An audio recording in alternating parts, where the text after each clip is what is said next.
Yes, just play the handwriting, right? You need to print for I'm gonna check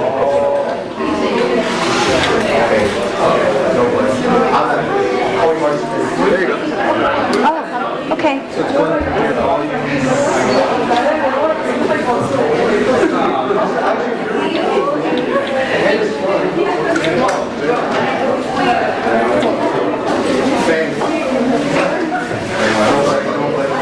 I am gonna go to the office to see if we're getting the audio. Okay. Oh, there you go. I can hear it. Oh, okay. So, all right. So right now it's on. So it will be on forever. You can push that. For mute. Oh.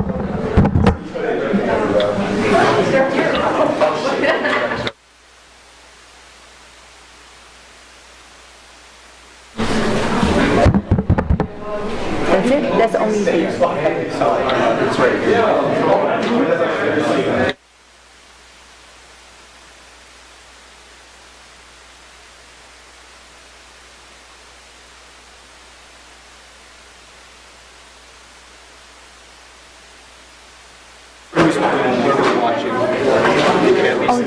Some people already watching. Yeah. Yeah, we are. So what we You want me to?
Hello, hello.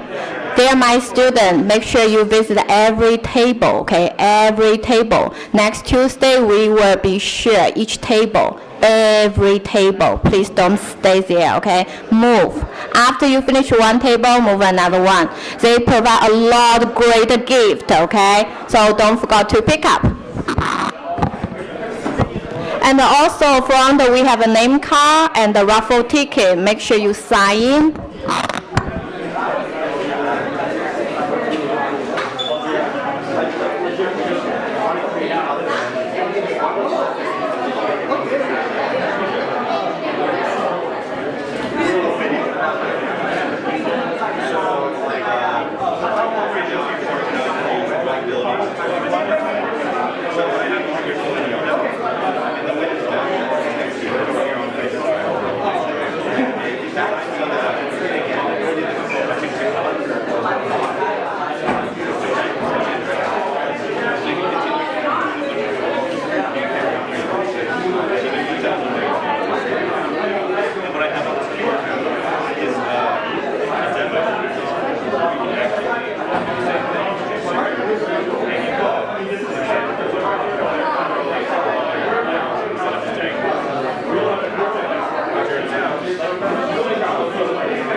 So this is really the fun but we have to do there's a lot of times when there's like a get lucky.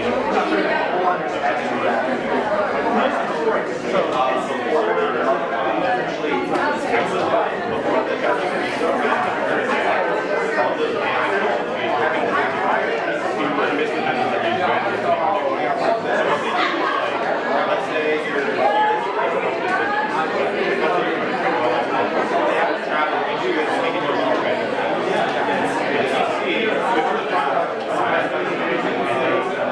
you see which path to take you further, and you shoot one to that way. So you can shoot a big building. It's really kind of for everything, just for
What I have here is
Let's check the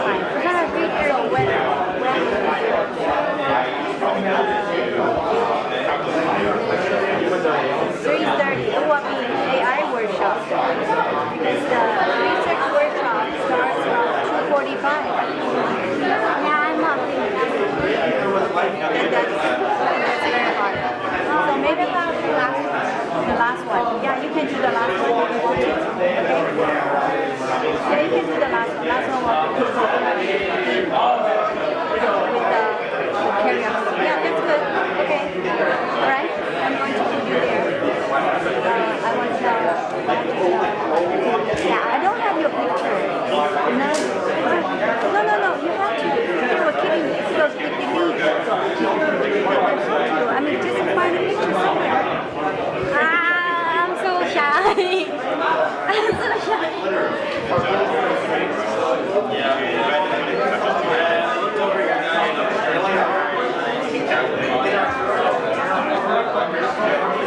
I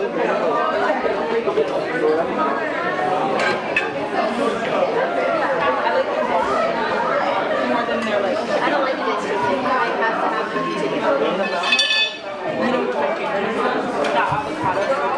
Oh my god, yeah, the cilantro. I need it with everything I do. Are the chocolates frozen? It always tastes so different. Like the chocolate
边不好意思，我们要用这里了。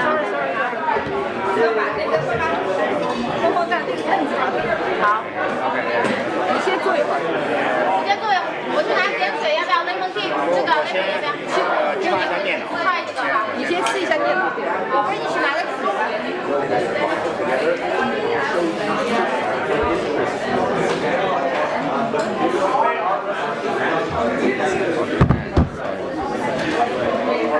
你的台都死过了。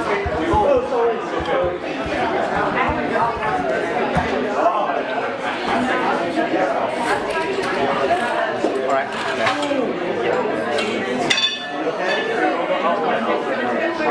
Okay. Do you have a? Oh, I don't need a Wi-Fi. I think I don't need a Wi-Fi.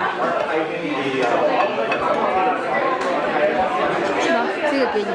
Okay. I think I don't need a Wi-Fi.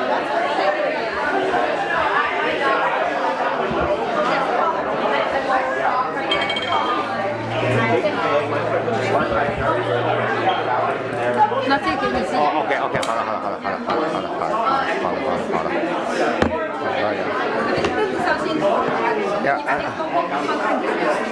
我先试一下，看看这干不干活。你要 WiFi password 的啦？没有 password 不行的，好像。好像已经进了。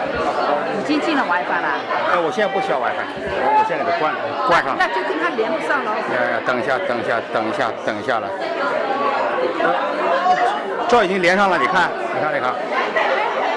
啊，不需要 WiFi 就能连上了。对，它是开，它是那个。这个就是。对，是的。你有 power 要 power 的，插上来，没电。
And then after you get through calculus 2, anything else is like not as big of a jump.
Yeah.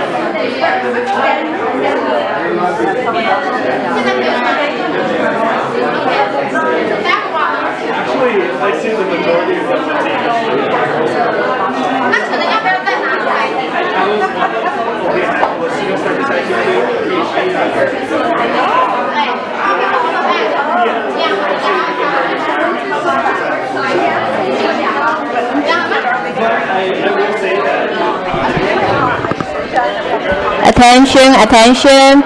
My dear student, please stand at this side. We will be take a group picture. Top people on the back, short like me. We are in front, okay? 3 lines, please, 3 lines. Top people on the back, short in front, okay? Quickly, quickly, move, move, move, okay? This side, this side, this side, this side. You can leave your bag in there. You can leave your backpack in that side, okay? Don't worry.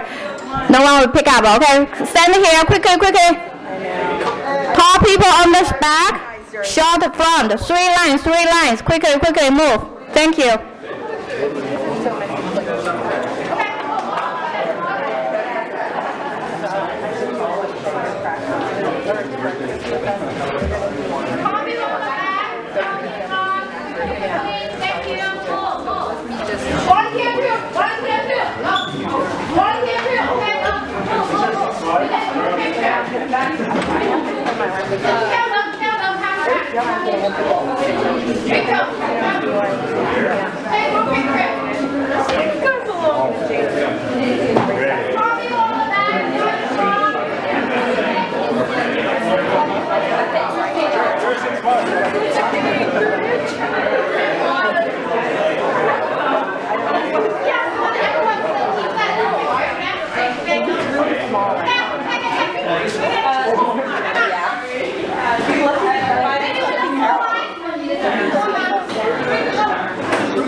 Okay. How about the girls in the front and guys on the back? Okay.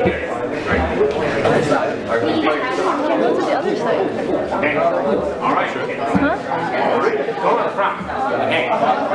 That's right. Yes.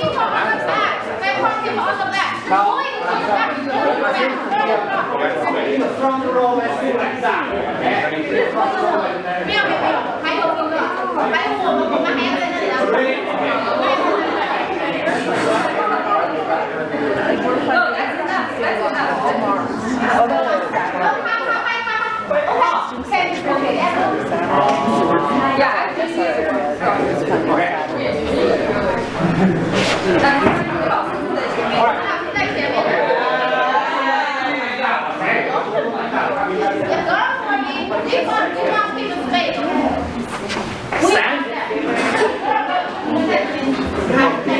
Stand. Okay, follow the in the center.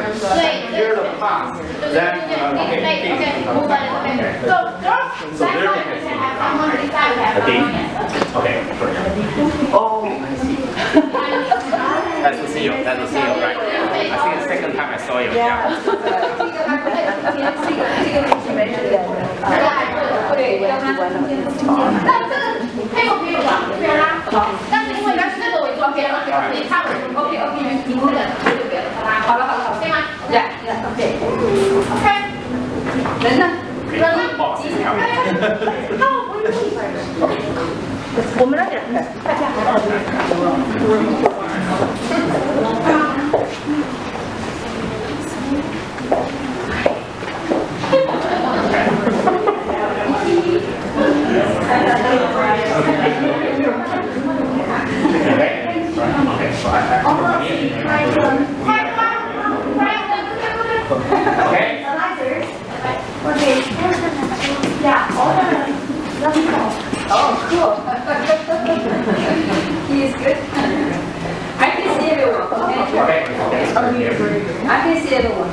2, 1,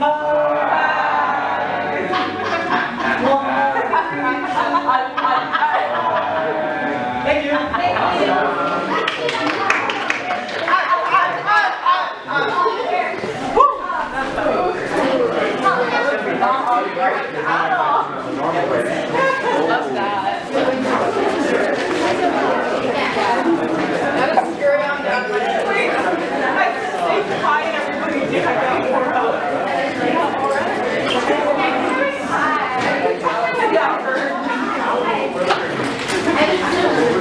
All right.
All the students or participants, you are welcome to go to the back for getting the sandwich.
Everybody sit down, please. We are going to have our keynote speech very soon.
Everybody please sit down. Yes, it's fine. It's fine. Yeah. Yeah, I think that. Yeah, I think so. You can start.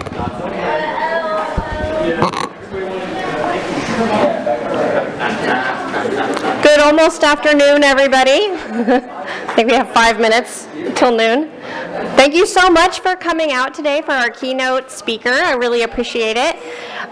Before we begin our program, I'd like to take a few minutes to recognize the people who put together Pi Day today and all the events surrounding that. So Professor Chang, Professor Encinas, the Pi Club advisors as well, or the Pi Club.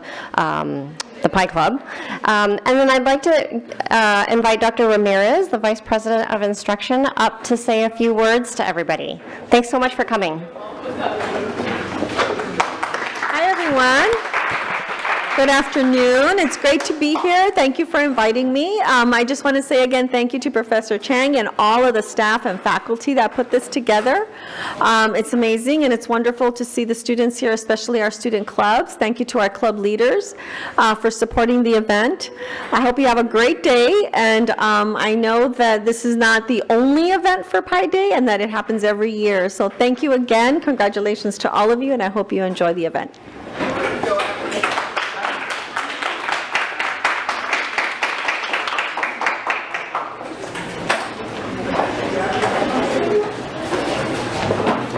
Okay. Oh, shocking.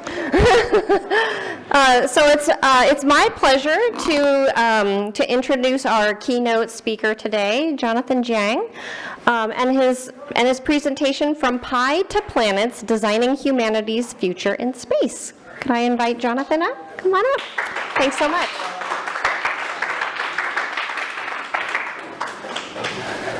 Okay, thank you very much for inviting me here. And I came to U.S. 1999. Actually, I live very close to Meredith over there. So every night I remember I pass by PCC. I still have a library card at PCC. And so PCC is very familiar with me. And so Pi Day, okay. And I just heard you have a Pi Day celebration for every year for 13 years. Okay. So what is the Pi connection to the planet? Okay. Now Pi is everything because Pi connects to the laws of the universe. Okay. Because the gravity, okay, turns the worlds. You see the Earth and planets and stars into round spheres. Okay. So the moment we try to measure, to calculate a planet, its size, the surface, volume, spin, orbit, Pi is here, 3.1415, so Pi is here. And also, not only that, how about the temperature? How about the radiation? How about the biology, chemicals? That said, Pi connects to life in the universe. Why? You think about that. The planets absorb radiation. Okay? The intercept of the planet absorbs radiation, the pi r squared. And planets warms up and also radiates. The stars radiates radiation. It's in the 4 pi r squared because surface area of the spheres. Okay. So it directly shapes the climate and therefore the conditions that hosting life. For example, the planets, you calculate whether or not the planet is in the habitable zone or too hot or too cold. Calculation, Pi is involved.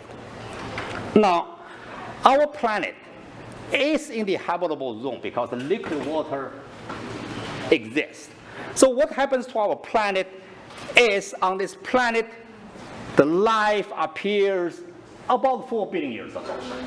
Okay, and gradually evolve very slowly. Right now we have a very rapid accelerations.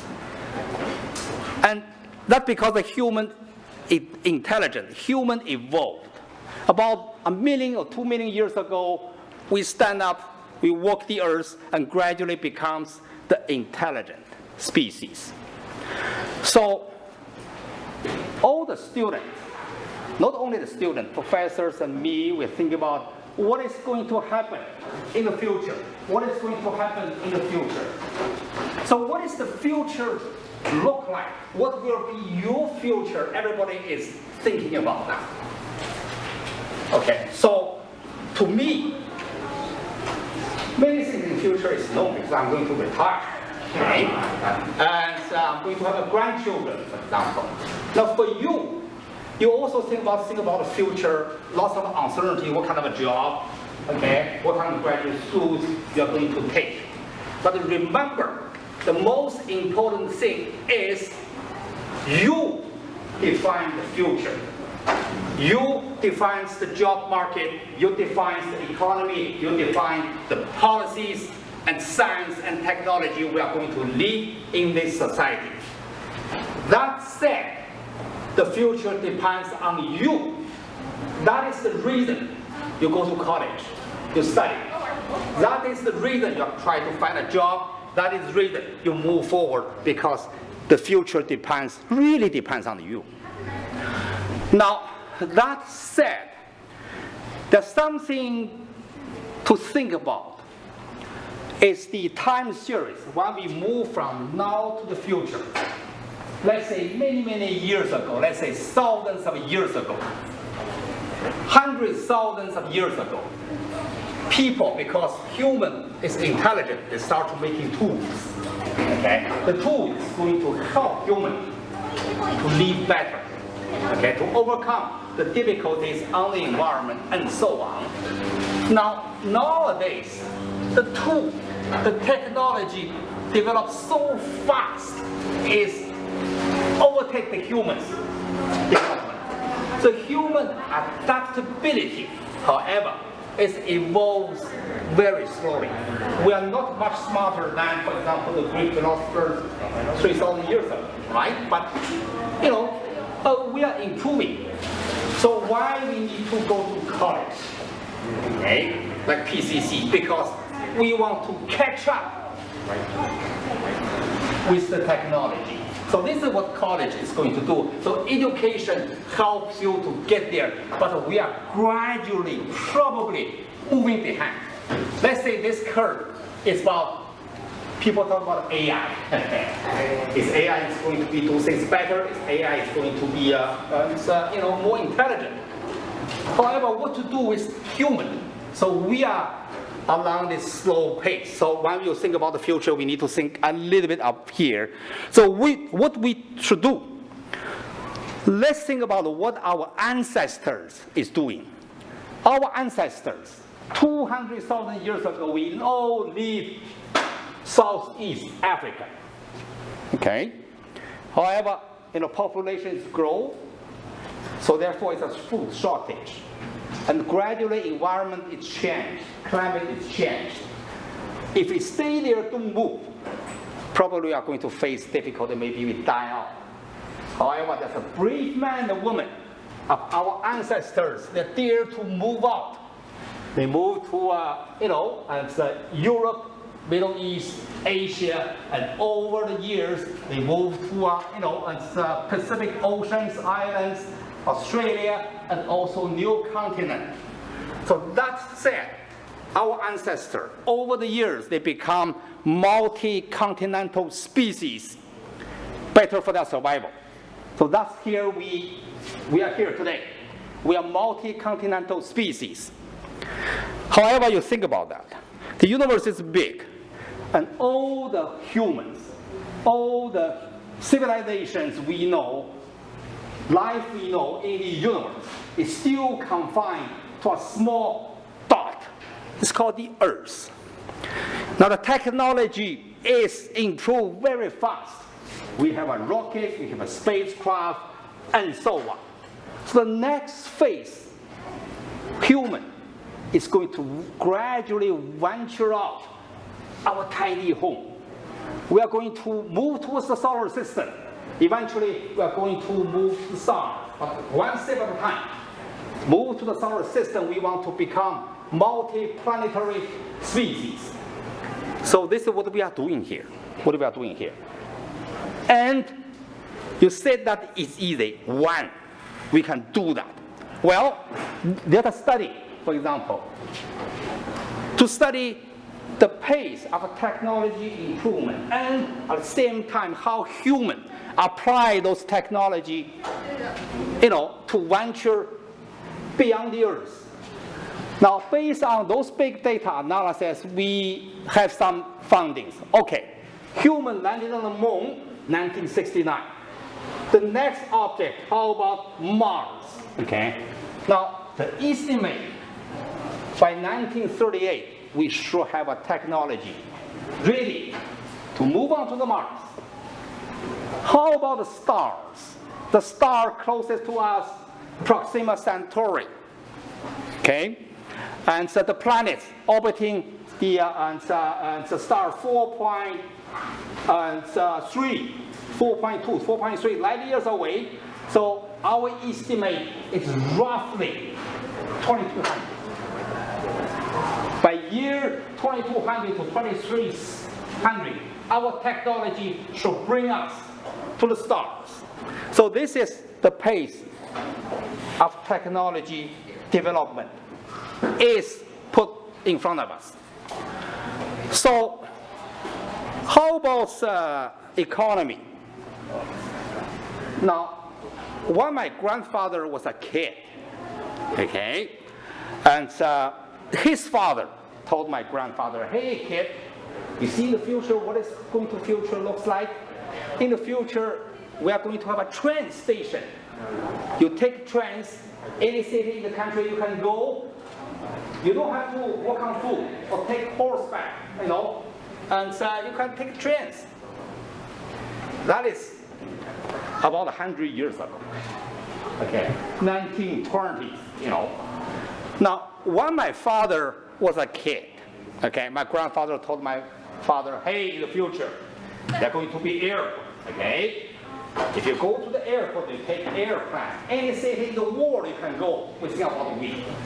So you don't have to take train. You don't have to track the boat across the ocean.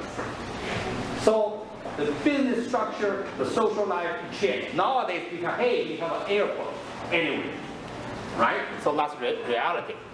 Now, if I have a grandchildren, I should say, hey, by the time you've grown up, by the time you have a children, we may have a spaceport. You go to spaceport, any planet in the solar system, you can go. You can go. So in the future, that's said, sooner or later, we are going to venture out the Earth. So our business structure, our social structure, our civilization has to evolve to meet these challenges. So this is about our future. Now, based on the best estimate, okay, what is available current technology, what we can do within our reach, I lay out a few things. The first thing is, by 2030, we can build space balloons. Okay, if you take a rocket, okay, some people cannot take it because, in physical reasons. Balloon is going to gradually ascend through the atmosphere, like a hot air balloons, into about 50, maybe even close to 100 kilometers high. So you can see the curvature of the Earth. You are ascending in about 2 hours. Okay? So you can take pictures, you can venture, a few hours, then gradually descend. This technology is already under development.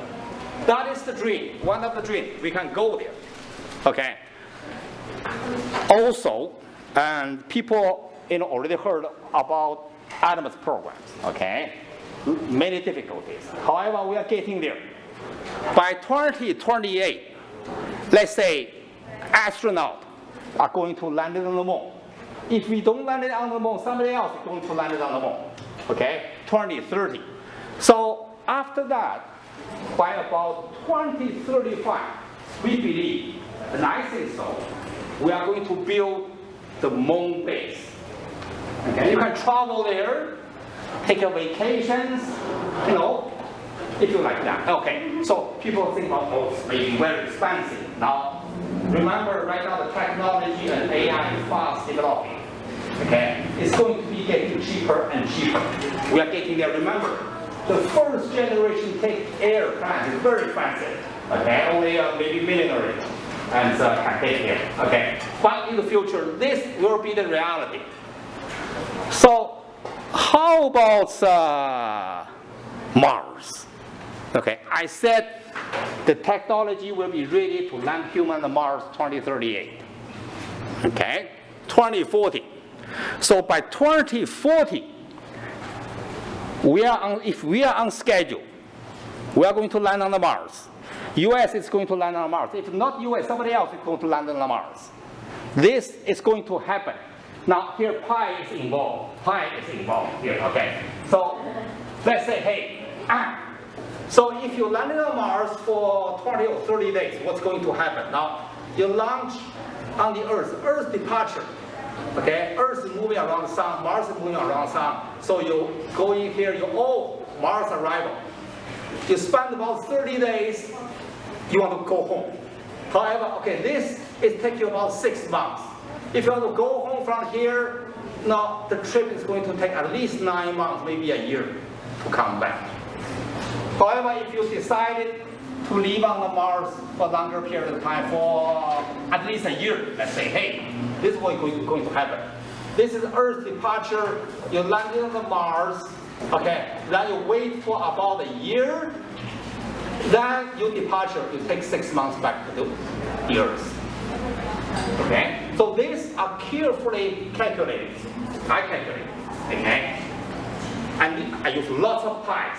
Okay, so this is in the study of national academies, and I'm one of the 15 members of steering committee. We released this report. It's called a science strategy for human exploration of Mars. Okay, so this is written in national academies, how we get there, what we need to, what we should do in science, and so on. Okay, so this is human landing on Mars. It's going to happen in your lifetime. I'm pretty sure of that. Okay, so how about what else? I mentioned hot air balloon, right? If you go to space, I don't want to take rocket, it's too shaky. I take balloon. There's another technology under development is space elevators. So I think by about 2045, the technology will be ready. The materials will be ready. People take space elevators, take slowly about an hour and can go to the low Earth orbit. So this probably can happen. Now, I mentioned the astronaut landing on the Mars. Okay. One of the goals, the astronaut landing on the Mars, in addition to do scientific research, we try to find whether or not there's life, there's water on the Mars, is to building a Martian base. To do that, you can stimulate the technology development. You can stimulate economics on the Earth. You can stimulate, inspire young generation to do that.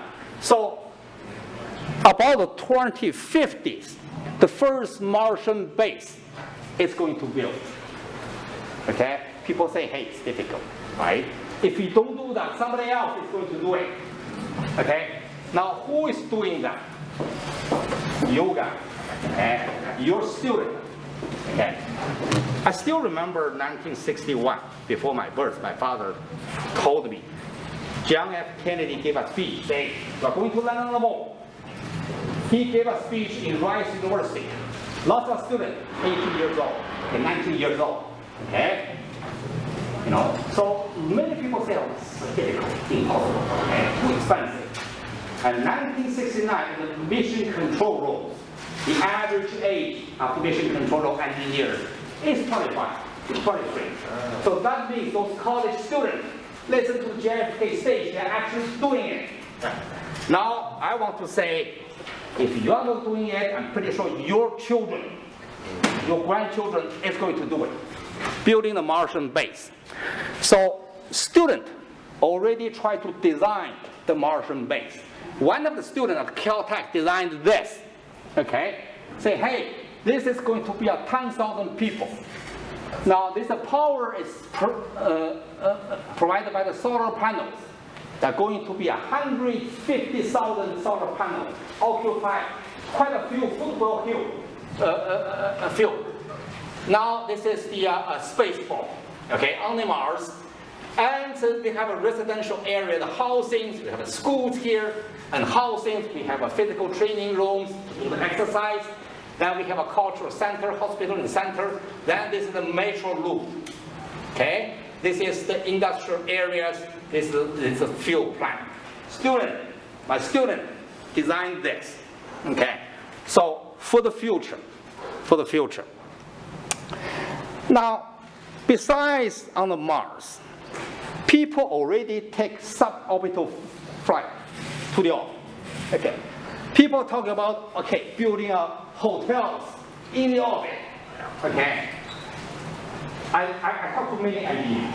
Okay. People think, oh, okay, it's expensive, right?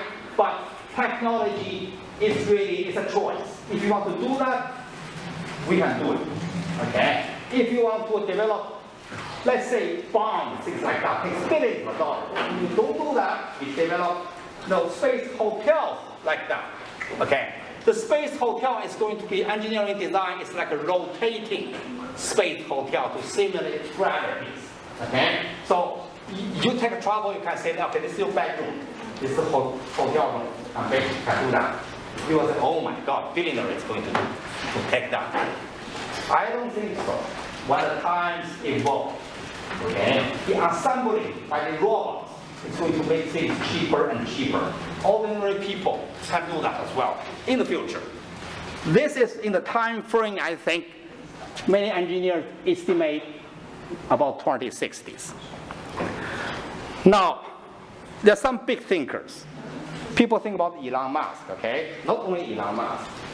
Many other engineers, they think we can build a base on Mars and we can build city on the Mars to move 1 million people. So it's called the Mars settlement by 2100. Your grandchildren probably is able to do that. 2100. Okay. So just yesterday, my colleague and I had a paper accepted after more than a year peer review. It's called When We Can Become Type 2 Civilizations.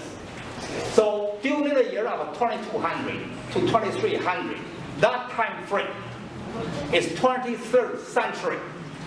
We have a chance to become Type 2 civilizations. What is Type 2 civilization? I can explain a little bit later. So people say, hey, what you're saying is very big. Okay, how to do that? Okay, human has limited capabilities. Okay, I said our adaptability are not improved too much compared to the people thousands of years ago. But now we have a robot, we have AIs. So the current thinking is the AI is going to help to build bases on the moon, bases on the Mars, and human, is very vulnerable. Okay, on the Mars it's 1% atmosphere.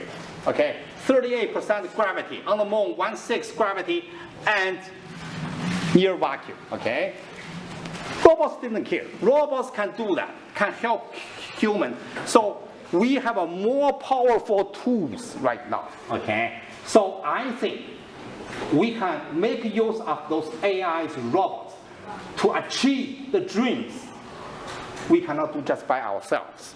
So this is going to happen. Now, next question, of course, can we afford it?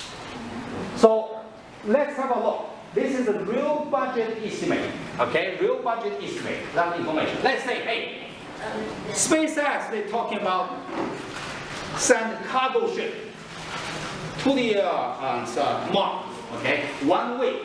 So currently they estimate about $4 billion, okay? You can do that. If you want to cheaper, maybe $2 billion, this you can do. How about NASA? NASA, if you check NASA website, it used to be there some documents say, hey, if NASA does cargo ship, it's going to be $10 billion. The government is always expensive, okay? Because SpaceX is different. If SpaceX had a launch failure, we just do it again, okay? NASA has launch failure, all we need to investigate, okay? Then to make sure everything's good. Of course, it's more expensive. So SpaceX don't have any estimate of sending human, how much it costs yet, okay? Now, so this is the estimate.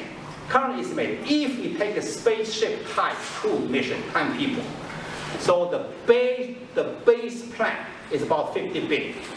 Okay? So NASA has crewed Mars programs, including safe return to Earth. Roughly estimate based on the office of IG is about 300 billion. Okay, it used to be 100 billion, now about 300 billion. Very expensive. But this is achievable. Why? Every nation, like our nation, we invested every year. New weapons, new defense systems, wars, things like that, 960 billion. Okay.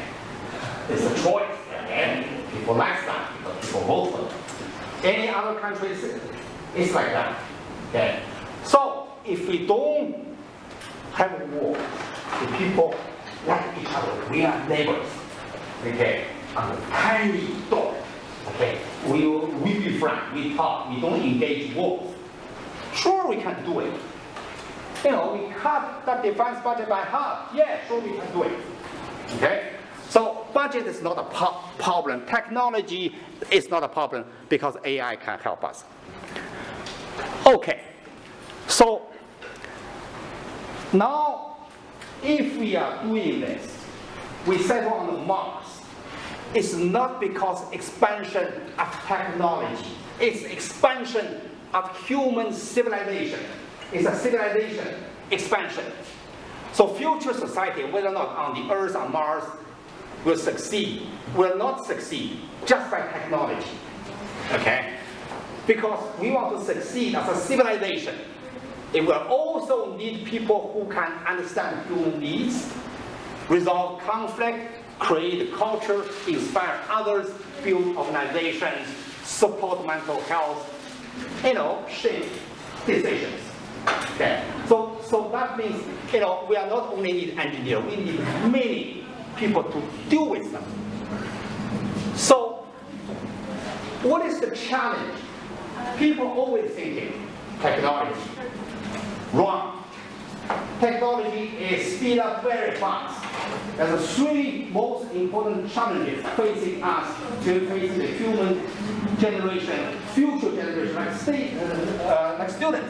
It's like first is psychology and health challenges. If you go to the Mars, especially the early generations, you don't have internet, you don't have iPhones to play around. Okay? And if you want to communicate with the Earth, you need 20 minutes to wait for the reply. Okay, can we overcome that? I'm pretty sure our ancestors overcome. 300 years ago, when the Europeans go to the new continent, I checked the data, 90% of those people never come back one way. Okay? That's nothing. Okay? Now go to the Mars, you are going to face the same. So there's depression, anxiety, social withdrawal. This is the generation is going to face. But again, it's doable. And how about microgravity? Okay?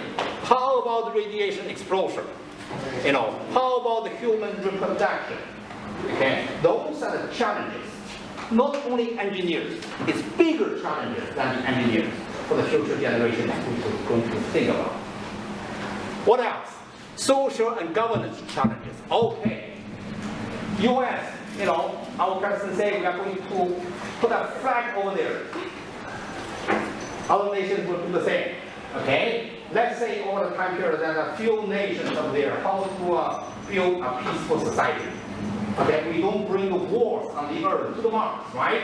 So how to build a better relations, have a social stabilities, you need to think about that. So we need a social scientist. We need a political scientist. We need international relations studies. for human to overcome that. Otherwise, it's always weakness. All right, so this is, and over the years, the Martian culture is going, Martian identity is going to develop. Okay, so if you have a vision for next 50 years, that will happen. That will happen to you, your children, and grandchildren's children. So this is the future challenges. And of course, economic challenges. Now, I mentioned the cargo ship. Let's say if we decide to do that, if NASA decides to do that, let's say, hey, cargo ship, $10 billion, okay? Who is going to provide spacecraft? Maybe SpaceX, okay? Who is going to provide water? Who is going to provide food? Who is going to provide equipment? And so on. Cargo ship over there. You need a business plan. Okay? Now, if a billion people settle on the Mars, what is the economy looks like? What is the input from the Mars, output from the Mars, input to the Earth, things like that. So what is the sustainable, economic plans for economic sustainability? So this is, so we need the business people, have business mind to think about that. I remember, when I was a national academist, somebody told me in 1946, they think about future strategies, That means, future is going to have airport, they build strategy, So you need to prepare what is economics, what is society looks like when we have an airport, We are doing the same. When we have a spaceport, when we have the capability to do that, what is the business model for this? So, and that means the current student in college, student in high school, student in graduate school, even student in kindergarten need to be noticed. The student in no technology majors can play essential roles in the future. Because the future society, whether it's on Earth, on Mars, will not succeed by technology alone, because we are human civilization. So that means those majors, what I say, that is the consensus from the scientific communities, psychology, sociology, communications, education, business, marketing, design, arts, political science, law, public policy, media, and journalism will matter greatly and may matter even more. If you think about the future job market, if you study computer science, maybe right now it's difficult because AI can do coding as well, But human, we have a human relation, we have emotions, I like music, I have a pain, of course, how to overcome that. So improve human relations, human has to do that because we are a civilization. We are a civilization. After Mars settlement, there's a study to say what technology can be exist between 2200 and 2300 is, I have a typo here, it's not Mars settlement, is using the Mars, maybe Jupiter's moon as a base, we went to the stars. It says, reach for the stars. This is going to happen probably around here. So about a year ago, 2 years ago, our JPL director used to think, what is the vision of JPL 2036 when JPL is 100 years old? And so one of the visions we discussed is to develop technology to reach for the stars. Proximity 4.3 meters. So this is at least, and it's the human missions. So I mentioned the type 1, type 2, type 3 civilization. Now I want to explain a little bit. The type 1 civilization is we can make all the energy resources on the Earth without destroying the Earth. We're in peace with the Earth. But right now we are getting on there, but not yet, because we're still using fossil fuel, and yes, we produce more energy, but the energy is in danger of atmosphere, ocean, environment. Okay, so we are type 0.75 civilization. It's not type 1 yet. Okay, so can we become type 1 civilization? I think yes, we can. Okay, give another 50 years. Can we become type 2 civilization? Type 2 civilization means we can harvest energy not only on the Earth, but on the Moon, on the Mars, on Jupiter's moon. This we settle into the solar system. Even the Earth is dying, we survive because we are in peace with the solar system. As long as our sun survives, we survive. That's type 2 civilization. How about type 3 civilization? Our sun eventually will die, becomes the red giant. Okay, gradually shrinking. That's billions of years later. Type 2 civilization means a civilization can travel to the stars, can travel across the galaxy, but we are in peace with the galaxy. That's the type 3 civilization. And we have a hurdles there. We have a paper published in my paper 2022. It means right now, okay, that's the Earth's life. Right now we are type 0.7. We need to overcome the hurdles called the great filter. The great filter is nothing else, it's us. It's us. Do we want to stop the war? Do we want to stop the hate? We love each other, work together, let's do the peaceful things. That's one example. Can we stop pollute the environment so we have a peaceful future, beautiful future on the Earth? We're working on that. Okay? If we don't want to be filtered out, eventually we become type 1 civilization, then we are on the path to type 2 and type 3 civilizations. So remember, this is the universe. This is our future we need to think about. And the future belongs to you generation, you student. I think some time ago, when my daughter was little, she asked me a good question. Hey Dad, what kind of career is most important? Okay? I wasn't very clear during that time, but now I know. The most important career is teachers. Why? Because the future depends on the student. Okay? You build futures. Who's teaching students? Teachers. So teachers are designing the future, are teaching the future. So your job is building our future. So that's the most important job, is our teachers. Okay, so I said this much. If you have any questions, you can talk to me. If you want to send me an email, you can scan this. If you want to visit my website, oh, I publish a book. If you want to get a copy of the book, you can scan this book. Okay, and my email address is here. And so, thank you very much. I'll take a question.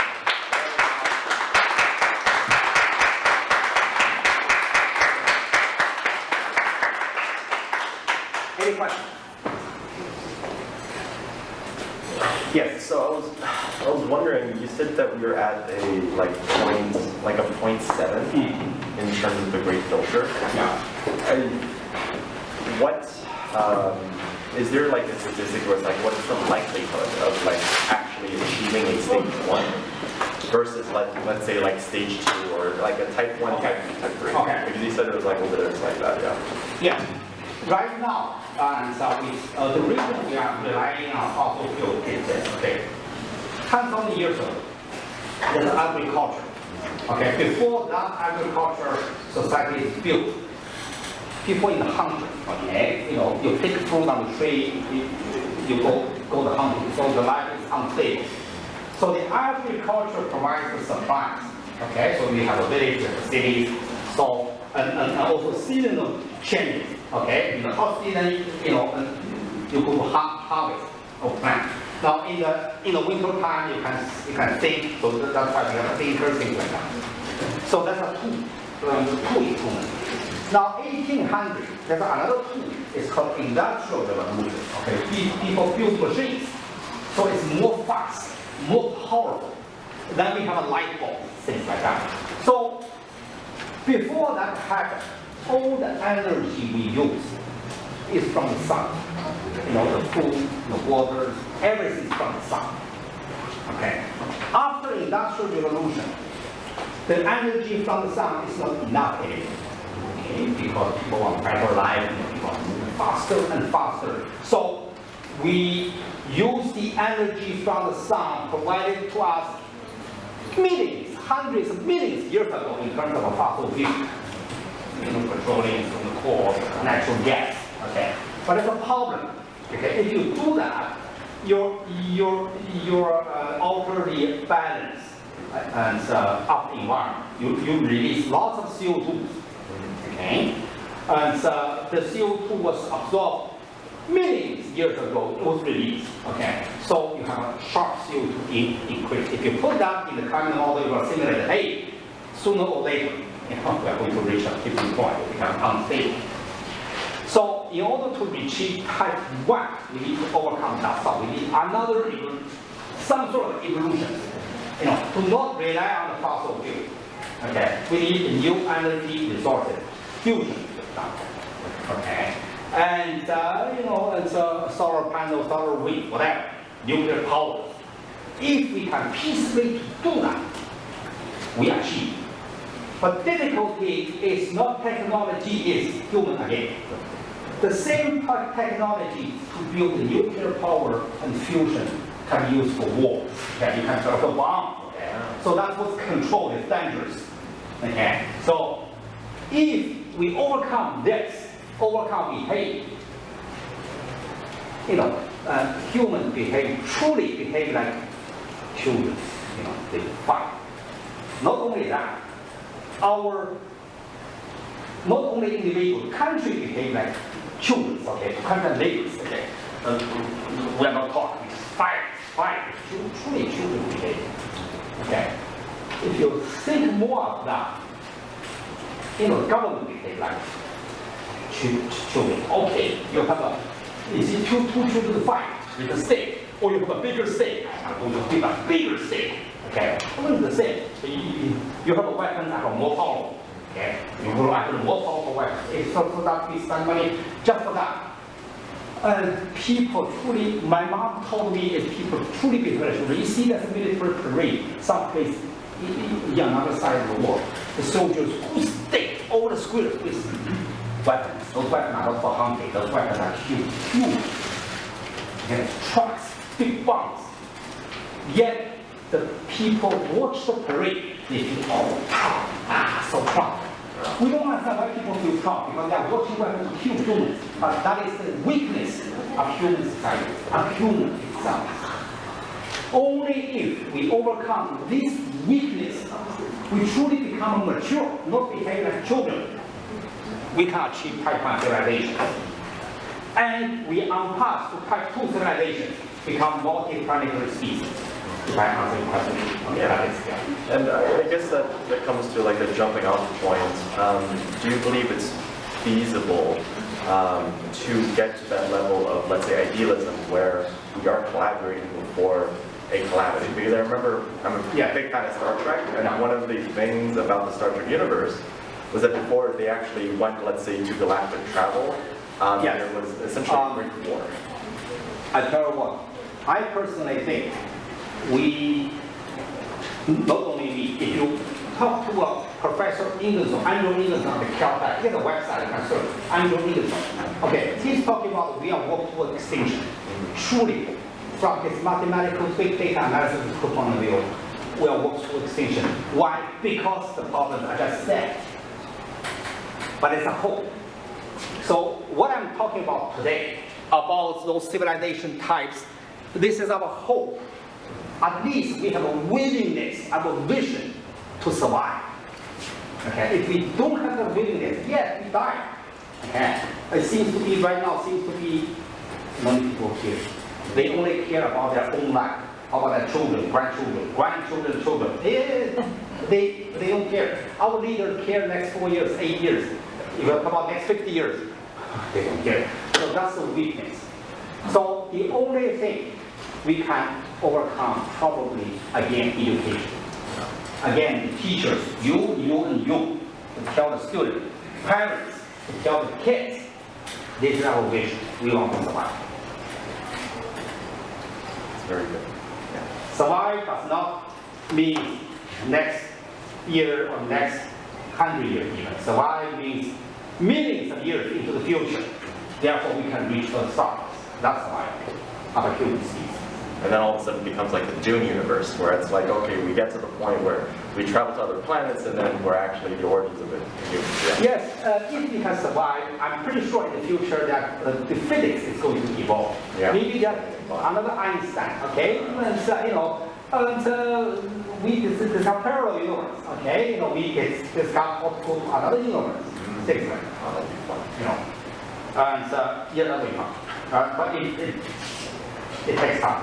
But no matter what, people talk about black holes, universe, every equation you want to write, pi is involved.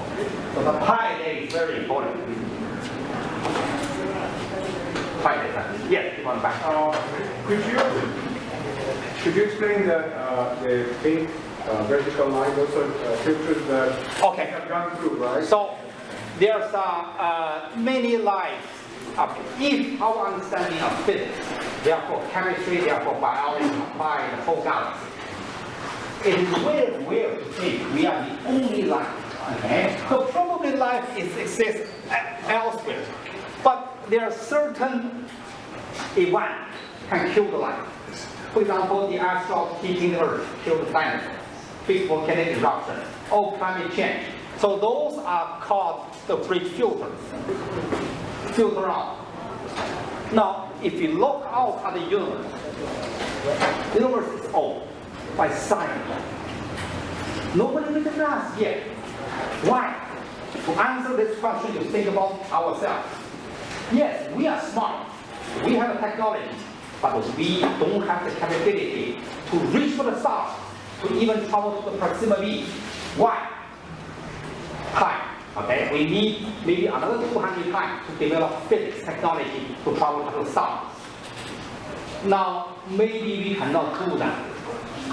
Steve Hawking don't believe that. Steve Hawking said we have 200 years, maybe 300 years left. Professor Andrew Ingersoll, he's on the YouTube webpage, he don't think so. We are going to extinctions. That's why the other civilization, if they're out there, they face the great filter just like that. They kill themselves before they are able to reach us. That's why the universe is silent. This is one of the possibilities. So that means, we think, and if you read my book, I have a detailed analysis. We think there's a great filter in front of us. Before we even reach for the stars, to establish communication with other extraterrestrial intelligence, we exist. And so we want to overcome this.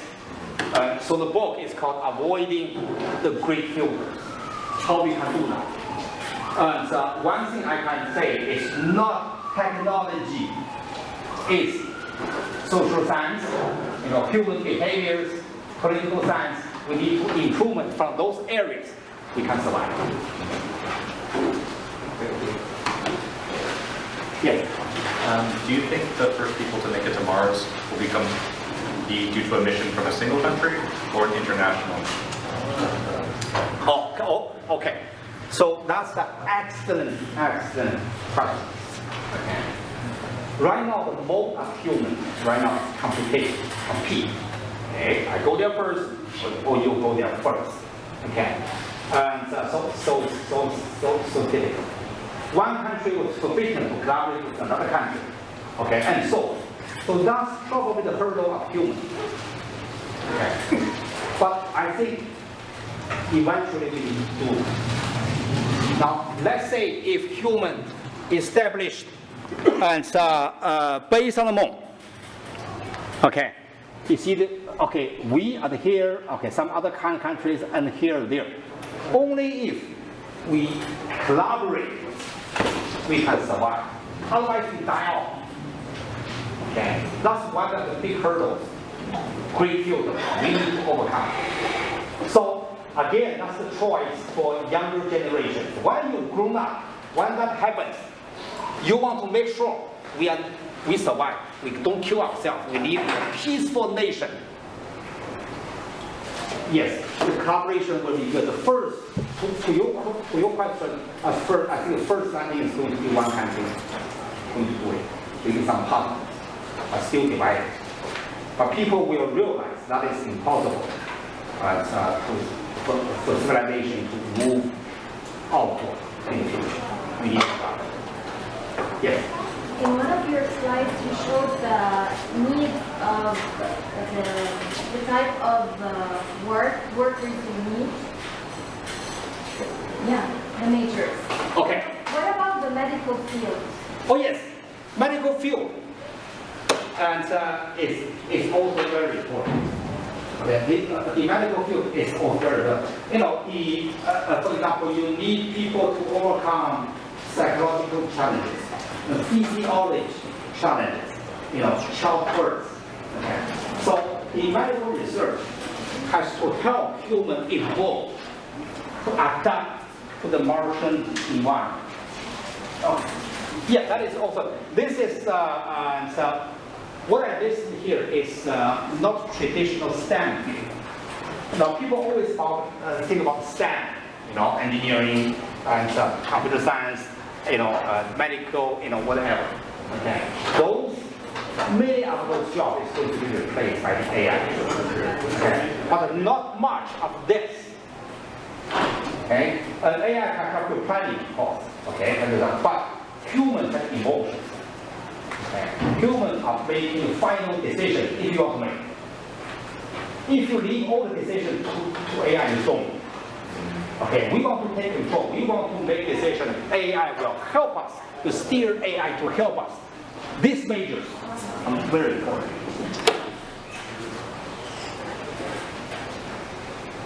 I'm pretty sure, gradually, within 5 years, 10 years, you see the job market. Okay, there's a growth in this measure.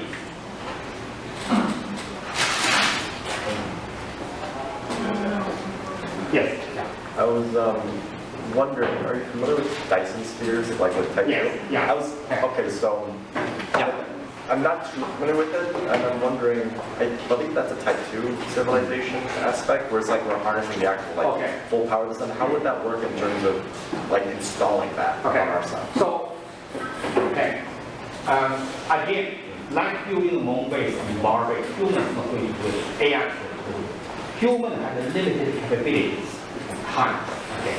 AI has enough time if you want to spend 1,000 years to build that.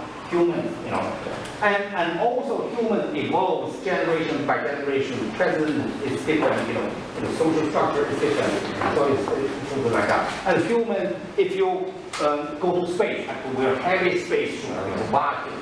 AI don't care. So if we fully apply the assembly lines, manufacturing lines, to the AI, and also not taking the only resources on the Earth. You take the resources on the asteroid, the minerals on the asteroid, then manufacture to be the Dyson sphere material. Yeah, over time you can do it. Okay, but again, there's a way you need to think of how you control the AIs, how you steer the AIs, to work with you, to work for you. Okay, that's the challenge. That said, if we overcome this challenge, so-called great filters, it's doable. Even with Dyson sphere, we are talking about.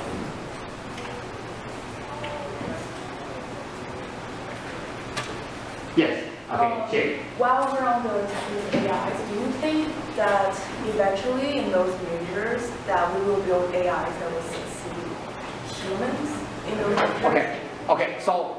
Yeah, there's a possibility, for example, psychologist, maybe it's an AI, okay? And again, this is a tool, okay? And if you have depression, I don't want to talk to human, I want to talk to a machine, okay? Now, this is an interesting concept, okay? And last year I was at Stanford, I listened to a discussion. They have an experiment. okay, one parent, okay, and have kids, okay, the kids have depression. Kids don't want to talk to the parents. Go home, just close the doors. Then, the experiment is to let them to visit psychologists, a machine. Okay, it's not AI. It's not human. If you talk to human, you still hesitate. Okay, but talk to machine, the kid feels very fun. That he complained a lot about everything, about the parents, mom and dad, to the machines. That machine calculated, gave him a prescription. Zoom. This is order. You follow that 1, 2, 3, 4. Keep secret. Don't let your parents know. The kid's excited. Get back. Then the machine talked to the parents in a separate room. The parents think, oh, the case is it's no good. Never talk to us, things like that. Blah blah blah blah blah. Lots of problems. Not finish homework, get C grade, things like that. Okay.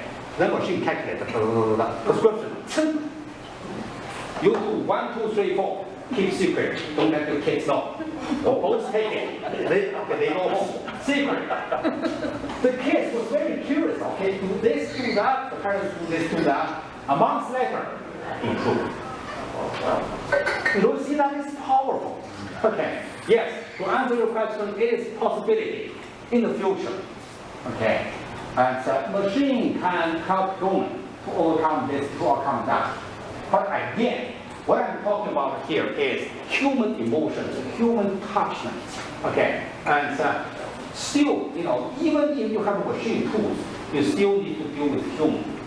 If you want to survive, okay, not surrender them, we die out. Those measures are still very important.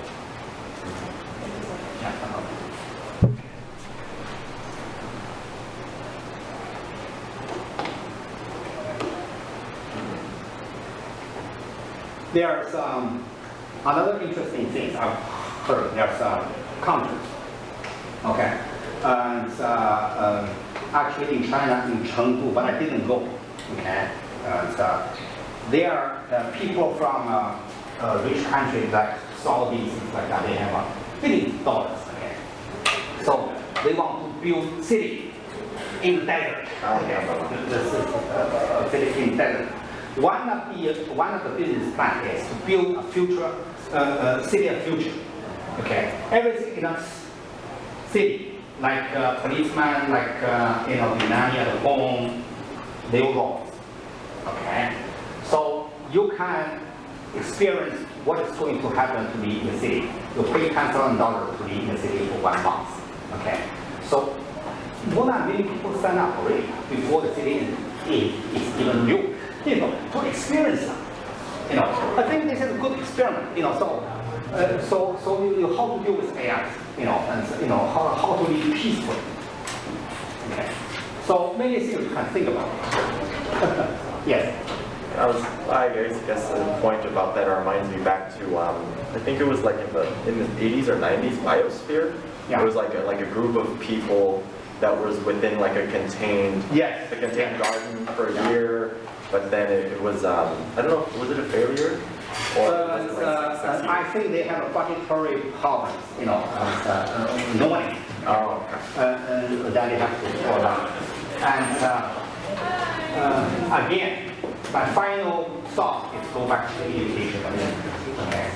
And I think we, in this country, we have the best education. I truly believe. Okay. Now, I remember when I was a kid, okay? When I was a kid, I was in the suburb of Beijing, or in the fact.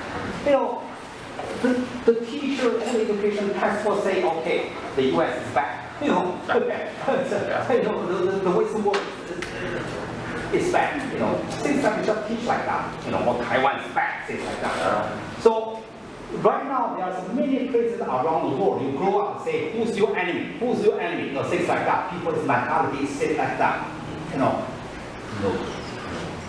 You got to grow up in an environment to how to make friendship. As a human being, a tiny dog. This is what education wants. How to collaborate, work together. Okay? But it's very hard to change that education. Why?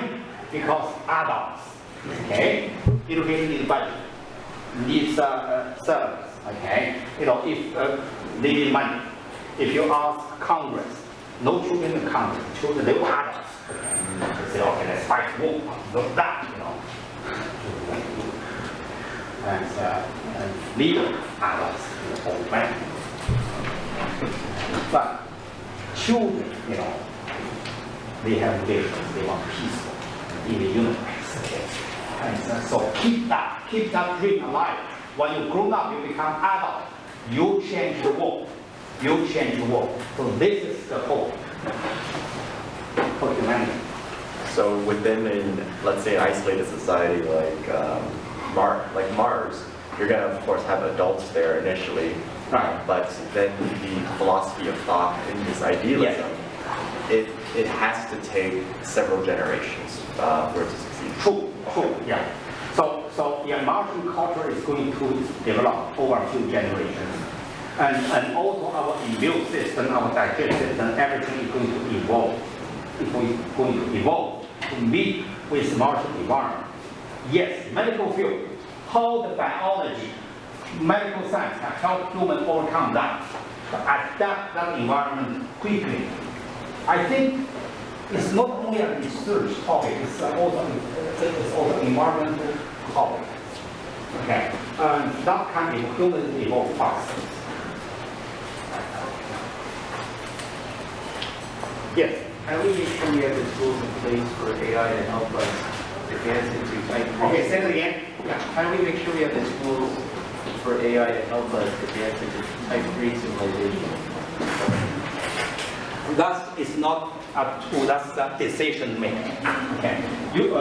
So you need to make decision. You need to set up rules to have AI to help us. Okay. You should not have the mentality, you should not have the vision. I build AI is want to beat you. Okay. My company beat AI is I want to beat that company. Okay. If that we don't. Okay. so you need to build AI, better AI to help humanity. Okay. That's the mentality we need to have. That's the mindset.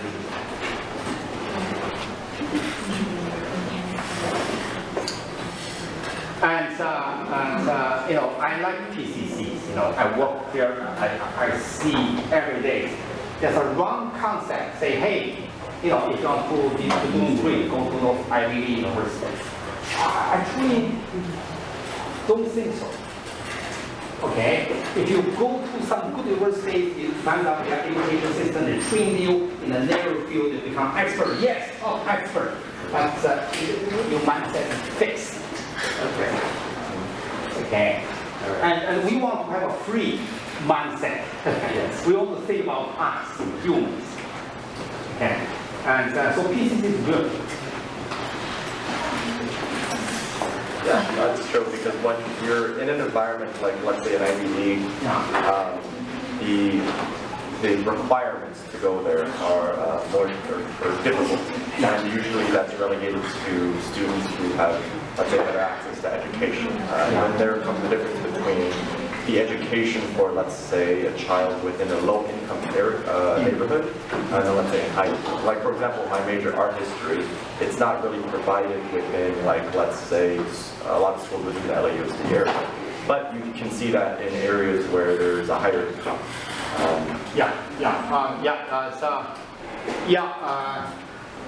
That is one of the weaknesses we need to improve. Human beings under pressure, compete. It's the same thing as human fighting wars.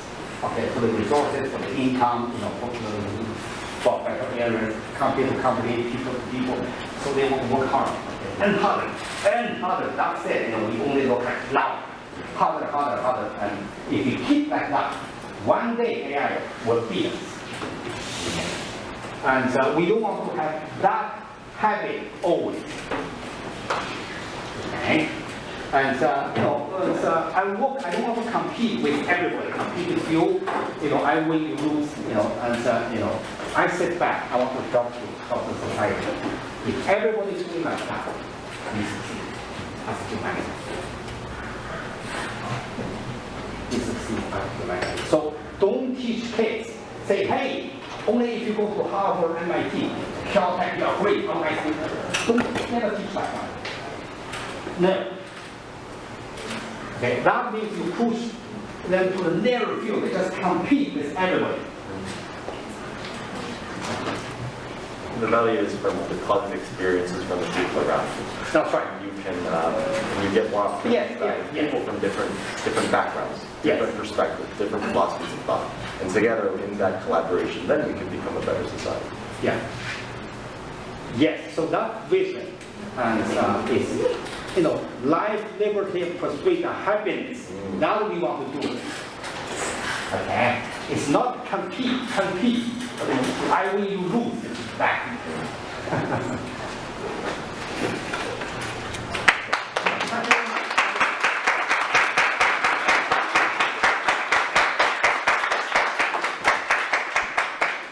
Thank you so much for the inspiring talk. That from this we can see that math is not just only numbers on the paper, right? It actually bring us to the new planet and also solve a lot of future problems. So let's thank him again for today's inspiring talk. Now we are going to have our Dean of Natural Science, Dr. Jaramillo, to lead the career and internship panel. Okay, let's welcome her.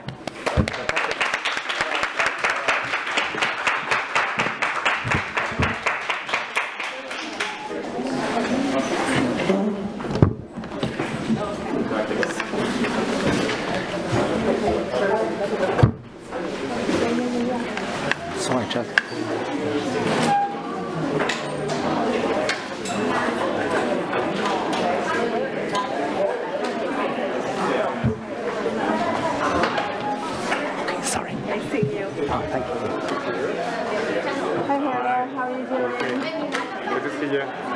So, do you want to go back and forth with this? Yeah, we could. I follow your lead, and I just fill in. I can do the self-introduction, and you can go in with the number 2, and we can just go back and forth. Yeah, I spoke to. I want to meet this person, Minoli, but I don't know who she is. But I talked to the first professor, Elijah, a little bit. I haven't talked to the other professor, so I might just ask questions directly. These are the panelists. Yeah. Yeah. All right. Okay. So I just follow your lead. So just do the introductions, and then if you want to ask the first question, you can ask the second. And then Sure. we take turns. Perfect. Yeah. You can ask me up. Do you have anything to add, or would you like to ask another Absolutely. question? Okay. And then I don't know where we stand. We stand here, or we sit? I think so. Do we have our panelists here? So Elijah, Dr. Jonathan,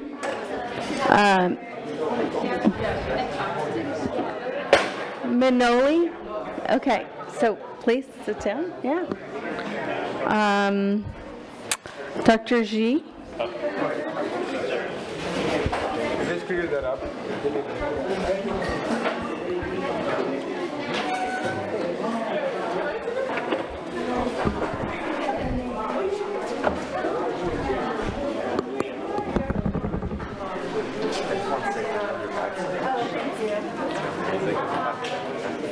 Don't gift it to me because they know I like that.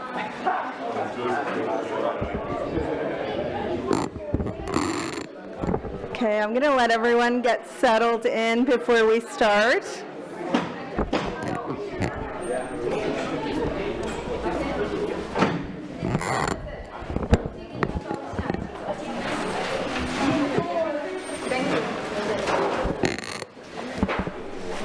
Oh, I guess I should keep somewhat of a timer going, just so we can be aware.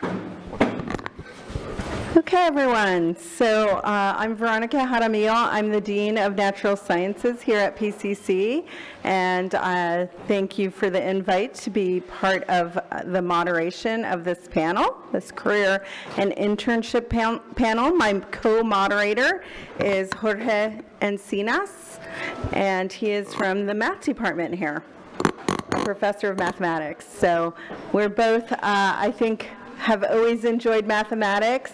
My degrees are, my undergrad is in mathematics and chemistry, and then I went to graduate school in physical chemistry, so I've always liked the mathematical side of chemistry.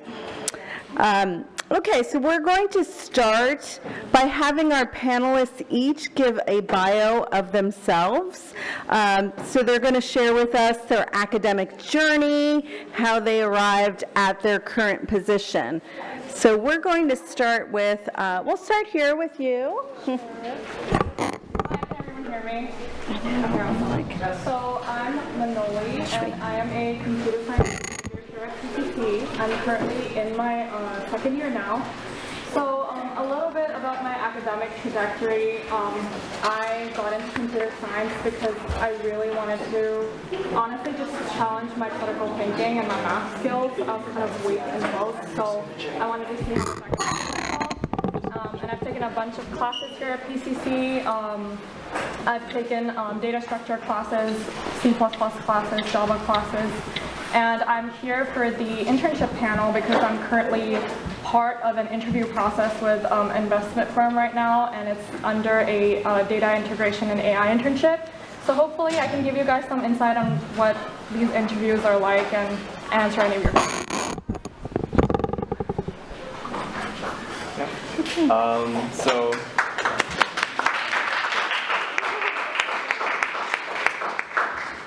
So my name is Elijah Gussain. I am an engineering physics major. I'm also president of the Decoded Brain Club on this campus. A bit more about my academic journey is I used to be a filmmaker, an independent filmmaker, before pursuing engineering. However, I'm Lebanese, so at some point our economy collapsed and I decided to start my life from scratch here in the States about 4 years ago.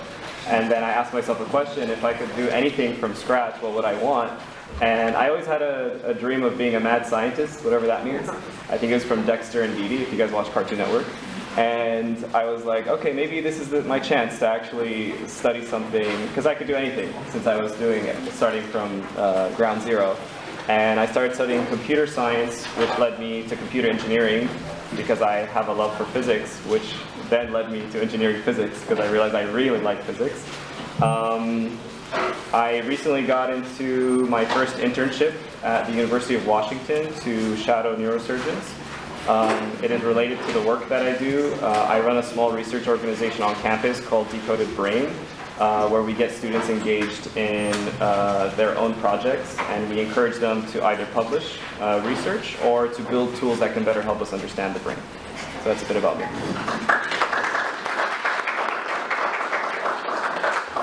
Hi everyone, and I'm Ji Song, and I'm an associate professor and undergraduate advisor from Casa LA Mass Department.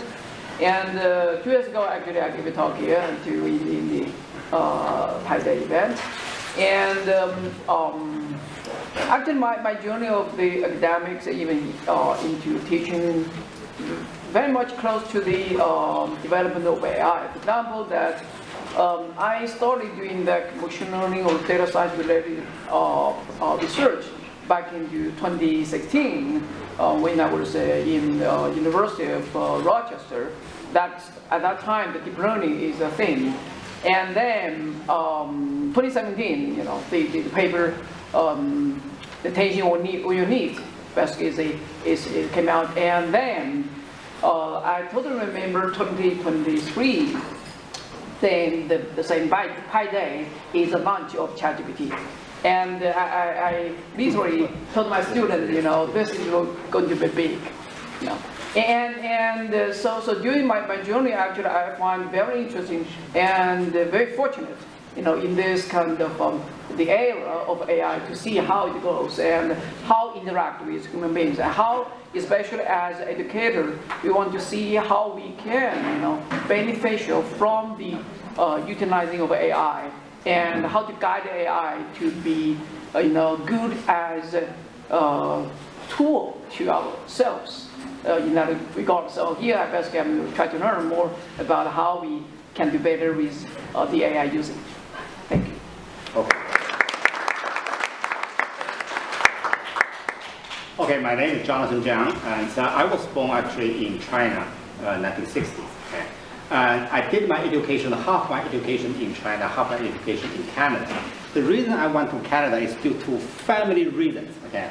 My grandfather had, 4 kids. Okay. During that time in 1940s, 2 kids follow nationalists, 2 kids follow communists. Okay. So, 1951, 2 kids went to Taiwan. Okay. 2 kids remained in the mainland. Then they never see each other. Before my grandfather passed away, my grandfather said, "My God, all my kids want to good, for the society, but they are separate." Now, and in middle of 1980s, okay, finally there's a communication from Hong Kong, say, "Hey, and my father's big brother died, big sister, they immigrant to Canada." Okay, so my father sent me to Canada. So I was there to finish my college and also finish graduate schools. Okay, I studied astronomy. And now, 1991, I finished my master's in astronomy. And my professor said, "Continue to do the PhD." I said, "Sure, fine." Soon later, 1991, Hubble Space Telescope was launched into the orbit. My professor had funding from that. However, there's a problem with Hubble Space Telescope. So funding was delayed for 2 years. So, and also at the same year, okay, the Keynote eruption was erupted. And I said, okay, I don't have funding, but I don't want to wait. I want to study how the volcanic impact the Earth. So I find another professor, Jack McConnell, to study Earth science, especially the climate modeling and satellite observation. So that's why I got into the atmospheric science. And I went to Canada in 1999. It's very interesting. I was at an international conference.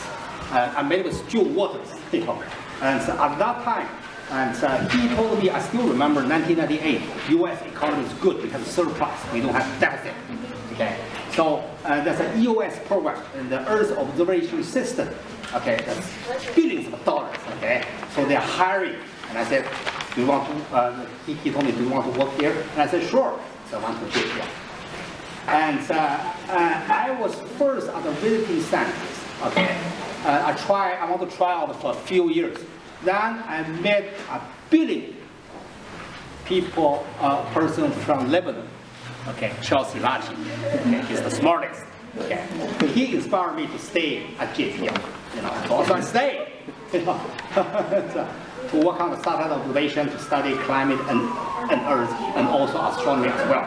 So until today, and I'm still that experience at JPL for 25 years, and now I'm still affiliated with Caltech and UCLA to do my scientific research. Thank you. Yeah.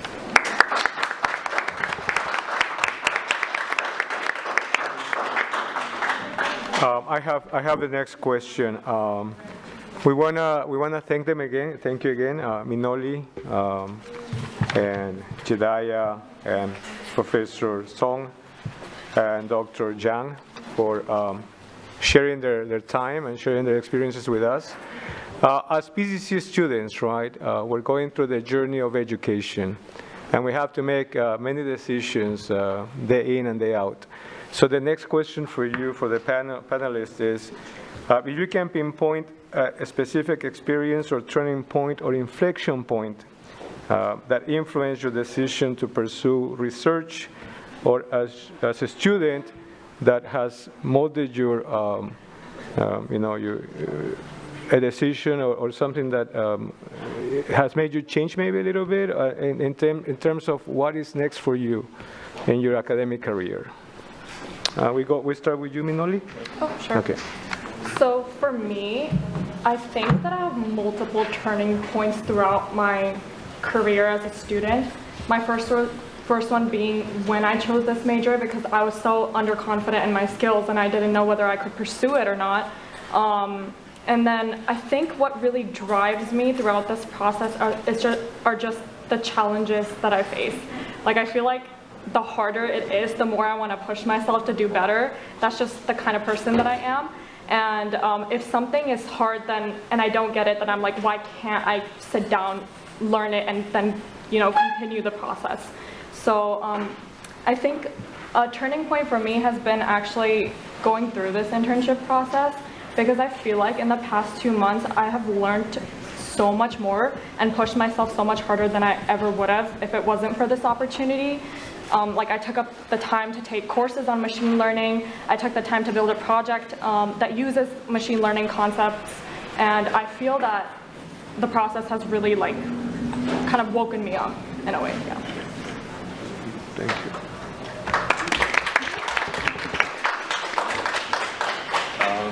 So I would say there's a thought that I once had, which is there's people who maintain the things that we've already built and we've established, in society, and then there's also those who are constantly looking of like, what's the next big thing? Like imagine being in the 90s and knowing that the internet was going to blow up. Like that was a great time to study computer science.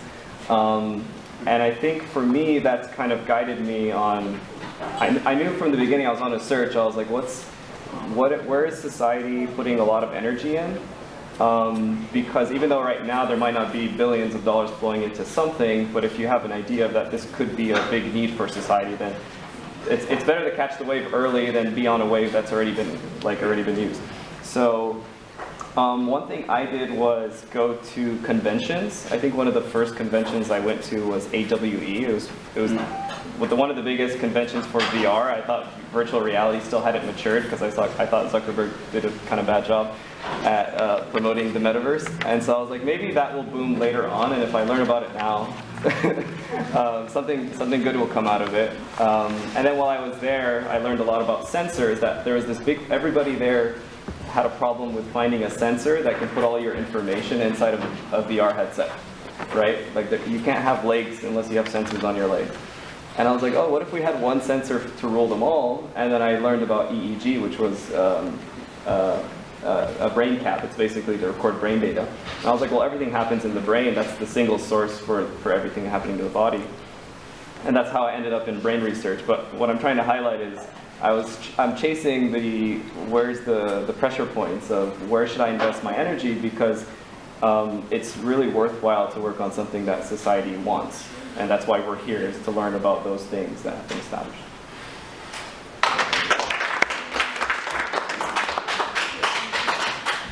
So for me, I think I have a lot of challenges or the turning point, in my kind of academic career. But I think one of the things I get very deep in my mind that when I was teaching in Pasadena and meeting with different diversified students with all the possibilities, and especially I like, Dr. Jay mentioned that basically, if you go to Ivy League, elite kind of schools, you narrow down your path. Of course it's good, but it's not necessary to be the ultimate only goal for your life.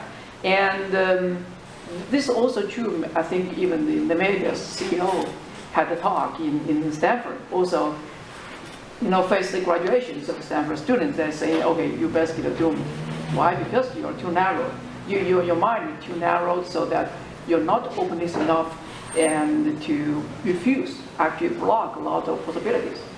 So when I was teaching Pasadena, especially when I facing the students with difficulties and with families, with issues, and I find that a lot of students actually inspire me at the same time. I have a student like in pre-calculus, he always like asleep and very tired, but he's doing good in the class. And I talked to him for several times, tried to give him extra support. And he told me that he had to work, until 8 o'clock, until the afternoon in the car kind of workshop, the shop there. And then he had to cook for his family, and he started to doing homework at midnight, basically.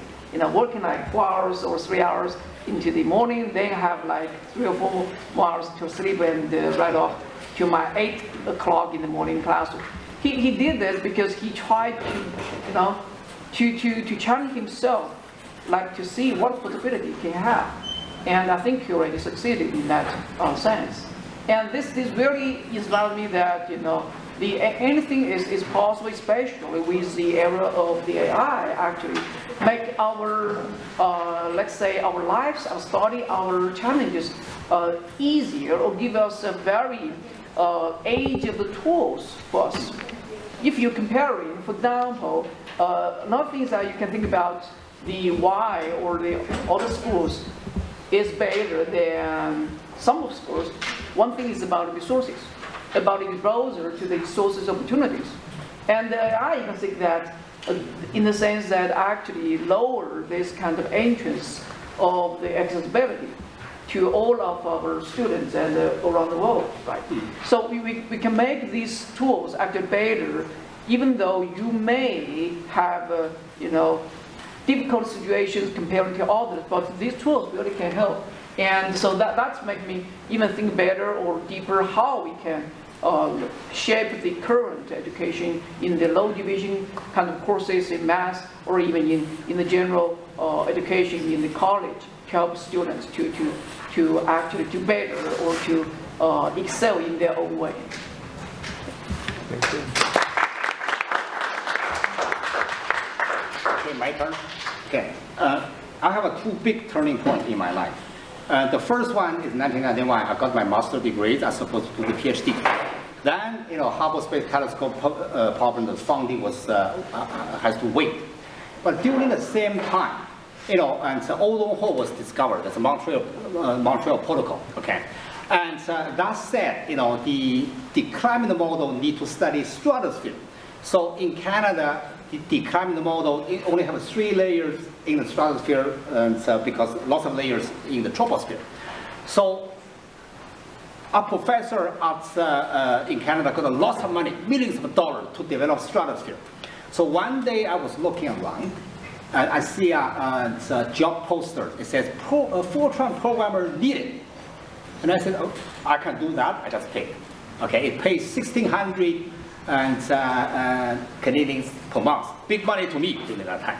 So I talked to the professor. I said, I can do it.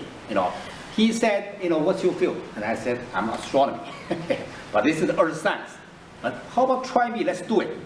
Okay. So that's why I get things on.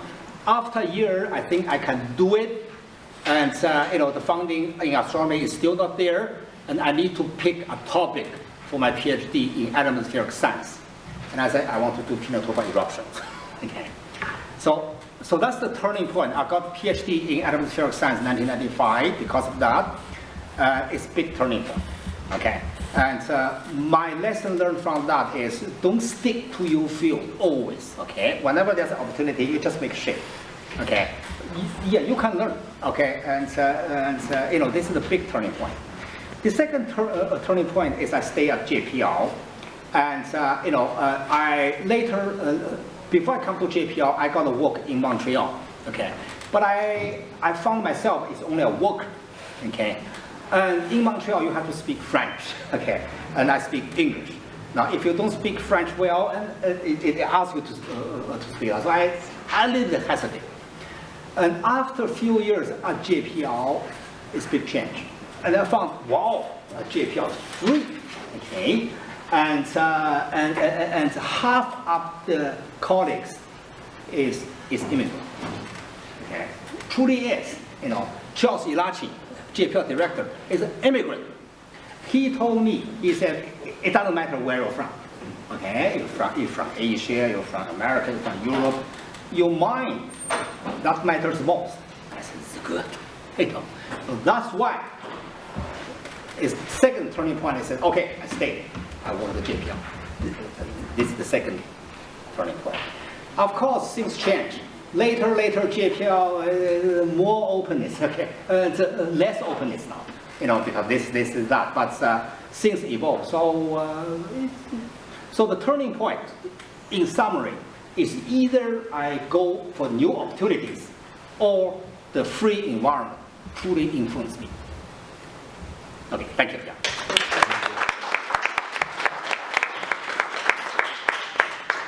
Okay, so I think many students are really thinking about AI and the effect it's going to have on careers. So many students worry that AI is going to replace jobs. What skills remain uniquely human and difficult for AI to replace? Okay, so I'll go ahead and answer the question. I know a lot of people have concerns about this, but I think one important thing that I would highlight is that AI can never replace human intuition and critical thinking. Like, that is not something AI can replicate, because AI looks at data that is human generated and finds patterns within that data to be able to do everything that AI does now for us. So I think that it is very important in this generation to think for yourself and to not give AI that kind of leverage over you. I feel like you always have the opportunity to put your own insight into it. I would say that an important skill to have is to be able to override AI. Like, can you interpret the results and figure out where AI is faltering or where it's misleading? I feel like those kind of skills are really, really important to have.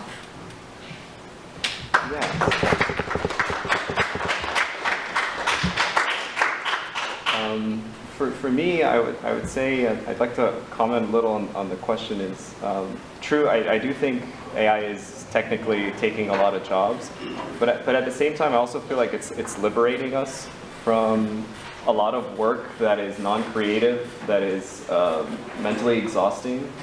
That now we have this ability to focus on the bigger things. Like there was times before AI existed where you had great ideas and you're like, I just don't have the time. You know, I can't do it. I can't lead this effort. I don't have enough experience. I don't know who to ask. But now it's like, well, that's completely changed. And so, yeah, it does threaten the jobs that we can list on a paper. But now if you think about it, like there's going to be an emergence of new roles as people adapt to it. Another thing I've kind of paid attention to regarding coding, a lot of the engineers use ChatGPT, a lot of the researchers with us use ChatGPT, and that's totally fine. But what I have noticed is you could only use it to the extent that you understand what it's doing. Specifically with code, like people will generate lots and lots of code until they get to the point where they don't understand what the system does anymore. And then they get to a point where they're like, okay, I can't play with this system anymore. It's to the trash. I can't debug to save my life. And so I think as long as you're aware and you're using these tools, you know, it's like when Google came out, it doesn't make sense not to use Google when everyone has Google. You should continue using these tools and know that everybody else has these tools. And move forward, knowing that, I just think that what's more important is knowing what are the needs that people need. I think we're going into an era of where a lot of people can now create unique services from the ground up in very short spans of time, which means we'll have a lot of customized services to provide for people. It's pretty exciting.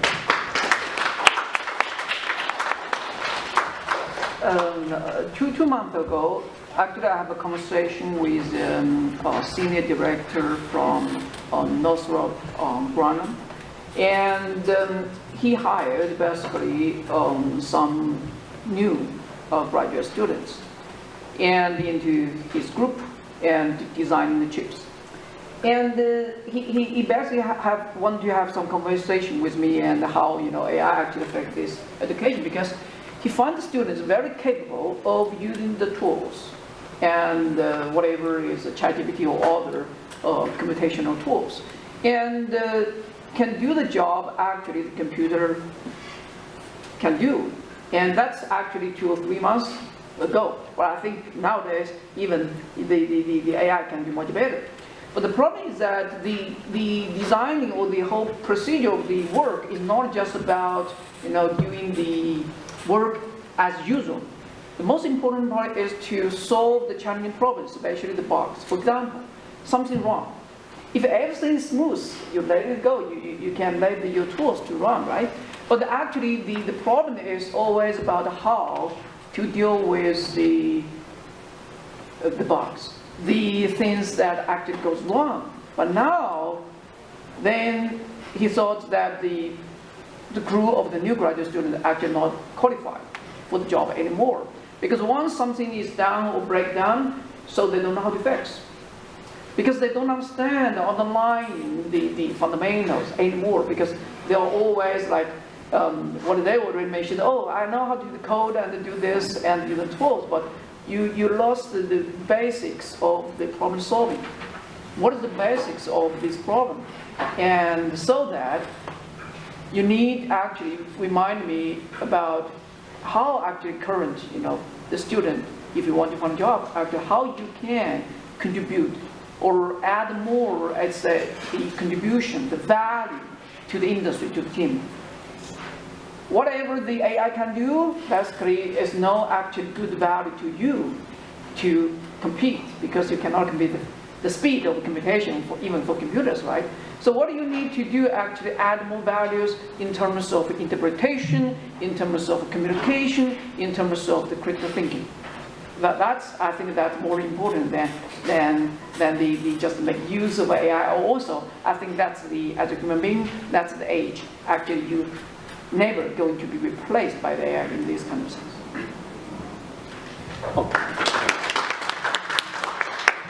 I actually agree, all three of you would say. Okay. And in addition, the most important thing is human had emotions. Okay. AI picks things right and wrong. Human sometimes, I know it's wrong, but I still do it because I have emotions. Okay. Now, if you ask a question, what is the most abundant element in the universe? Okay, hydrogen. Okay, and oxygen. Okay, and carbon, phosphorus. Okay, and so on. And now, what is the abundance of elements in human body, in life? Okay, hydrogen, oxygen. Okay, that's water, right? Carbon, of course, phosphorus, and so on. Because we are made by the universe. We are made inside of stars, of course. What is most abundant elements of AI? Silicon, maybe copper. That's not the most abundant elements in the universe. So one day I was in a church, okay, and I talked to a person. The person said, hey, I don't believe the AI is going to overtake human, because human is made by God. AI is made by human. God is better than human. Okay, that said, human. You can think about human is another layer of AI. Okay, let's say, but human has chemistry, biology. Okay, I feel in love. Okay, I have orgasm. Let's say, because the chemical reactions inside the body to make that. Okay, and so we have emotions. Okay, AI don't have that. Okay. We observe the stars, we have to feel awe-inspiring, wow, the universe. AI don't have that feelings, at least for now. Okay, so, and human take food, okay, enjoy food. AI don't need to eat. So I think the food industry, certainly, and you need a human to develop the best taste, wine, okay, and the wine production. And cosmetics, okay, and and human want to look beautiful, because human have emotion. I want to, girl want to attract a boy, boy want to, find a girl, things like that, and yeah, where's my wife? Okay, and say my wife go to massage, okay, and. We want to massage by human, not by machine. And things like that, and also language, okay, music, okay, and enjoyment, human relations, okay, communications, government relations, international relations, okay, social science, because social, what is social? Social is a human society, not robot society. So those fields will need more people. Okay, even if the AI can do the coding, can do lots of maybe assembling, and make you cars, things like that. But what kind of car human like? What is color you like? How human feel comfortable? Human make decisions. Yeah, thank you. Yeah.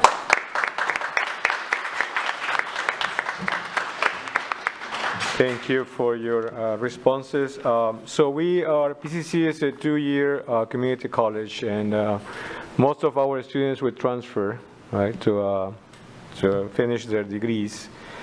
So we're going to put you in a seat of a counselor as a guide.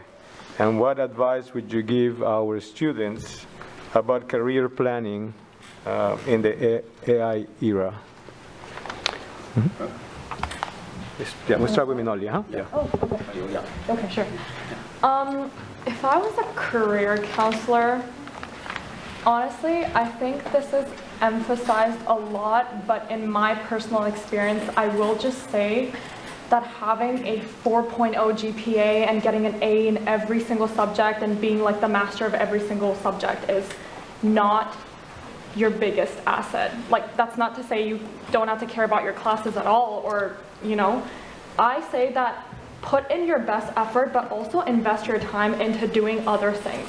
I feel like internships are a really great way to actually explore the job market, because essentially you're going to college in order to pursue some form of higher studies or to go into a job or research or open something, whatever that means for you. So I feel like taking the initiative to go outside of your classroom and applying what you've actually learned in there is something that I would advise everyone to do. Yeah.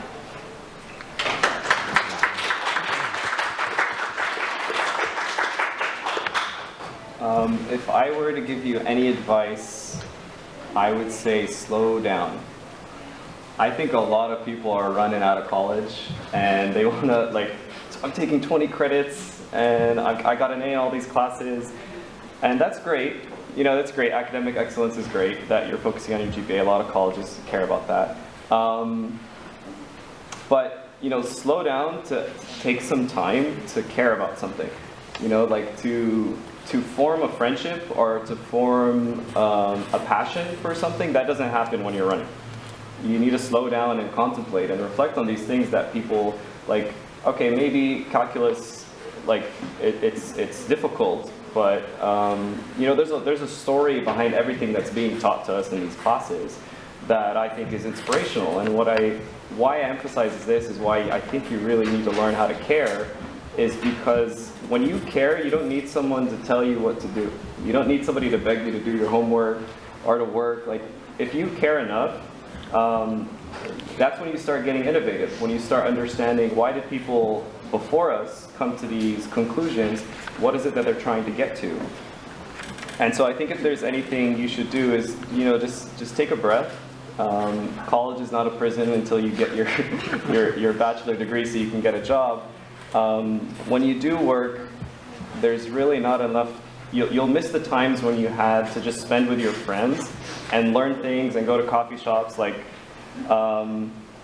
these are the great times. And so I would say just slow it down and learn how to care about something. Fall in love.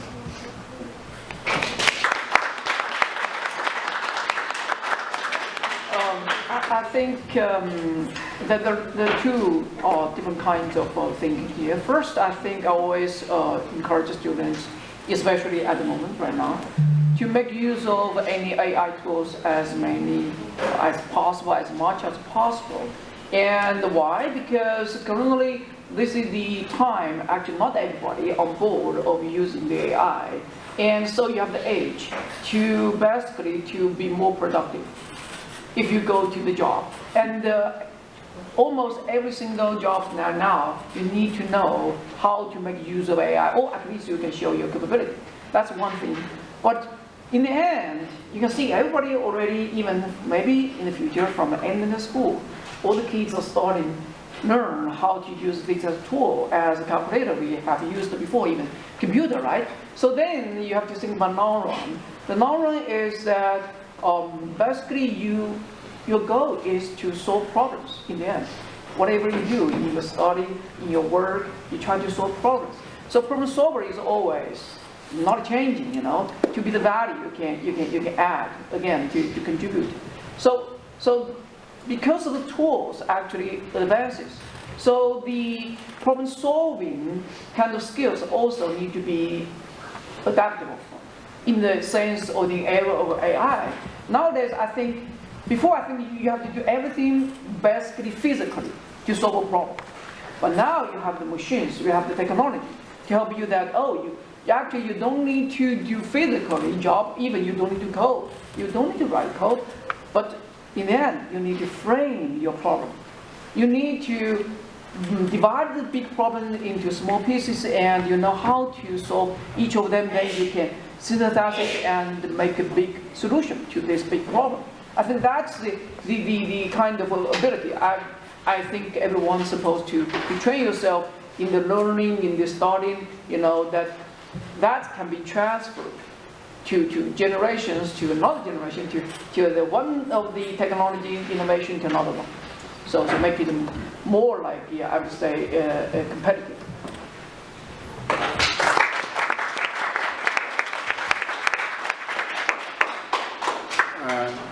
I think all of you have a good point. Okay, I think relax is needed. Okay, I think we need to work with AI. Is also needed. Okay, now and most important thing is not to think which college you need to go. Okay, is what is your interest on? Okay, what you love to do? Okay, forget about title, salary, everything. What you really want to do? Okay. Now, if I'm at the PCC, if 30 years earlier, let's say I'm at the PCC, okay, I'll go to Cal State Long Beach, okay, I visit the campus, beautiful campus. I'll study, ocean science, study fish, and those plants in the oceans, okay. I don't think that can be replaced by the AI, okay. So close to nature, okay. I'll study forest plants, something like that. You really want to enjoy, okay? And maybe you want to study psychology. You want to study human relations, okay? To pick one thing you love to do, okay? Truly is the happiness of your life, and depends on your enjoy. Okay. If you find difficult to do that, okay, let AI handle it. Learn how to use AI. Okay. The others follow my interest. The happiness of your life is not depends on how many monies you have. And it's just the things you enjoy to do. So if you put this in mind, okay, you think about your transfer. I think it's the best choice. Thank you.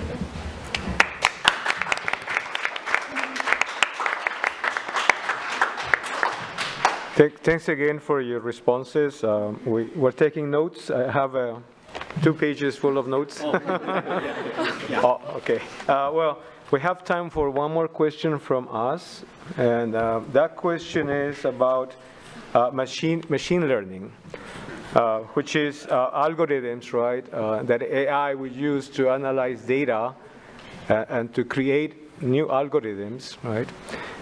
So the question is, for each one of you is, how do we regulate this self-learning by AI? Is it becoming dangerous? Is it becoming too much? Is it up to will we leave it to the individual? Do we have to set up regulations by governments? What are your thoughts on machine learning and on AI? We're going to start with Professor Zhang this time, and then we go through with Professor Tong, and then Elijah, and then we're going to close with Minoli. Okay. I think machine learning, first of all, machine learning is needed. Okay. I worked on satellite data analysis. Okay. Every day, there's gigabytes of data coming down from the satellite country in orbit. Okay. If just by human eyes, very limited. Okay. I think every day only less than 0.01% of the data ever being read by human. Okay, so you need a machine to handle that. That's called big data analysis. Machine will find out the patterns, and then to do some analysis, preliminary analysis, then give it to you. Okay, so I think machine learning is needed too for data mining, data analysis, not only satellite data. Vast of information. For example, Amazon, they hire people to analyze data. It's just by eyeball. You just cannot. Using machine learning to find out patterns. Then, I think human need to make a decision. Okay, machine can do 99.99% of the job. Okay, but that 1%, human intuition. The human influence, make decisions, that's very important. You think about innovation, scientific discovery, innovation, and application. That 1%, never underlook that 1%. things to do it. Because even ChatGPT, for example, I talk to many people how to write poetry, let's say, okay. ChatGPT can write beautiful poetry, but it lacks 1%. The ChatGPT can survey all the poetries available in the world and like cook up with one. But that 1% is very important. Okay, so I don't against machine learning to make it as a useful tool, but you work with machine learning, you put it 1%. Thank you. Thank you.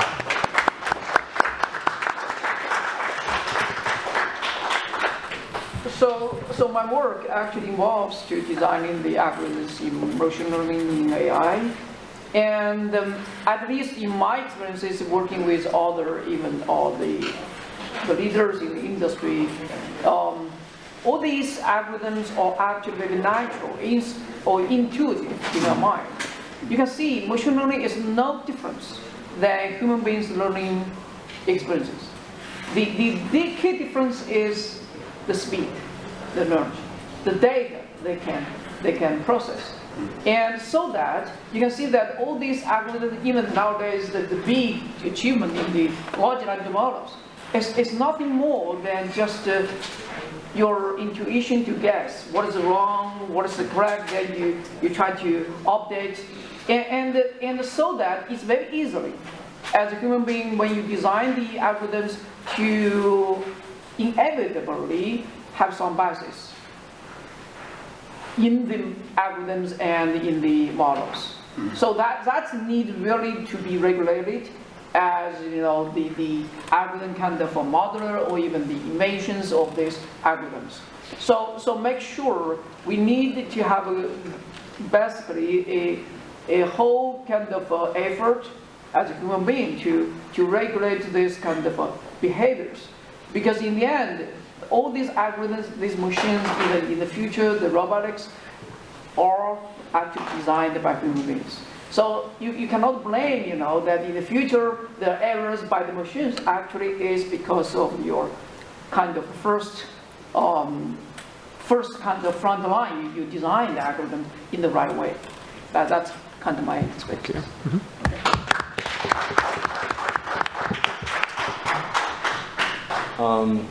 I think so it's a very complex topic to talk about, because there's two people pulling on both sides. You have one people who, and I'm an engineer, so I think of data a lot, and the more data, the better. So if you have more data, the better the tools you can build.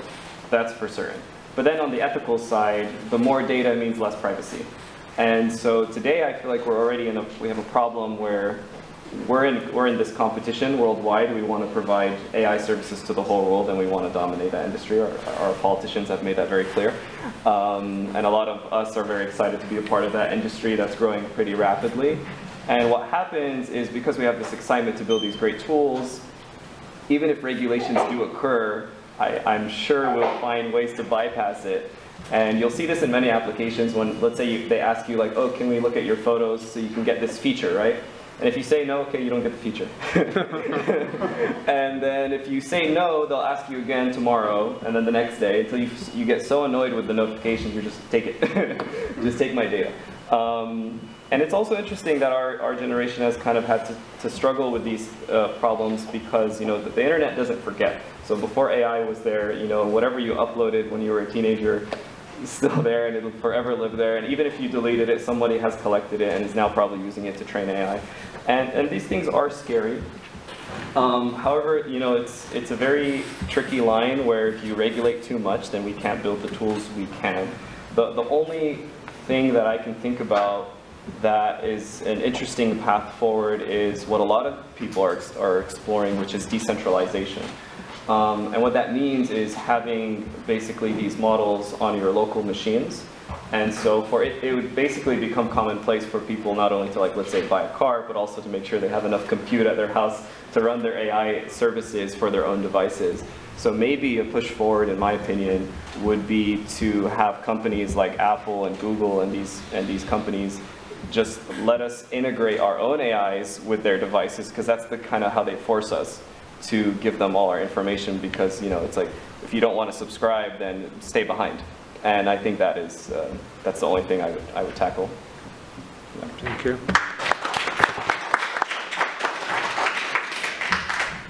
I'm just going to ballpark on what everyone said, but I think that if you're in this industry and you're curious about how machine learning works, then it's very important to understand what it is. So I would recommend kind of going into it and seeing what this machine learning thing is all about, right? What are the optimization tools that are used? What are the different tools that are used to train data? How is your data being used? How is it being managed? But yeah, talking about the ethical side of it, I think that is also something that can't be ignored because AI is collecting a lot of data on us, and it's kind of scary to think about. Like every time you ask ChatGPT something, that data can be collected on you. And I think that responsibility is also ours to bear, you know, to make sure that we're using these tools in a safe way.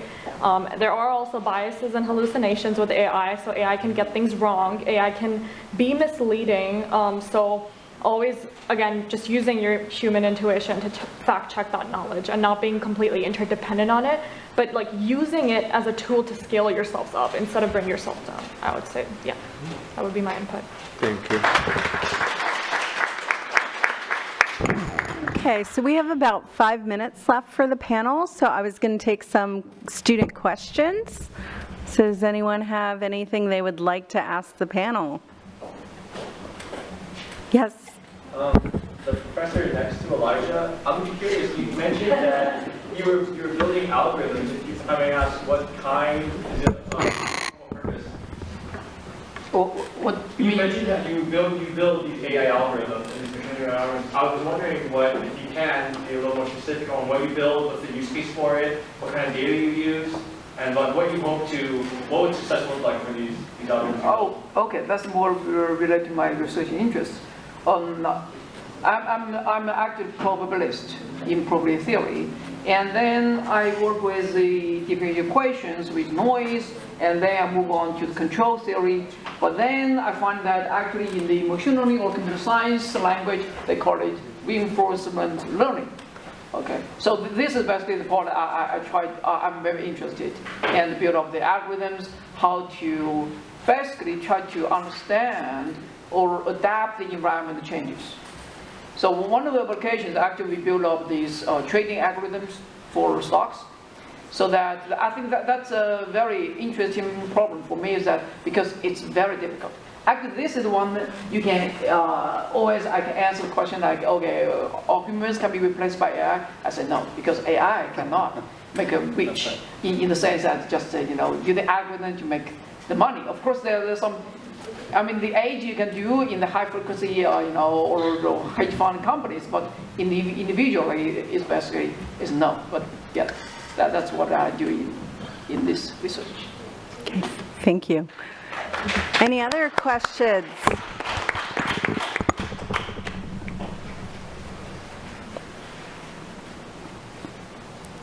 Anything else that someone has they'd like answered?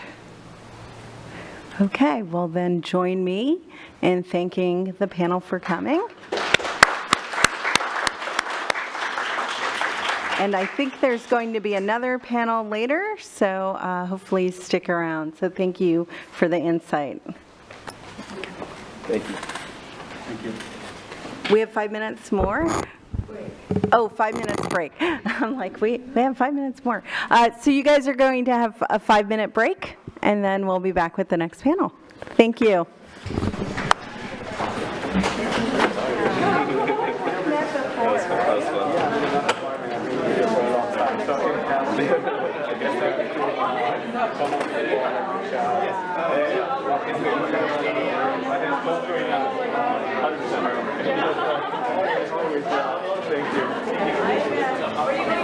Of course, yeah. Elijah, thank you. Appreciate it. Good answers. Thank you. I appreciate it.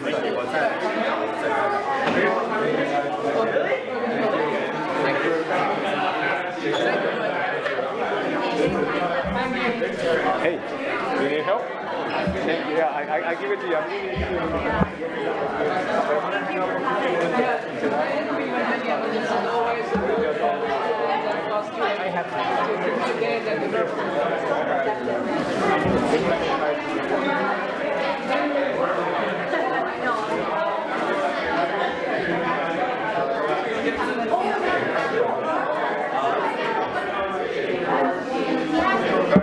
Pass them out to whoever is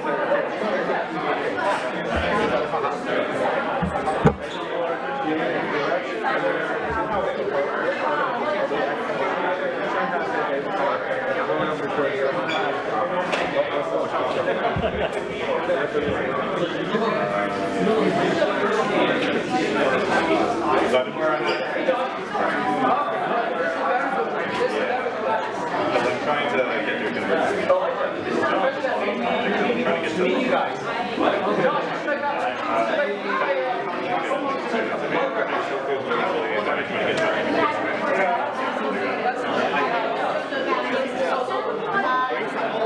I told her name is Teresa.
To introduce you. Okay, sure. Good afternoon, everybody. Now we are going to welcome Professor Joshua Robles to lead the calculus workshop, okay? Let's give him the round of applause. Thank you. Wow, so fun. Yeah. You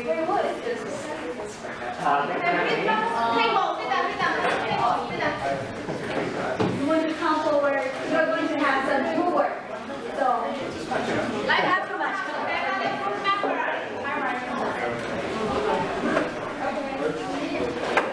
Does this all have to be Is this all part of one part?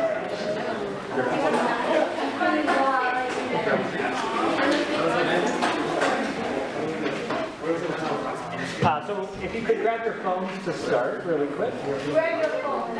Oh, not here. Thank you. I have some very quick questions for you all. Again, my name is Josh Robles. I'm a math professor here. I teach some of our statistics and calculus courses. Oh, why are we not seeing it? So if you could scan this QR code. I think it should let you answer. We'll see.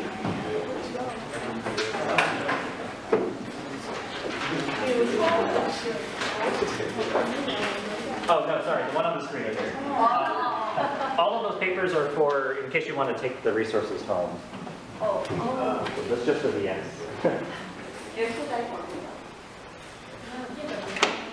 There we go.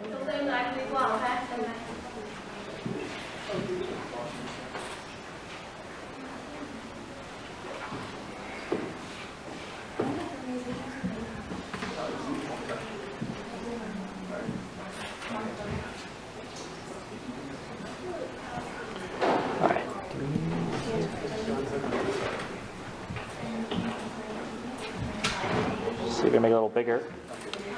We have 4,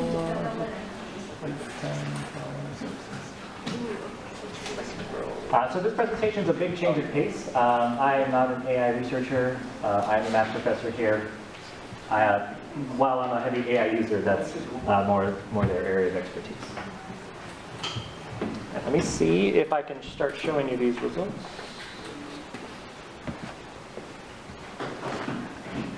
Okay, you might still be able to answer.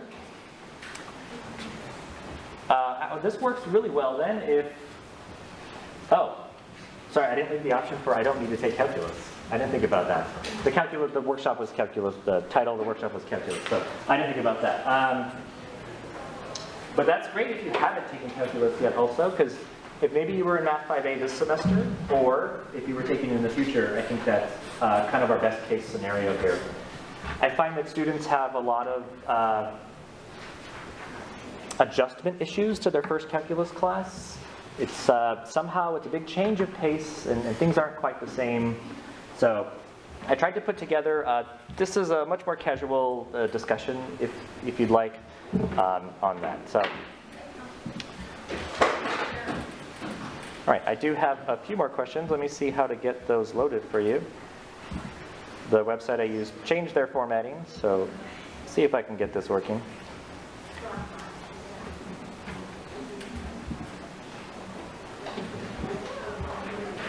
I think that should have loaded. Do you want to see if you're able to answer? Or do you have to scan again? So the question is very specific here. What would you say are some bad ways of studying?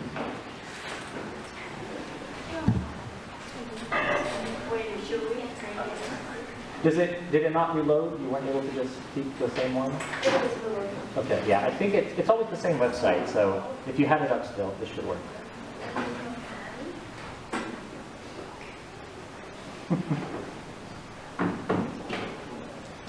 So again, the question is a little odd. What are some bad ways to study? I'm going to assume you all study. That might be wrong. You might not study. But what are some bad ways to sit there and study?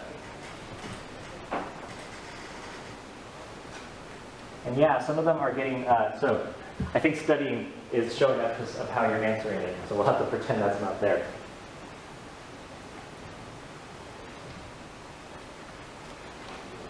Oh, we're moving around a lot. I'm going to have to pause those so I can point to them. So I think you're getting close to the idea. I have a feeling that the word night here is something like night before. That I agree is a bad idea. My purpose right now is to just have you work less at school. I want my students, I want their process to be easier. I don't do that by being extra easy or anything. I am just a normal professor, I would say. Some of this, so I can see some of the distractions issue. I am not here to help you with that. So I'm sorry, I am assuming that you're going to sit down for 1 to 2 hours of 1 to 2 to 3 times a week and study your math and science classes. I have ADHD. I don't sit well for more than 20 minutes at a time or 10 minutes without getting distracted. But that's not my area of expertise to help you with. So as I was a on and off struggling student and then tutor and then professor, I have realized what I like to do was how can I study the least and still get the highest grade. So I think the multitasking aspect here we can maybe chat a little bit about. The night before issue, and especially this cramming of how unfortunately ineffective that is. So I will try to convince you to maybe change your habits a little bit. The distractions is not really part of my idea here, though. So the main purpose of today is, are you curious how to study less?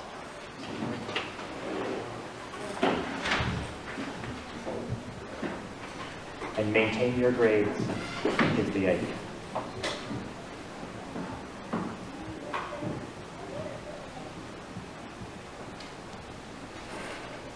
Some temporary false answers.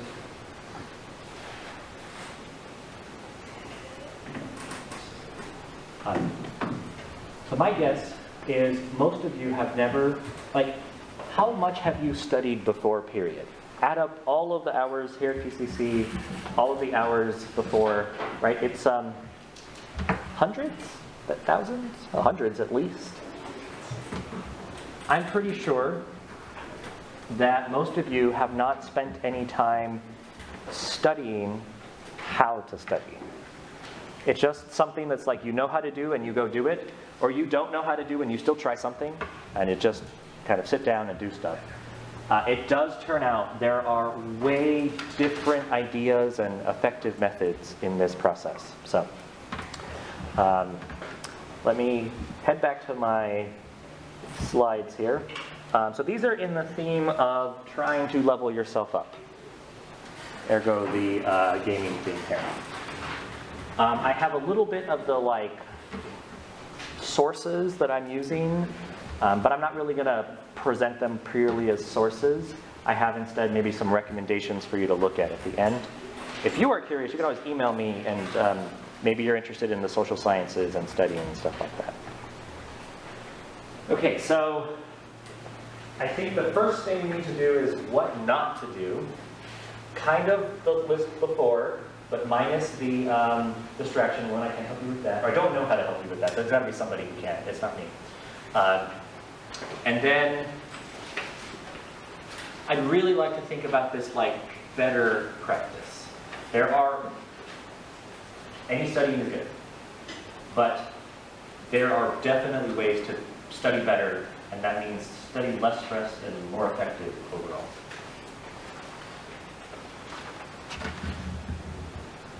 And a little bit at the end, we'll talk about some very advanced techniques that took me a long time to adapt on my own, and then I find out that they are just things that people do all the time who are better studiers. So that was a little unfortunate. So what are the things you should avoid that probably feel like studying? First one is for sure to just not study at all, but that's not what I'm here to mainly focus on. I'm going to assume you normally willing to sit down. What kind of grades do you normally get? So you all up here, what would you say students normally get as their grades? B. You know, it's better than that. The most common grade given here at PCC is an A. Maybe not in the math classes, but it's still pretty close. The most common grade given in most math classes is still an A. And then a B. So everyone gets A's and B's. Most people end up getting A's and B's. Not everybody. Most people get A's and B's. So again, I think a lot of people are practicing. That's not our discussion. I have a lot more things I think you should not do. So if I were to give the survey and say, okay, how did you study for this exam? One of the worst things I hear is, I reread my notes. Reading is not studying. Reading is pre-studying or pre-learning at best. I don't think we have any classes that are reading-based, but if we do, they're not our math classes. And this probably works well for science also. I took a little bit of science classes. I think that would work to discuss about them. But mainly, I'm thinking in the context of math. But this was one of the ones that you all identified as a bad idea. So why is it so bad that we should not cram? I should have brought a little whiteboard or something, because I want to draw a little graph right now. I'm just going to have to look at me mine here. So if I teach you something right now that's complicated at the level of a college class, right, how quickly until you kind of start forgetting it? About 24 hours. And you've forgotten a good portion of it. And how well you remember it, it just continues to go down. If you cram, you bring it all the way back to 100%, but then it quickly starts falling again. This is officially called the forgetting curve. Just think of any curve that's heading down here. So what you do, unfortunately, is you need to repeatedly bring it back up to 100%, and then your forgetting curve gets better and better over time. At some point, you don't forget as much every day. And so studying for 5 hours one day is probably the same as studying for, honestly, 2 hours on 2 days spread apart. Maybe 3 hours-ish. So again, I'm trying to save you a lot of time. I know it's hard to make that adjustment, especially when I was a struggling student. I was always cramming, and I always felt like I was barely catching up. So I understand it's tough to make that mindset, but 20 minutes a day can be as effective as a whole day in 1 week, hours and hours at a time. And once I figured that out, I don't know, it just, I only did well after that. And so the last thing we should avoid, it can be hard to ask for help, or maybe you just don't have the time, but that is probably the last category, is really making sure you are quickly moving to get help. And I'm going to frame the help in 2 different ways. There's a help that you can also just get because it's accidental. If you show up to our Math Tutoring Center, the Math Success Center, you can just sit there and study and accidentally get help. So there's some choices that you don't even have to ask for help to end up getting it. Yep. So I think most important is to avoid these issues. If you remind yourself that rereading your notes is not studying, I think you're pretty close. And if all of you stopped here, well, you all might be perfect A students, I don't know any of you. But if you don't do these and you add these to your lists, you will notice you save a few hours a week, an hour or two, and you could stop here. So I think this is the goal for all of you to try and adopt as much as you can over the next semesters, weeks right now. Spaced repetition is what helps us not live in that forgetting curve area. So if I work on something 4 times a week versus 1 time a week, I have to work way less at it. And I think people forget how similar academics is to something like sports. Yes, sorry, in the back. I have a question. So when it says spaced repetition, review material, that review does not mean to reread. Yeah, so I'm using the words a little liberally here, but sometimes it is okay to reread as your review, and I'll go into the difference there. Hopefully, we also believe in the context of math and science, you have to do problems to study. So the review, you might be doing the problems, a very careful read-through of your notes, trying to maybe test yourself. But, so I guess that does move into the next one, the active recall. So kind of open your notes, look, if you see this part of a problem or a setup, kind of cover the rest and temporarily test yourself. But you can make those small tests a few times a week. And you'll notice that you don't have to sit there lengthy on the big days just to do a lot of studying. So I'm trying to convince you to be much more weekly studiers than studying for exams. Some classes can be very challenging. You must study for the exam separately. But repeatedly over, maybe not skipping more than 2 days in between looking at some material, it will just always be at the top of your mind. And it's so much easier than completely forgetting and having to remember something over a week or 2. So as best you can, instead of, if you sit there and plan your schedule, I wasn't sure if we should do that. I didn't know what classes you all were taking. So that was the other idea. I thought maybe we should sit there and plan your study schedule. Are we taking any math classes right now? What are we taking? Statistics. Yes. Any other math classes? Any science classes? All right, so stats is quite similar. Stats has the issue of also a lot of vocabulary. There is new vocabulary in calculus, but there's a lot of vocabulary in stats, so that is worthwhile to adopt these also. Okay, so I would consider these the small amount of stuff. And then if you really want to figure out how to optimize your studying, I would say that's the next level. So this gets you a little bit of your time back.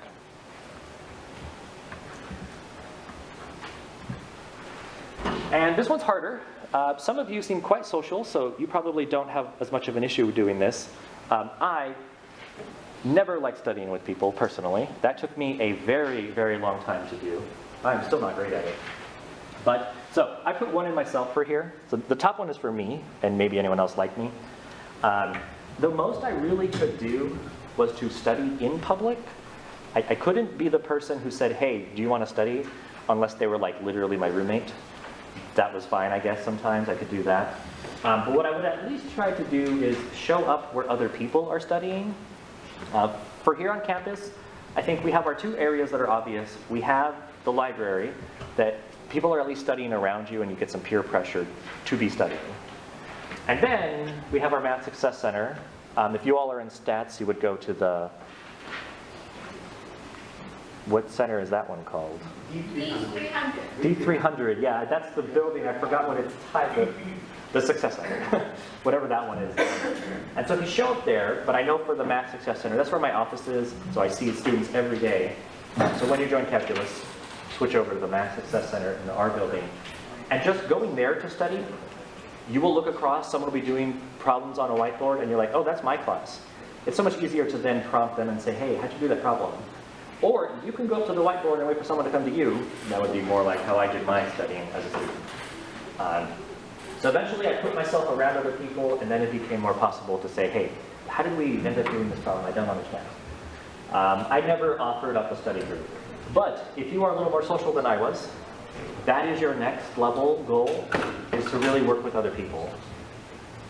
If you can figure out how to work together and bounce ideas and teach each other, at that point, now you are saving hours and hours of studying, and you'll be surprised at how easy most classes are. Because you won't understand the same thing as someone else. And as long as most of you who are showing up, there's 2 to 5 people who are maybe a group, you are easily fitting in with other people's knowledge. So like if you're in stats right now, are we looking at content like, what are we, a month in? You had your big vocabulary sections, right? Are we probably in our like mean, median, standard deviation area, and probably right around there. So right around now is when you want to think much more carefully about your study habits for stats, because it's going to probably feel a little more intense after this. The statistics ramp up is fast after your first chapters. And so kind of pre-planning to maybe work with others. Especially if your professors have any projects, that's extra reason on top of pre-planning to work with others. Okay. A few more questions for you all.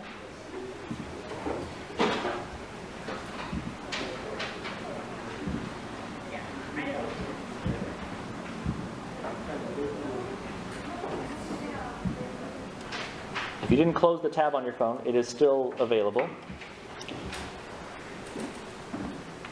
So you show up to class early. Which of these would you use your 10 minutes of free time for?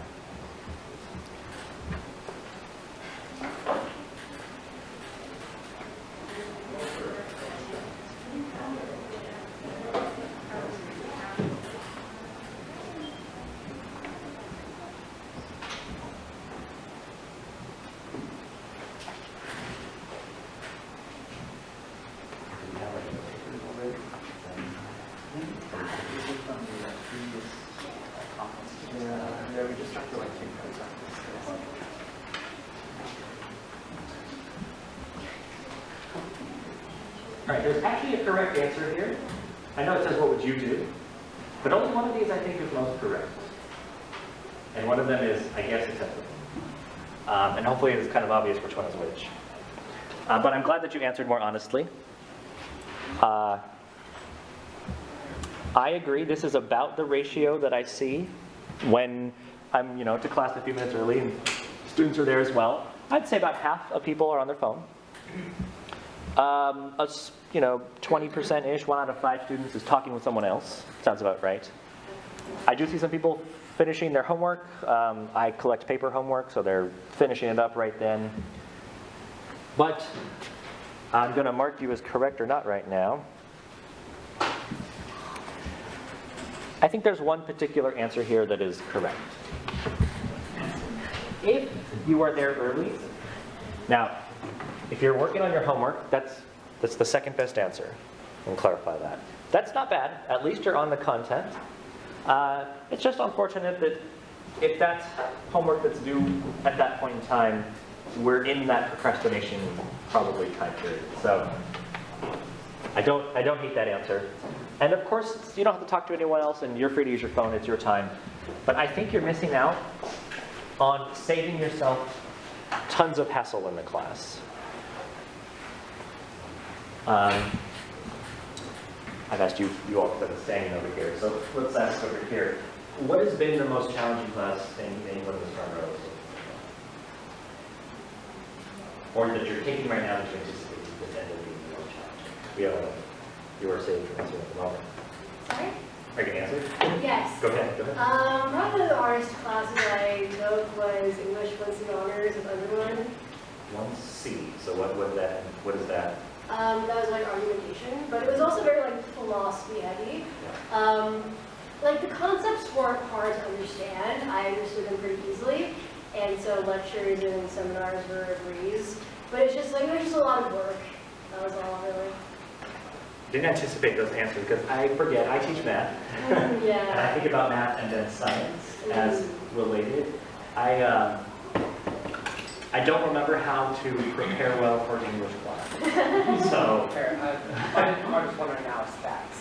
And so stats is a challenging class. It's not hard. It's so fast. It's hard to keep up. Sure. And so I think the fastness is one of the best ideas here. I really like to go back to sports analogies. I am not very athletic. I go to the gym so that I can, survive life. That's it. But I'm old enough that I really have to warm up before I work out. I have like a 10-minute warm-up routine, both active and static stretches. I think that's very similar. And especially so me, I'm not very athletic, so I have to be very careful. I think that is how if you all are in stats for the first time, you're not familiar with it yet, you have to get in a stats mindset every time you show up to class. And I understand why you just be on your phone and either talk to people or not talk to people and be on your phone, but then how long does it take your brain to warm up to stats? Like 10 or 15 minutes? Now you've lost that first 10 or 15 minutes of class where most professors probably give you about a 2-minute morning intro and kind of get going right away. And again, just not scaring you. Stats is a totally doable class. I like stats, taking it, teaching it. But you are probably moving on to the more challenging part of the class. And it'll stay, it's much more interesting. So if you just sit there and reread your notes I only expect students to do it for 5 minutes. And it's purely answering the question, what are we learning right now? Taking 5 minutes to remember what is the relevant vocab, what do I think we're covering next, do I have an opinion on that, and refreshing that. Do you all have bags with you and notebooks and notes? All right, well, a lot of you seem to be in stats. Why don't you try answering that and we'll practice. This was supposed to be a bit of a workshop. So take a look at your notes. What is the last thing you covered? Go very close. If you want to look at the section of the book, if you don't have your notes with you, you want to kind of Google it. Let me find also.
All right, I see some notebooks over here. Were you doing that? We talked about unit sampling, strata sampling, stratified sampling. Yeah. So then, if you end up doing more math, one of our groups over here, are a lot of you doing sampling? Yeah. So, if you're on your sampling techniques, and then you show up to then talk more about sampling the next day, and you've forgotten all of those types of sampling, think about how rough that's in the field for 5, 10, 15 minutes. My last note's that this is good for associated and current college. I wrote it in my notes, that's the last thing I wrote. Okay, so I don't know how much that helps us for their random bike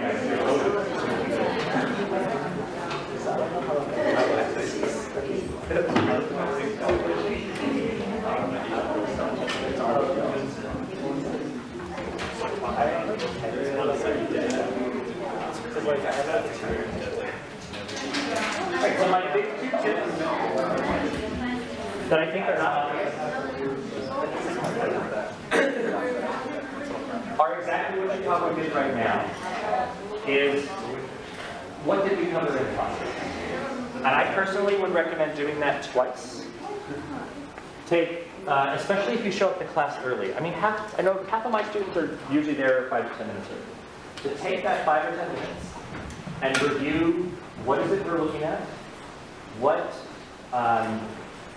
were there any last minute topics that I wasn't quite sure on? Remind yourself of the vocabulary. And then that is like my kind of mid-level skills. So I have, I number these levels very carefully, but it doesn't matter too much. This is like now level 5 and 6 of a student studier. If you take 5 to 10 minutes to prepare yourself for the lesson, it doesn't have to be right before class if you're back to back. You could do it the morning of, or anytime within maybe an hour or 2 of that class. Worst case scenario, maybe the night before. That'd be pretty expensive though. And that's what did we just cover. And then I have them kind of out of order here. The other one that does take much more work is after class.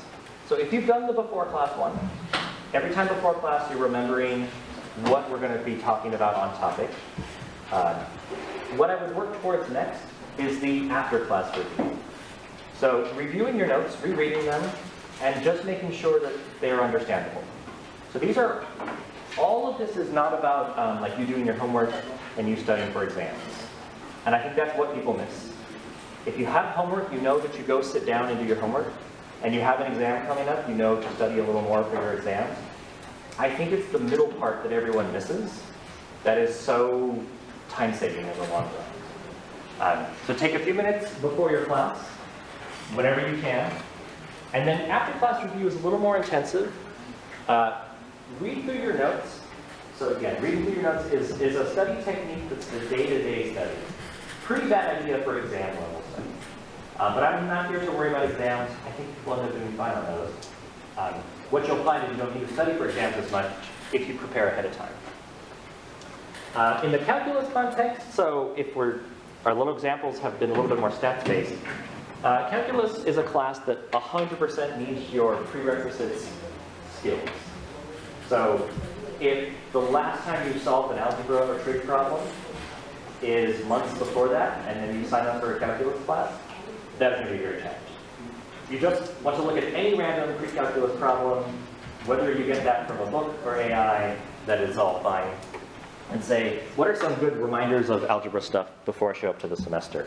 Stats, thankfully, doesn't have something like that. You were already in that. You were able to kind of just get started right away. And the last one is my personal recommendation to students, but this is very, very hard for students to get used to. Have you all taken, if stats is our common denominator here, are you allowed to do cheat sheet on your exams? Okay. No. Not sure. No, maybe. Some exams. Okay. So, did anyone actually make a cheat sheet then? Have you had an exam yet? Some people? Okay. Yes. Don't some professors believe that cheat sheets are really helpful because students spend more time making them and in turn it forces them to study while making them? Yes. So if you've made a good cheat sheet, when you're on the exam, you probably don't end up needing it, is how it ends up working. And then if you didn't make one because maybe you weren't allowed one, you kind of wish you had one. But really, it's you wish that you made one. So that's my recommendation. I mean, you kind of answered my question, or my idea. Make them even if you're not allowed them. Like, how many pages are your notes right now, if you want to look? you're 5 weeks into the semester. Even if you write very small, I think you're at least 20 pages into the notebook. And it's a lot of rustling, you try and find your stuff. You just go do your homework, and it's all disorganized. I mean, that's how I am. I'm not generally organized either. And so I needed to put all of my content for whatever subject I was looking at into about a page or two. They're not very popular anymore, but if you go to the bookstore, they have these laminated, like geometry review, calculus review. And that's kind of what I modeled my personal cheat sheets after.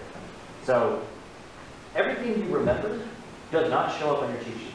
It's all the stuff that you seem to not remember well, and any large formatting, any large structures of the class. And I'll show you a graphical example. So the day-to-day reviewing really saves you tons of time on the back end. And if you take the time to make a cheat sheet that wouldn't have been useful on an exam, now you have one place to go to study. You have a single page or two. And I find that somewhere between there is about as good as a study year you need to be, whatever your academic goals are. I'm assuming if you're taking stats, that's a transferable style class. But some of you might have plans for some other degrees here. That will get you through graduate school if any of you are looking for graduate school after. Maybe the most challenging PhD programs, you might figure out your study skills just a little bit more, but you got plenty of time. So. Last level, is anyone, so for those of you who are taking stats, we've maybe thought a little more about stats. Is anyone looking to do stats past this introduction class? Are you a psychology major? A math or stats major? So for stats, this wouldn't apply. But if you have a need to repeat a subject, let me grab some majors. So what are majors in our question here? Starting, and I can't, you have a name tag, but I can't see your name. What's your major?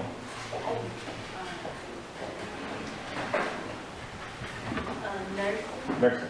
Okay, so, I don't know enough about nursing. We'll wait till we find some, so, next, what is your major? Nursing as well? I love nursing.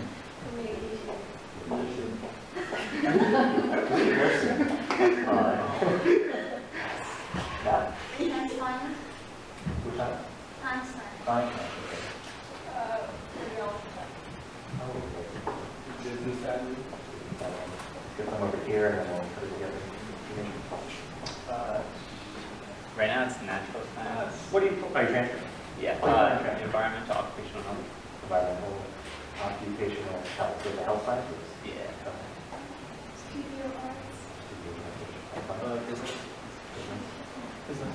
Right, arts is actually a very good example, even though this is more about math here. So, like I have a few books. There's one or two on the tables. I put them back here because no one showed up there. The last level of studying is a little past studying, and it's about getting more involved. So, a few ideas for that. One of them would be to read ahead. So if you know that this subject is not just a like GE level subject. So nurses, those are your biologies, your chemistries probably, and of course any time you take your nursing classes. Health science is very similar. Business. So, you know, for the classes, stats is a popular, an important class, I would say, for you. You know, you want to learn your Excel skills. But now this is, okay, this is a class that's more serious to me. I don't think you should do this on all your classes. I want to clarify that. I don't think you should go this crazy because you're already going to easily have an A with half of the tips before. And that's too much work. So for the classes you feel you need to take more carefully, you want to see how you can get a tiny bit more involved. And even simply just reading ahead. So if your professor has given you an outline of what's coming up next so that you can look at that and see if it makes sense, I would try that. I'll show you my much more technical and advanced cheat sheet idea. I have a picture. People would call that a concept map. So we had I think we had a math major here. So a math major is going to want to kind of map out how math types relate to each other. That's the one I had because it was mainly focusing on calculus earlier. Offer to teach others. Now, Jason, I know you're going a little crazy with teaching others, but maybe be the one that offers the study session. If you know you're in this group of nurses, when you get to those classes, if you want to be like, I want to be the strong nursing academic student, then you would set that up. And then lastly was my idea of all these books around here, is to learn how to study from a professional. It's not me, I've read those books, and I wanted to share that information with you. So let me go through 2 of those really quick. This is someone's concept map for a calculus. Hopefully you can kind of see it. So when you get calculus, you'll recognize these words. This word here is a limit, and it's connected to all of the main ideas and how it works. This is a version of a cheat sheet. It's a graphical version for those of you who are more visual learners. What are the ideas of limits, and how do they connect? So you have, so evaluate is the most common thing you do in a classroom environment with limits. How do I evaluate them? But there's much more concepts here. And putting those together in your important classes. I feel like I don't want to tell you to do this all the time. These are very challenging. I struggled making my concept maps for a lot of my classes. And then lastly was, think about actually spending some time learning how to learn and learning how to study. If you don't like reading, audiobooks are available. And plenty of now modern, like YouTube does a crash course series. So I have watched the crash course series. I read this Mind for Numbers. Making It Stick is on my list, so I'll get to soon. So A Mind for Numbers is a great book if you're in the sciences, how to think a little more kind of scientifically about math and science. And it's actually written in the context of someone who struggled before that. Make It Stick. I've heard this is great for like procedural learning techniques. And even if you don't want to read these, maybe ask AI to give you a summary if you don't have time to read them, but if you have time for maybe an audiobook. The Crash Course series, so there's about 10 videos in that series that are about 10 minutes each and tell you very specific techniques. So even though I am now a much better studier, I never got good at note-taking. So I watched the note-taking videos. I tried to think a little about how to take better notes. That would be my area to work on still. And then 1 or 2 of these books around here is my kind of secret plan. So these are some math books. If you're not in the math area, I wouldn't stress about them particularly. But there are lots of resources out there. I'm guessing there's got to be books on art techniques and our nursing style stuff, like books about medicine. So in your free time, personally, I've read through the smaller ones a little quicker. And I'm working my way through the bigger ones. These are books about calculus and about math. And I don't spend a ton of time doing that, but I feel I'm just so much more interested in my subjects if I spend a tiny bit of social time outside of that on there. I would only do in the areas you are most interested in. I am not telling you to read a book about math, except for our 1 math major up here. I would recommend reading a small book about math at least. I'm about out of time, right? Okay. Yeah. Okay. So, any questions you have, I'd be willing to take. Hopefully you can get at least 1 or 2 practical ideas. If I could go back to my most important practical slide is this mid-level studying that I think people don't do. Try making those cheat sheets and looking at your notes as a day-to-day studying in between. I think if you adopt that, you'll find, honestly, school is so much easier. Otherwise, thank you for having me. I hope you learned something. The QR codes there are the slides.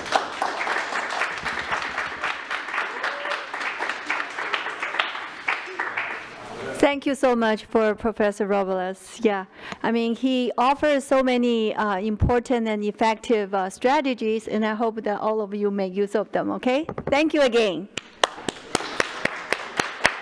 Now we are going to invite the next panel, which is Research and Internship panel. Let's welcome all the panelists to come over, sit here. Yeah, it's wonderful. Thank you. Sorry, I wasn't checking the time, but I felt started to feel around 40 minutes.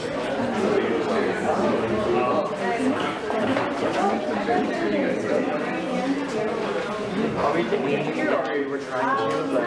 Sometimes we do it after. Oh, okay, cool. Yeah. We're missing one. Yeah, of course, yeah. I know, I didn't realize that. Yes, that's what I thought. But so they're working on it. Yeah, they're working on it.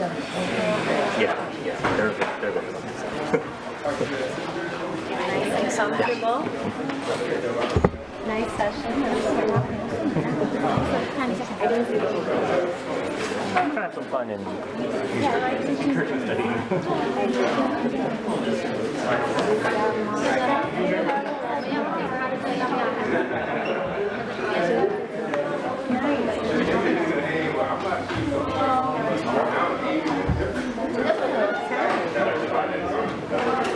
Yeah. Okay.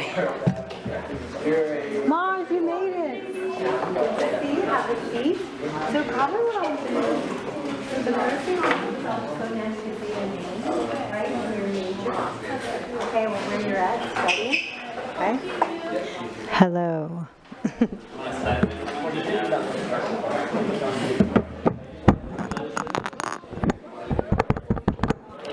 Hello.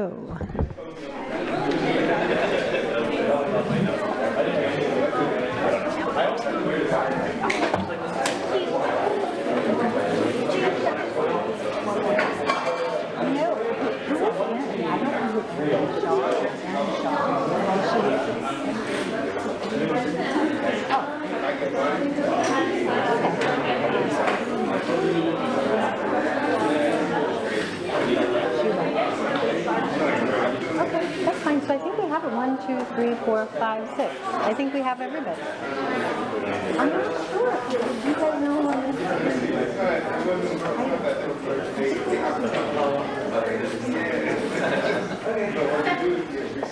well, maybe we can just leave this to somebody else comes on.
Okay. Okay, hello everyone. We're going to get started. So if you could please take a seat. Thank you so much. All right, hi everyone. Welcome to the Research and Internship panel. My name is Dr. JB. I am a chemistry professor here at Pasadena City College, and I also run a research group. We call ourselves the PCC Nanostars, and we have a nanostar on the panel today. So thank you all for coming. I think you're going to have a lovely time listening to the insight and experience of your peers. Okay, so let's get started by introducing the panelists. So we'll go down the line. If you could please say your name, your major and what you're studying, and where you are studying. Okay, so let's go ahead and start. Hi everyone, my name is Jonathan. I study mathematics. I recently graduated with a master's from Cal State LA. My name is Emma. I'm studying electrical engineering. This is my second year. Hi, my name is Tina Carranza, and I'm studying math and computer science here at PCC. Hi everyone, my name is Melanie Hakokian, and last year I graduated with my PhD in biological science. My name is Jason Lee. I'm a second year here at PCC, and my major is applied math. Hi everyone, my name is Mars and my major is biomedical engineering. This is my second year at PCC. Okay, welcome to the panelists. So now we're going to dive a little bit deeper into their personal journey and listen to a little bit about their story and their academic journey. So my first question for the panelists is, could you briefly share your academic journey and how you arrived at your current position? Jonathan? So I have a little bit of a non-standard journey. I originally started my undergrad at Stanford in 2012, but due to some health circumstances and some life circumstances, I wasn't able to finish until 2020, and then when 2020 happened, it was the whole pandemic. And then eventually I started working, I was teaching, and then I realized that during teaching I really start studying math again. And I decided to enroll at my local university at Cal State LA to try a master's out, and 2 years later I graduated, and that's where I am today. I feel like I have a much shorter academic journey because straight out of high school, I came to like 2 years since then. But yeah, so I just right out of high school, I came here. Hi, I have also a non-traditional pathway. I actually graduated and then decided that I wanted to try a new career and decided to come back to school and try some new stuff and go back to PCC. So I'm from around here. I'm from Glendale originally. And when I graduated high school, I didn't really know where I wanted to go to college. I didn't get the best grades, so I didn't even get into a lot of places. So I decided to go to PCC. And I very quickly got involved in doing very simple little research projects at PCC. It was a long time ago now, but I had my very first beginnings in research here, like doing my first ever research project outside of class, making my first poster, going to my first conference. So I had all of my first in research here. And then I transferred to Cal State Long Beach. And there I majored in molecular biology and minored in chemistry. And I had a really, really great experience at that school. And I continued doing research there because I really liked research.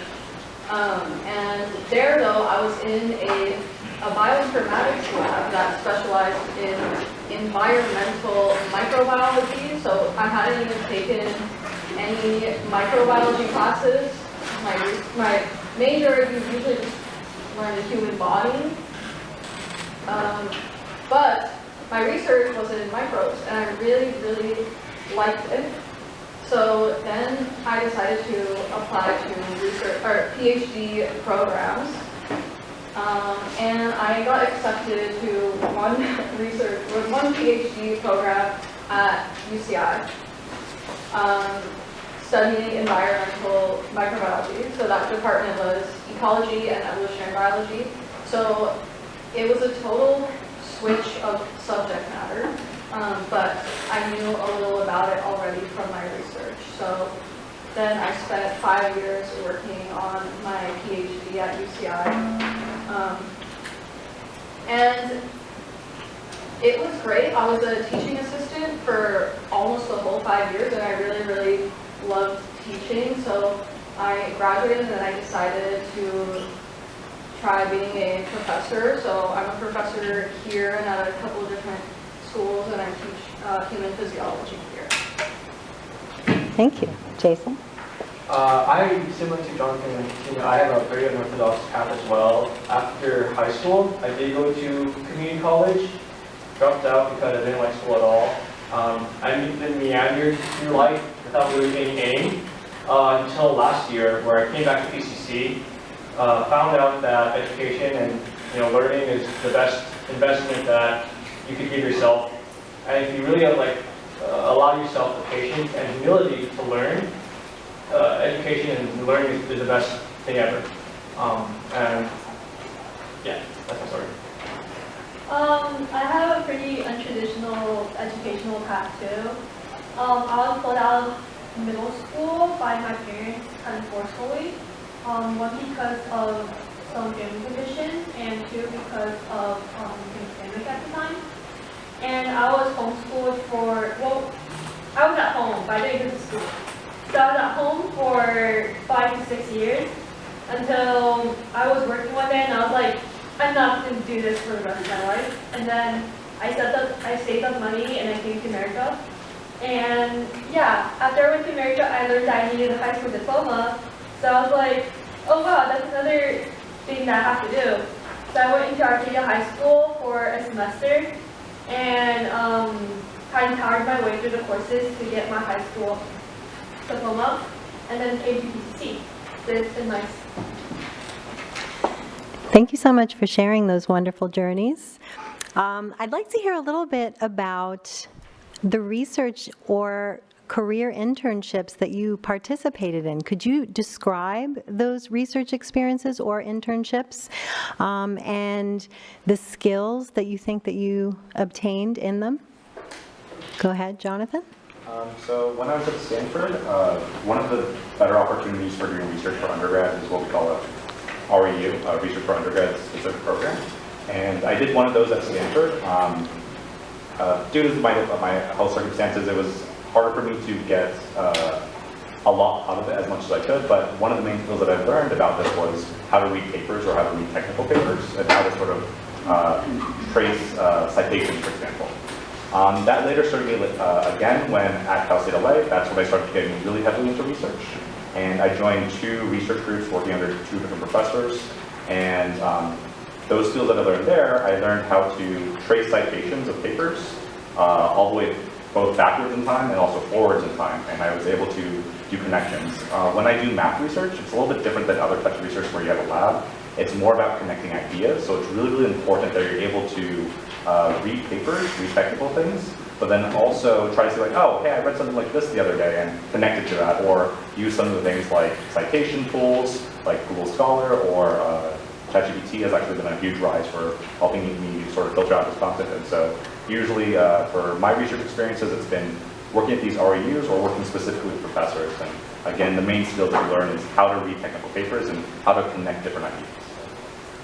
Thank you. So my research experience has been here at PCC, at Harvard Medical, and also at Caltech. I am an electrical engineering major, but my research at Harvard Medical, that was more like bioinformatics. That one was the one that taught me the most, and it's also the one that I've been doing for the longest.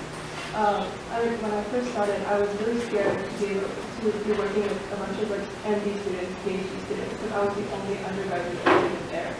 And it really taught me how to interact with them, how to contribute with the knowledge that I have right now. And content that was more related to my major. It's not so much like writing papers or doing data analysis like it is in my bioinformatics class, but it's more like electrical engineering, so I'm making circuits or whatever experience we need, either to show gas lines or things like that. Industry internships, well, I have interned at Micron last summer, which is a semiconductor company.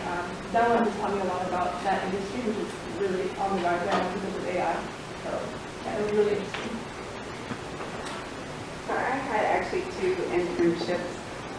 Last summer I did the statewide California Earthquake Center, and I actually worked totally within a different field. It was within geology, and actually recreated a VR experience where you could actually go through and see how far down the fault lines, the faults go beneath the city of LA. So I put the city of LA on top of a VR experience. So it's something completely different than what I had ever done before, only because it was more of an outreach kind of educational program, but it was really a nice experience with working with learning about earthquakes, because I didn't realize they went down 10 miles, so it was really kind of neat learning that.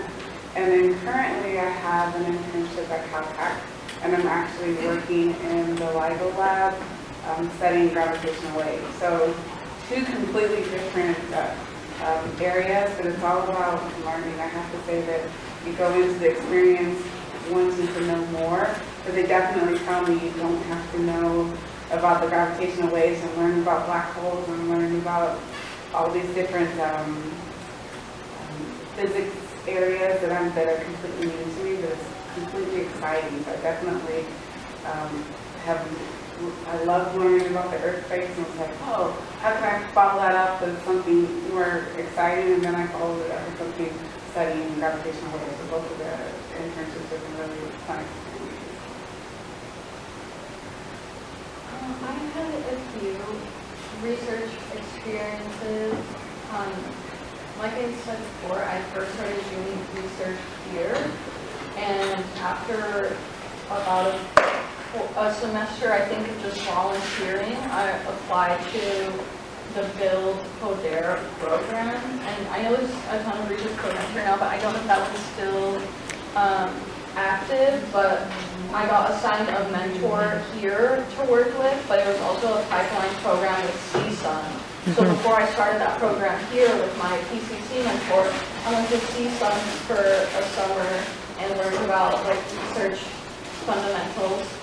And then I did the Build Coder program here with my mentor. I think my project was a very simple project where me and my research partner, we were growing carrots in different heavy metal solutions and then looking at them under the scanning electron microscope.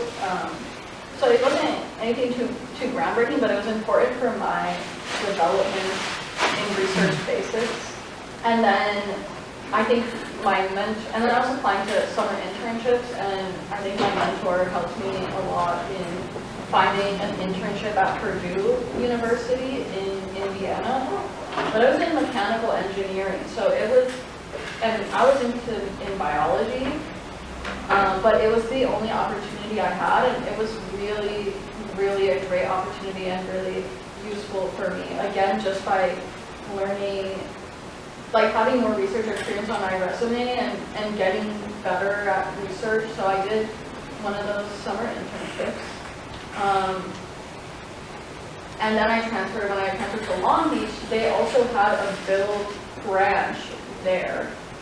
So it was easier for me to go to them and during my interview and talk about the research experiences that I had and that I was a Build student at PCC. So I again got signed up with a research mentor there, and I had a lot of great experiences. And so all of those experiences helped me in the end, like have a lot to talk about during my PhD interviews. I don't have a formal research experience. I taught myself everything I've done in terms of research. I've always felt that you should work backwards, where if you want to apply to these opportunities, like research opportunities, you should be like a really great research candidate. So I, along with my colleagues, took it upon ourselves to go backwards, where we're gonna do the research and then we'll apply when we're like really, really ready, and we'll teach ourselves all the how to read a research paper, how to dissect information that we want, how to build hypotheses, how to like test different experiments. So I did that for a year, where I just taught myself, and me and a few colleagues with no PI submitted a research paper on machine learning with for the purpose of Alzheimer's detection using EEG-based data or brain signals. And this was a student-led project, and a lot of the biggest thing that I learned from it, honestly, was I knew what the end goal looked like. I knew what the paper should have been. I knew what to write about. I just didn't know how to get there. So patience and just constantly learning how to learn was the biggest takeaway for me. Especially because there were no professors, there were no PIs, no mentors, no MDs, no PhDs to help us. It was really just a group of community college students trying our best to reach the end goal, right? You know what it looks like, you know when you reach it, you just don't know how to get there. And a lot of that, there's a lot of resilience that builds up, and you start to understand that just breaking down problems and then breaking them into smaller bits. And I think you also have to have enough humility to like lower the bar more and more until you can finally understand the concept. And that has really helped me, like being this self-taught route. But yeah, that's my research experience. I would just like to say he's probably genius because I could never do that. You're amazing. My path is completely different. I think I went into research where I knew zero about research, and I was kind of glad I did it because the thing is, I would say that I would need a lot of help on my research career. Yeah. So I started out as cognitive histology with Dr. Nick Schultz, if anybody knows him. He's a really cool professor in anatomy. And then he posted a lot of posters around campus, getting students for research. And then at the beginning, I was kind of like what you thought, I really need to get myself, I need to learn all my classes, I need to do a lot of stuff to go into research. But then I realized that I could start, and the teachers would teach me, the PIs would teach me what to do. And yeah, at the beginning I was kind of like, oh my gosh, this is so scary, research is so scary, you're just scientists, I'm not a scientist, I'm a student. But then what happened is I talked to my bio professor, and she was like, you should definitely try, just try it out. So I emailed the professor, I went in, and then the first day he took me around, he took an hour explaining everything to me, and I'm like, am I in? And he's like, well, what do you think? So that's how I got in my first research program. It was the histology. And then I went through that, and then it was really, really interesting, but during the whole process, I was feeling really behind, because a lot of the other students at the time, Emma was part of the research program, they were really confident. They knew what they were doing. They were using those huge long essays, and I was like, what are this word? What is that word? I'm gonna go on Google and search everything. Yeah, and then after that, I learned a lot during the process. For example, a lot of my friends would teach me, what is that? And then I would watch what they do. Another thing is the professors will also teach you. So maybe when you do a PhD in the future, you don't know anything about the topic, but when you go more and more into the topic, your PI will teach you, your teachers will teach you. So anyways, I went into that bone histology, and then I was looking at summer research programs. And I was thinking, oh, all of those DEI and those stuff look really high in advance, and I just don't know what to apply to, so I applied to them all, and I got rejected from them all. Which is a normal process. But then I talked to my bio professor again. She recommended Dr. Bellotti, who's a really amazing professor here at campus, and she has a research program called Nanostars. And I went through the pages that Dr. Bellotti sent me, and I was like, this is a really cool program. So then I applied without much hope of getting in, because I do know that a lot of programs are really competitive. But then I talked to Dr. Bellotti more, and then I realized that even though maybe it doesn't seem like a lot, but sometimes having that basic first research experience helps you a lot, to get into the second one. So then I went to the summer program with Dr. Bellotti, and I would say that's very transformative. Even though I knew basic research in the beginning, but her program kind of transformed me into a real scientist, where you're really exploring what you're looking forward to. So I went through that program, and after that program came out, I slowly became very confident with whatever I was doing, and then I started applying to programs. And before, when I applied to 10 programs, I'll not, maybe I'll get into 1 or 0. But after I went through her program and had those basic research experiences and basic classes, I realized that half of the programs I applied to, they accepted me. So it was like that. So it's kind of a snowball where you get your first one, and then it starts rolling until what you do now. So currently I'm writing research paper with the Stanford neurosurgeon in the Stanford School of Medicine on space radiation and the effect on the central nervous system. To be honest, I had no idea what neuroscience was, but that PI taught me a lot of stuff about what I know. So that's really cool, and I'm looking forward to more research in the future. Yeah. Right.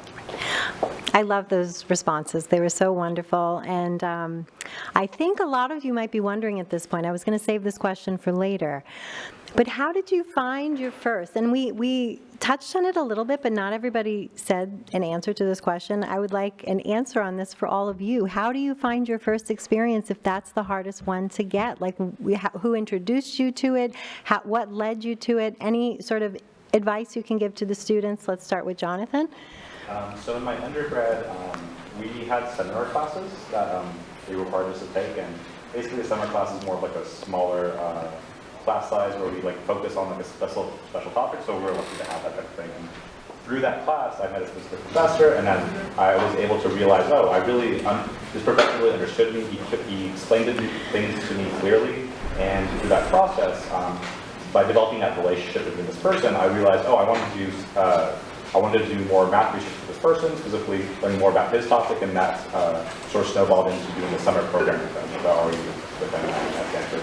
For my master's, since I already had some experience with research, and I knew that I was going back specifically to do research or get more research experience at the master's level, my first semester in, for graduate students, you can usually see these special topic classes, and for those of you who transfer to other like four-year universities, you'll sometimes see other graduate classes that are available, which are like these seminar classes, and you can try to look at these sort of special topics classes to see, do you like this type of topic? But I would say what's more important is less the topic itself and more about the person who's explaining the topic.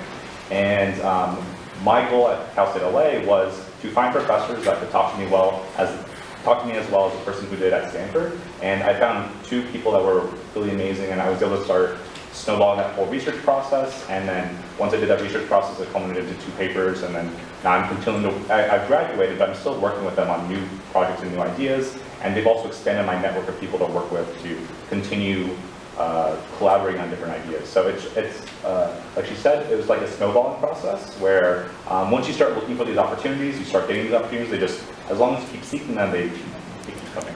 Thank you, Jonathan. Master's experience was here at UC. It's also the one with Dr. Schultz. I don't know why I said that. I knew your major, it was like going to psychology, which is completely different from my major, which is electrical engineering, right? But I decided that when I came here, I was going to try to do like any research that was available to me. And at the time, that was the dermatology lab. So, and it's still going on now, so she's joined. But that experience, it taught me a lot, but it also gave me like the confidence so that I can do research, and then I applied to a bunch of other research programs after that. For me specifically, I don't feel like it like helped me get more research experience. Like I feel like it was still just as difficult to get those experiences as when I had no experience at all. But it's still like motivating me to apply to a lot, which is why I have a lot more research experience now. I would have to say, Professor Dave Smith, I wasn't even kind of interested in doing research, but we met with him, and he had mentioned that we should apply research opportunities. And he said, don't even look at the qualifications, just go to the bottom and apply. And I did that, and I actually, the first internship that I got, I didn't qualify for most of the bullet points, but he says sometimes what happens is they don't get enough people that apply, and they're kind of looking also to diversify a little bit, and they won't take people from other majors. And so I would say that was the best advice I ever got was don't even look at it, just go to the bottom and apply. And that's how I got that first internship. So I would say don't let the applications scare you away from trying. The big thing is apply. I mean, nursing these days no, but a lot of times there's other opportunities. Once you get past that first hurdle, then I think your confidence level grows. But I would say that was the best advice I ever had. Well, I first heard about research here from my chemistry professor at the time. a long time ago. Dr. Ashcroft, he is still here. He's still super involved in research and getting students involved in research. But he was advertising essentially the build for their program during his chemistry classes. So he was like, did you know you can get paid to do research? And I was looking for extracurriculars at the time. And then it was just like a small stipend like $200 stipend every month, but I don't know, it worked for me. So I applied to the build program, and I had to go to CSUN for a very short interview, but it went really well. And yeah, I think after that program, the mentorship that I got from that program, I just got a lot of things to talk about on my resume, which helped me get the summer internship, and then helped me continue the build program at a different school, and then the build program at Long Beach helped me with my PhD application. So it's exactly that butterfly effect that everyone is talking about. As mentioned, I don't have formal research experience. Never really applied to an internship or application. I wouldn't apply if I wasn't interested, so I think that I just wanted to go my own route. But in terms of the research paper that I worked on with my colleagues with, it started because I didn't really care to do research, but one of my friends and co-founder of the Dakota Brain Club, he said in passing to me, anyone can publish a research paper. You don't have to be in a graduate program to do so. And I was like, no, there's no way, that's not true. Like, you have to be a PhD student, right? Or so I thought. So I went home, I did some research, and lo and behold, it's true. You know, you could be a high schooler and the only author, and you could still publish a really great research paper. It would just depend on the content, not the author. And so my passion is building AI tools and algorithms for the purpose of understanding and diagnosing Alzheimer's. That's all I care about. And so if a professor or a lab or whatever isn't doing that exact goal for that exact neurodegenerative disease, I'm not interested. And if no one else is doing it, then I'll just do it. So I started doing that for about 6 months. And the entire time, you can't just Google these things. You can't YouTube algorithms. You have to read research papers, understand what someone else is doing, try to replicate it, find some faults, and then keep experimenting that way. So I did that for a good 6 months. And I was like, I could do this. Like I could write what I'm reading right now. And at the end of summer, I worked on a project with one of the co-founders of the club, and I replicated a really intense research paper. And I was like, dude, this gave me the confidence to be able to work on my own. So in the beginning of spring, I decided to work on the research paper that I mentioned. And so I did that throughout the entire semester, and I submitted it to an academic journal. And that's pretty much my first, I guess, formal research experience. But yeah, I mean, I really believe that like, if you are just curious about it and you love it so much, you're going to find a way to do it, period. I always tell people too, like, you have to love this more than you love Netflix or sleep, because if you don't, then you're just going to do those things instead. But personally, I like doing my research more. But what's important to me is to, if there's no one else doing it in your immediate surroundings, then you can just do it. And you shouldn't be limited by where you're at academically, whether it's a community college or a university or a grad program, right? If you want to do cool research, you can start anywhere. Yep. I kind of elaborated on how I got my first research program a little bit before, but I do want to mention something kind of important is your soft skills. So like when I say soft skills, maybe it's like it's not limited to like how you take notes, how you like I would say interact with people and communication, leadership, and those, even though those are really important. I would say leave some time out for yourself as a person, because when you're interacting with other people, it's not only about your GPA, your resume, your soft skills, your hard skills. It's it's the person that they want to do research with or they want to spend time with. So if you are like outdoorsy or you find life nice, like you want to live life, or you have like you read books and you have your own interests, then when you interact with other people, you kind of like interact with them as a person and you make friends. And when you make friends, that's basically what networking is. Networking is basically like making friends and knowing people, except that you can kind of trade resources or they can introduce you into like programs. So I would say in addition to your hard skills and everything that has been said before, sometimes like improving yourself as a person is a great idea to know. And also to like talk more with other people, make friends, make acquaintances, make networking, and stuff like that. There's a lot of insight on this panel. My first research experience, a ways back now, was also me just walking up to my organic chemistry professor because he had spent that day talking about his research in Antarctica, and I was just curious about it. So I walked up to him, asked him if I could work in his lab, and now all these years later, I'm an organic chemist. So it takes a little bit of a bravery, awareness, right? Networking, all the things that were said here were so great. So what we're going to do now is we're going to dive a little bit further into the day of research, like what can you expect in a research situation, in an internship. So maybe before you talk about the day-to-day, remind the audience what the topic is, because we have a nice diversity of fields on the panel. So the topic, and then what are typical day-to-day in the lab or wherever it is that you do your research. So I work in like sort of pure mathematics. That can sound kind of weird because like most people are like, oh, what do you do for research as a mathematician? And my friend always jokes about how like, oh, did you discover a new number that day or something like that.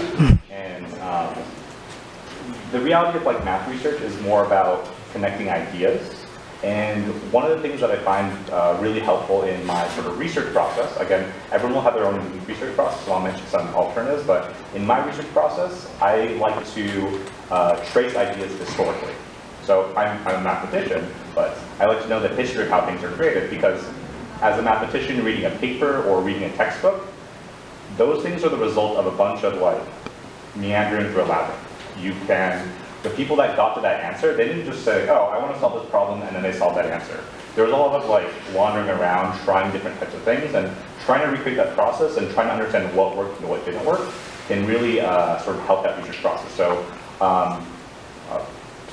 what I do on my day-to-day research is, actually the first thing I do is I'll ChatGPT a topic, specifically for the history of things, because mathematicians, they don't like to write the history of things, they just like to write the solutions for things, and I'm kind of unique in that sort of situation. So I try to look at the historical developments of certain things. I try to ask like, what decades did these theorems or topics come out? And then once I have a clear idea about like, when did this happen in the timeline of the research, then I could start giving more context to the research papers. And again, as a pure mathematician, the day-to-day research is all about connecting ideas. One thing that happened more recently in some of my math research, maybe like a year ago, I was studying one problem and I found a tool to solve that problem. And then I started tracing back, how did all these tools work? And I came back to a 1950s paper from the Department of Defense. And it turned out like math notation like changes over time. Things get trendy and go away out of trend in both research and mathematics and also other fields. And I traced it back to this one paper. And then I started looking at, okay, well, there was a branch at this point. And then some people went one way with the ideas, and other people went the other way with the ideas. I was working in this branch. I started looking at papers in the other branch, and I realized, oh, my problem was solved in this problem over here in a slightly different way. Let me take their tools and solve my problem. So that's sort of like what the research process is for like something as abstract as a pure math. It might be a little more different if you're in a lab setting or but if you're in a very theoretical thing like theoretical physics or theoretical mathematics, that's sort of what it is. It's more about connecting ideas. As for me, I can't really speak for my field because I'm not like, I'm still in my second year of undergrad. I'm not like going to my PhD like he is. But, and I also do research in like really different topics like bioinformatics and electrical engineering, right? So at Harvard Medical, I guess my day-to-day is more like doing a lot of data analysis. I've been writing papers, like sometimes you have to code like figures. That was one of the questions as well. but at Caltech, it's more like, it's like in a lab, and I'm working with like a bunch of PhD students, and I'm basically making circuits for them, like for whatever experience that they need, like to control gas lines, whether it's deposition chambers, anything like that. But I work a lot with like material scientists, chemistry majors, and other electrical engineering majors. And what I've seen from their day-to-day life is like, for like during a PhD program, it's just going to labs, figuring out what you can do for that day, and carrying it forward. Like it's not really structured like it is in undergrad, but I think it's still really cool. And also in bioinformatics research or research that has to do with like, the medical field or medical engineering, anything like that. I have also been working with like hospitals, like Harvard Medical is affiliated with Mass General. So there are some things like that too. I work with a lot of doctors. My day-to-day, so when I'm studying in the lab is coalescence binary black holes, basically black holes that the formation of the black hole, and we're looking at whether or not the orbit of those could be elliptical. So it's a lot more, I'm more the math and computer science, but what I'm working with is more physics, astrophysics. So what I have to do is, it wasn't an expectation that I knew that going into the program, but a lot of times what will happen is we'll run some queries and pull back some information and pull back data, and sometimes running that takes 2 weeks, literally. So then in between running and getting back that data, I'm also doing research on other types of black holes or other types of information in that area because they want me to learn. So the point of the internship is for us to learn, and so they're knowing that I don't have that background, the astrophysicists, they want me to learn as much as I can. So I'm reading lots of papers in addition to performing those tests, in addition to just learning. So I interact with a group of postdocs at Caltech, but it's all about learning, and that's exactly what I went into the whole experience was to learn something new and to, I know, sometimes I tell people, sometimes I write with my left hand, and I'm not ambidextrous, I can't write with both of them. The reason why I say that is because when I encounter a problem, sometimes I write with my left hand because it forces my brain to think a different way. So I think that learning a new subject or something completely different from what you've learned before helps you learn better what you're studying. So I always feel that way, that learning something different will help that creative process. So my day-to-day is definitely more learning as much as I can about something I don't know as much. I'm learning a lot because I'm able to sit in the meetings with the postdocs, and now it's like, oh, that makes like a lot of sense, because prior to that I didn't know a lot about what they were researching, and there's different pieces to studying the gravitational wave, so it's kind of nice to get to talk to other people, because the part that I work with doesn't do a lot with theories. It's actually looking at actual black holes, taking that data and seeing if we can inject other data and get information from there. But there's other people that are doing more theoretical things. So it's nice to get to interact with them. So in addition to doing the writing those reports and pulling back that data and reading research papers, they actually have taken it upon themselves to kind of mentor me. So it's kind of nice because they want me to get better at knowing their world. So every time I ask a question, there's no dumb question, but there's always like, you feel like, oh, they know so much more. You mentioned that they know so much more than what I know, but that's the whole point. The point is for you to learn, and maybe there's a pathway that you don't know that you would like. It might spark this interest or that interest. So I definitely feel that day-to-day is pretty interesting because it's not one thing, because in my head I'm thinking, oh, research is one thing, but I actually touch multiple things in a week, so it's kind of nice. It's diverse, but yeah, it's nice working in the lab. Okay, so my day-to-day, well, during my undergrad, I mean, classes, when you're taking so many, it takes so much time out of your day, your life is kind of your classes, and then research is kind of this side thing that you're receiving just a lot of mentorship from professors and PhDs and postdocs for. And I was so lucky to have such strong mentorship in my community college and my undergrad, and then my four-year institution, like undergrad research. But when I started my PhD, my advisor was just an advisor. I had, whether your advisor is considered hands-on or hands-off, your research advisor, you will be your own boss. Like you were saying, there's no one's providing you structure in a PhD. You are providing the structure. You are making your day. You are deciding what you're going to work on that day at what hours. If you so much independence and self-control is required from you during those years. And the first 2 years when you're just dropped into it, it's so normal to feel really lost and like you don't know what you're doing.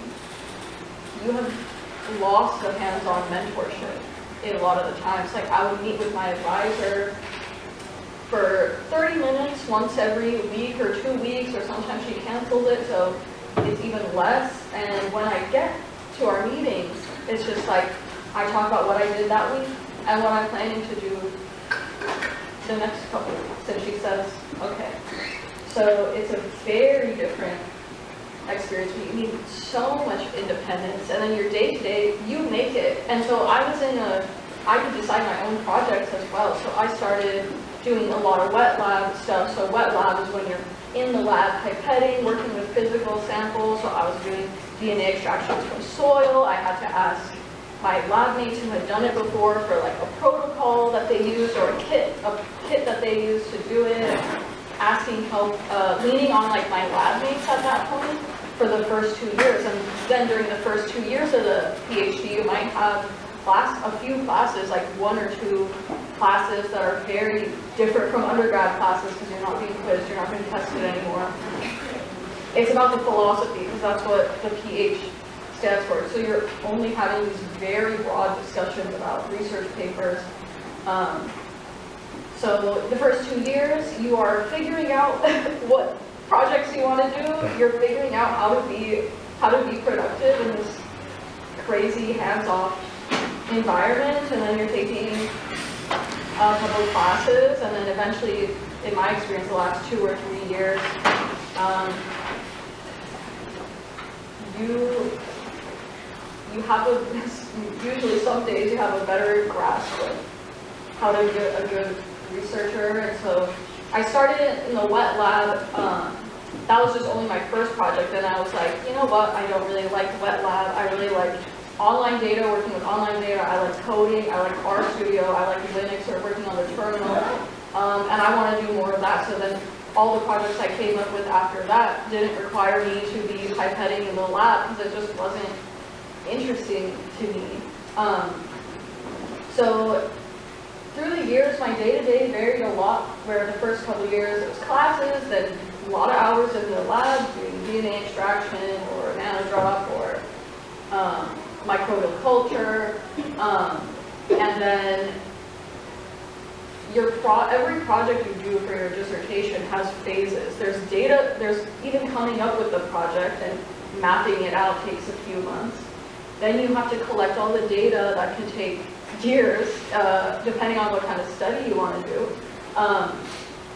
And then you finish your data collection, then you can finally start analyzing, so data analysis. That's the part that I really like. And then when you're done and you have the story, you've answered your research question, you can begin writing the paper, and that could take months. And then when you submit it, you think the hard part's over. It's not. because you will get anonymous reviews back that are sometimes pages and pages long, pointing out, you know, what you could have done better. And then you have to go back to this project that you mentally thought you finished many years ago. And, well, not many years ago. Usually it's a few months to a year. But your mind has moved on to other things, but then you have to address the reviewers and basically do everything they say.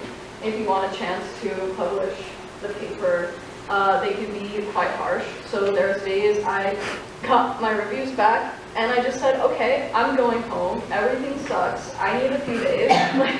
Shut off my laptop, go back home. And then let it marinate for a few days, and then, but I could do that because you have like so much freedom in your schedule and your day-to-day. But with that freedom, you need to have self-control when you get to that level. Okay, Jason? I don't have a lab, so I guess at home would be my lab. Since I code and I read research papers. Or another lab I would consider would be the club that I'm a part of, which is the Coded Brain, so working with those guys. But I guess would be part of a considered lab. But day to day would be a lot of like agonizing, just want to scream at the top of my lungs. Like, whether it's a coding issue or like a math issue, reading like, crazy math notation and trying to like parse through what's even happening. And because machine learning, which is what I'm only interested in, hinges on did your model perform, did it get a good accuracy, did it perform better than existing benchmarks. So it all boils down to like a number, whether you do good or not. So if you don't reach that benchmark, everything you did is useless, and just move on. And so that's really frustrating, but that's also part of the day-to-day. Another part is just coding out what these research papers are talking about. And they're like so selfish with how they work. They don't even provide code for you. Like, they tell you what they did, but they don't want to show you. So it's like, how is this reproducible then?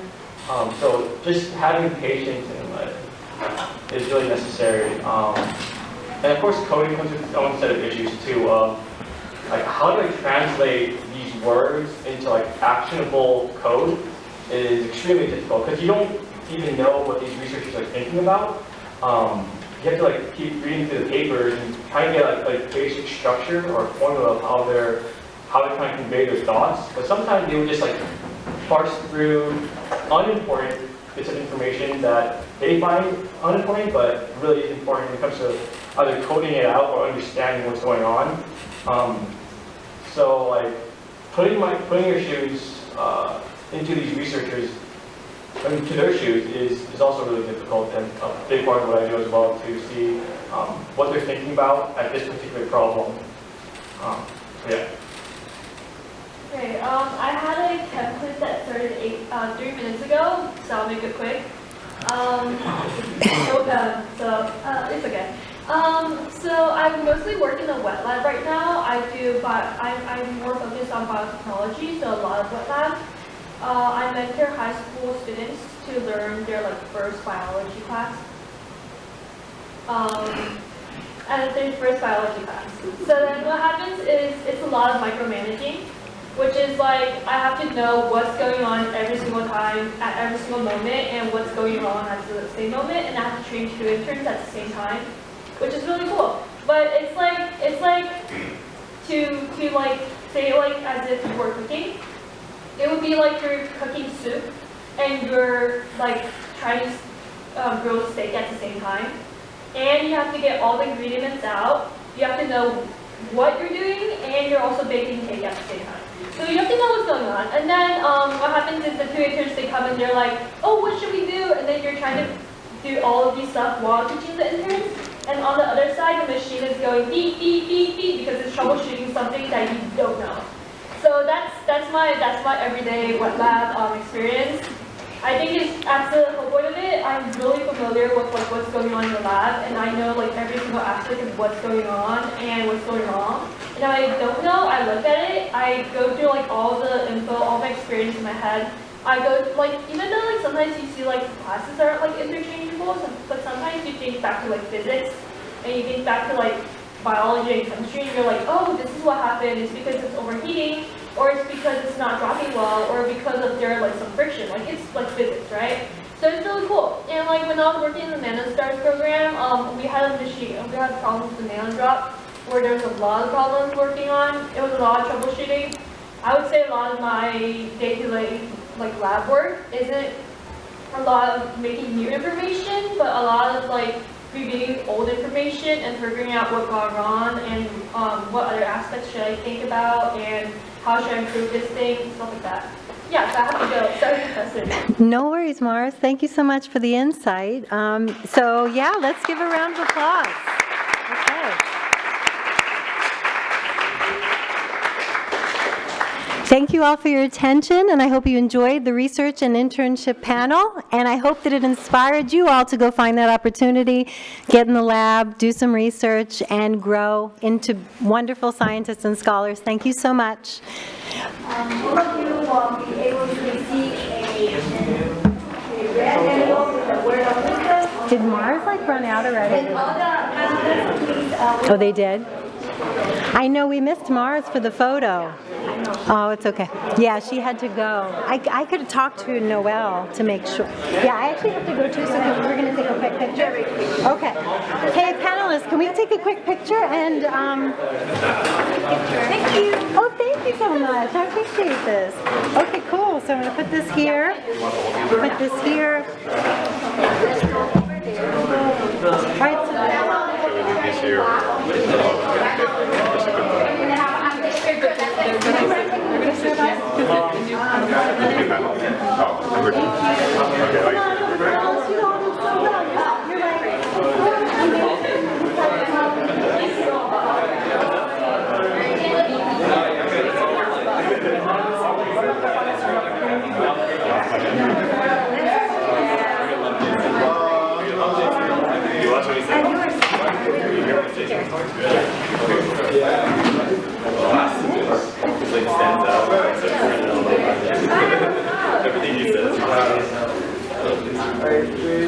Do we need to be getting closer? No, it's fine. All right, 3, 2, 1. 3, 2, 1.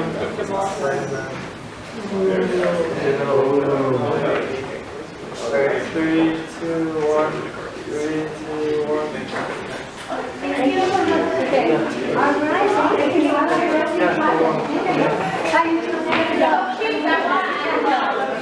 Nice to meet everyone. Yeah. Sorry. No, it's okay. I cleaned it up a little bit today. I did some experiments in there. But hey, I saw your email. I didn't mean to get back to. I was basically looking for something on the schedule I could come by. Yeah, I can't wait to. Like, you guys are so cool over there. I want to see what you're up to. At your earliest convenience, whenever you have the time. But I do have a question for you. How do I get corporate sponsors? Corporate sponsors. Ooh, let me think on that. Because I don't have any corporate sponsors myself. So, but I could probably reach out to people I know who have corporate sponsors and ask them how they have corporate sponsors. Because I really want to do my own research. Yeah. I mean, we have all the necessary equipment, and I just feel like there needs to be someone motivated enough to do the work. Yeah, and then that's how you get them, like, you get money. Like, so my collaborators are so good at getting money, so that's how we have money to do stuff. But now it's running out, so we're going for new grants, private grants, but they're really good, and I'm with them, so it's all good. But let me think on that for your specific thing. Brian might know. Does Brian know? We're being funded by this telecommunications company called American, but they're only funding the production of the videos that we're making. Oh, okay. That's it. I want to do my own research. And does it have to be novel, or it just has to be? It just has to be. You have to have good arguments. Like, you need good. Do you have to go? I have to go a little bit soon, but maybe we can. Let me think on this, and then I'm going to set up a time to come by, and then maybe we can have a coffee and talk or something like that. Yeah, it's awesome. It's really, really good too. I'm glad you came by. Yeah. Oh my goodness. Thank you so much. much. Let's have coffee soon. I'll come by. It's so good to see you. I just met Phil. We were getting a spectrophotometer from Caltech, and then his boss, like, the whole story, he helped us carry the thing. It was so happy. But anyway, it's really good to meet you. I've heard so much about you. I know. I see all of your stuff. Nano stuff. Yeah. It's like my home. Like, I like living here. That's crazy then, because I've been, well, I guess I started like only coming on Saturdays. Yeah, I don't go in on the and weekends. I'm still mostly there on Saturdays. That's why I don't see you. But I guess that's good then, because just because we won't be like using all the stuff at the same time. Yeah, that's true. That's true. I mean, when I first went in there in 2019, there was nothing in the whole room. Like, it was just an empty room. So like slowly we just started acquiring equipment, getting more stuff, getting grants. Like, I think of course Jared helped with that too. But it's been awesome. Like, it's been a dream. Like, if you ever want to talk about, my path or the research thing, it's amazing. I've had 20 girls go through the program. They're all doing amazing. It's just fun. Like, we get to just hang out and do science. Yeah. No pressure. Like, if we get results, cool, and then we do get results. Yeah. Like, because it's just such a great environment, and we have a great support system and all that. Yeah. But anyway, yeah, I mean, I'm around, and I know they're about to start to come this way.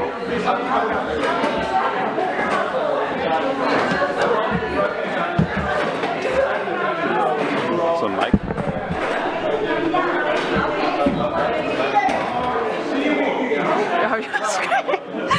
Yo, my space.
Oh shit.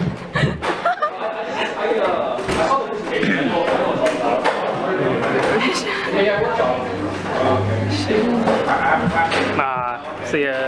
Bye. Oh shit. It's only had 2 people left.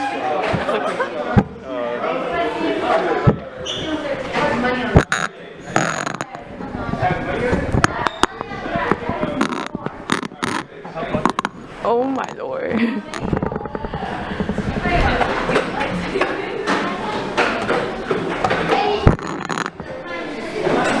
Alright, we got meth.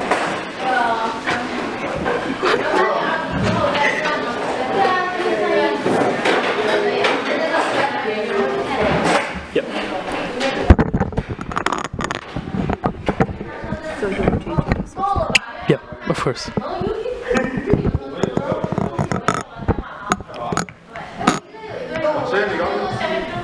Yay.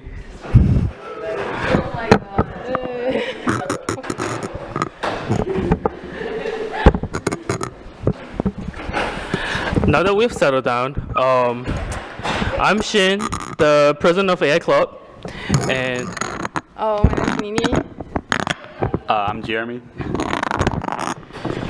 So before we continue the presentation, I just want to say a little bit. I actually wore a suit shirt, like a dress shirt, but none of my friends wore the same level, so I had to wear my hoodie to cover it up. So I kind of feel unfair, but I'm just telling you guys because there's very little people here, but it's fine. It's more interactive with more people here. Anyways, we're going to be talking about how AI sees the world. Essentially, what this workshop is going to be about is what is computer vision, and what are the examples of the computer vision in the real world, and how does AI see, and what are the convolutional neural networks, so getting to very nerdy stuff. And then we will talk about teachable machine lab, where we will be training a model, making sure the computer vision model is working well, and etc. It's going to be fun, I promise you that. So let's continue this. Okay, so what is computer vision? Computer vision is a part of artificial intelligence that helps computers see and understand images and videos. And as humans, we can naturally recognize objects when we look at something. But computers do not understand images as same as we do. And you can see the picture on the side. And so for computers, an image is first converted into data. And the input data are processed by an algorithm. And finally, it produces an output like a label or a prediction. So in short, computer vision is about teaching computers how to interpret and understand visual information.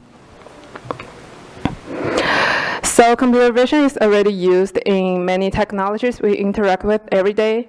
For example, face recognition is used when you unlock your phone, like Face ID on iPhone.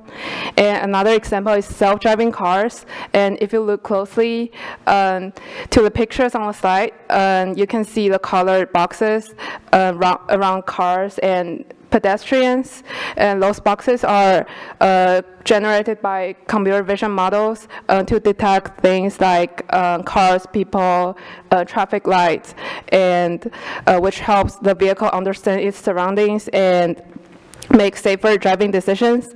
Without that system, the self-driving car might hit people or run the red light. So there are more applications of computer vision in our daily life.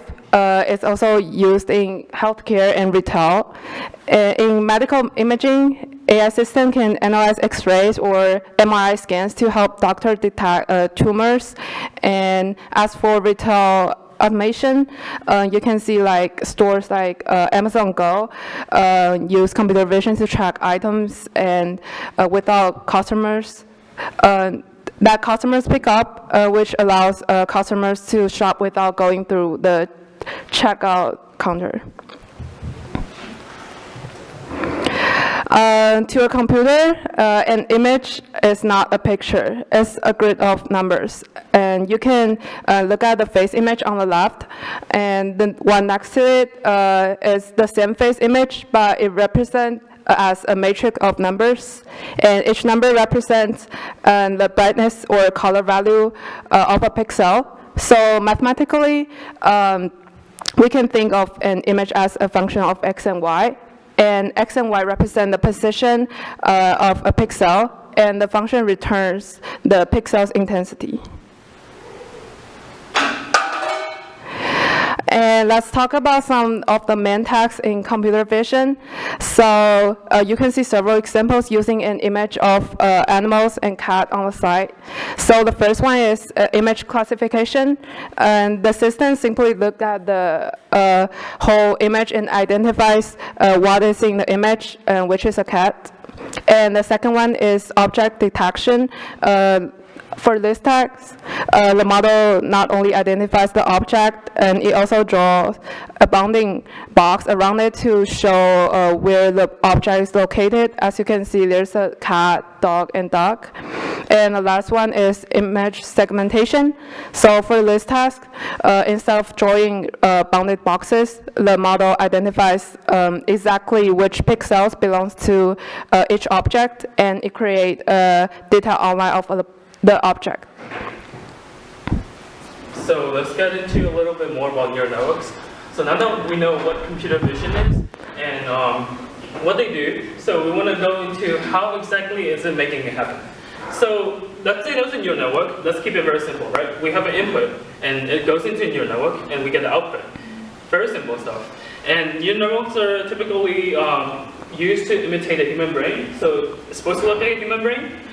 So there's a neuron with each circle. That's a neuron coming from a biological term.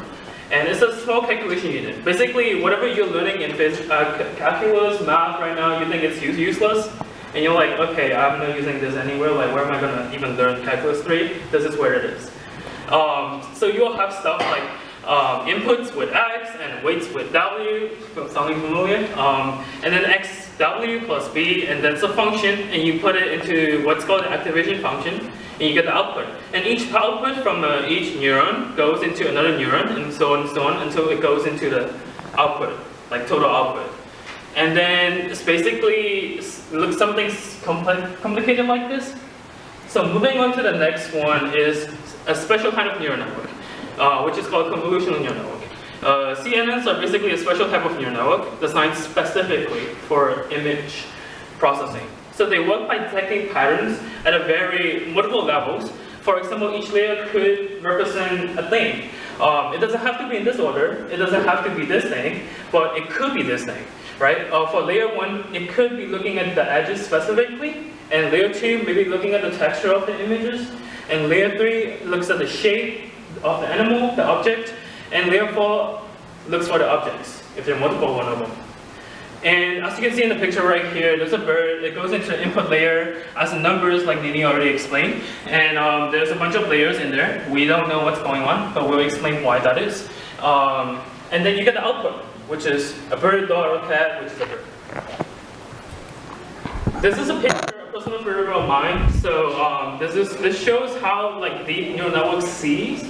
It's kind of like you can basically sort of try to understand what's happening in this neural network, but you will never really fully understand. But still, so we have this picture. There's a car, and it goes in, and you can see there's like a bunch of lines. A human eye really cannot understand, but it's probably looking at the edges. And then the next one, it's focusing on the wheels. It's starting to recognize the wheels, the door, the windows, etc. And then it goes into, it's starting to form some sort of like cars images, and it's sort of detecting, okay, this might be an Audi A7 model of the car.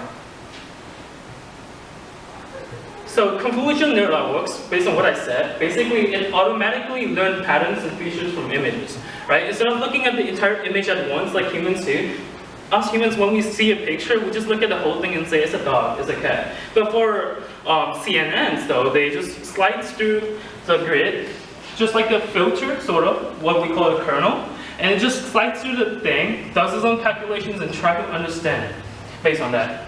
And that is where our favorite kind of math come in, convolution. So convolution is the operation, if you're ever wondering where CNN came from, this is where it came from.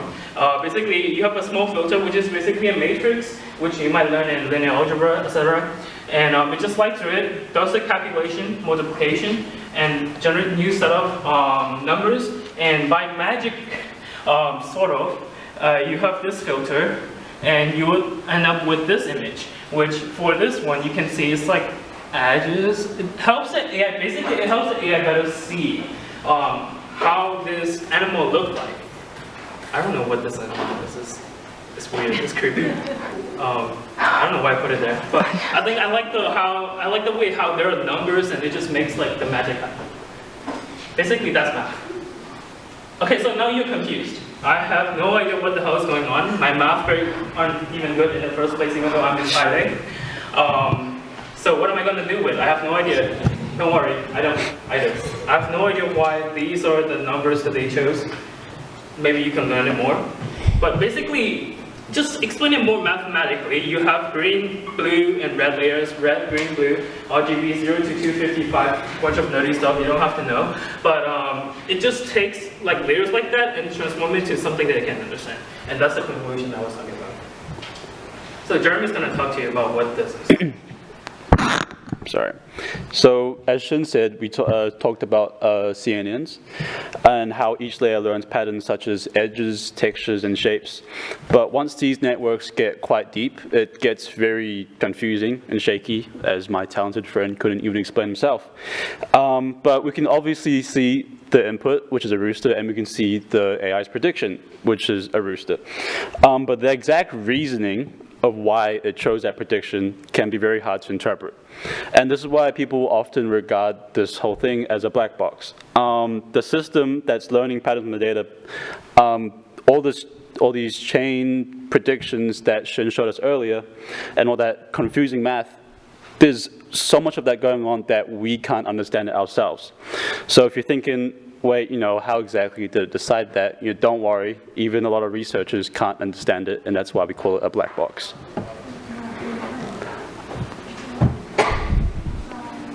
Sorry.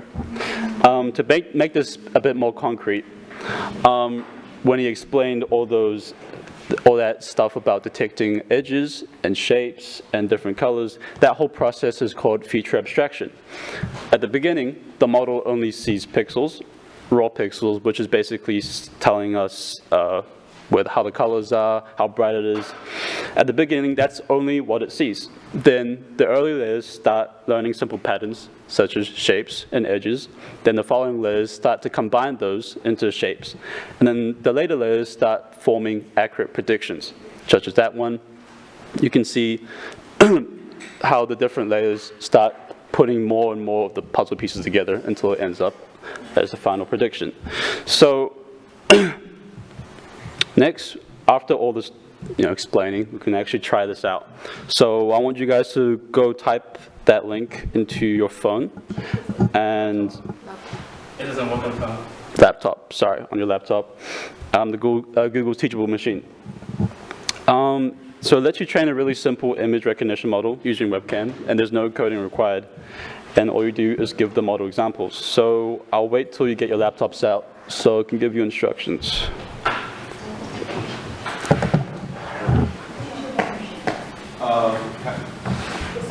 What's up? Go to the left side. The slide. Okay. Oh. It's not gonna work on the phone, right? Nah. The low key is kind of long.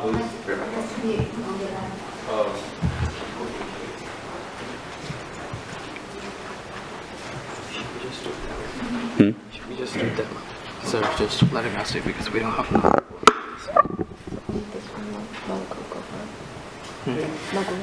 No, we didn't do a lot. Should we just like test the demo ourselves?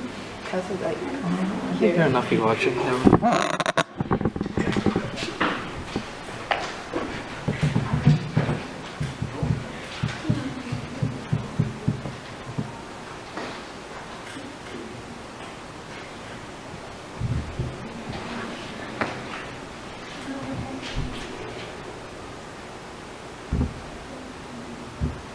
Well, I'll assume everyone is ready. So here's the setup.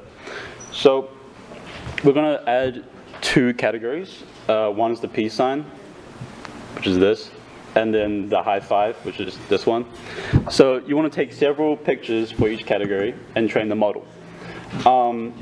And you want to hold the record button, and it will automatically take multiple photos really quickly, and that'll give the model information to learn from. Help them out.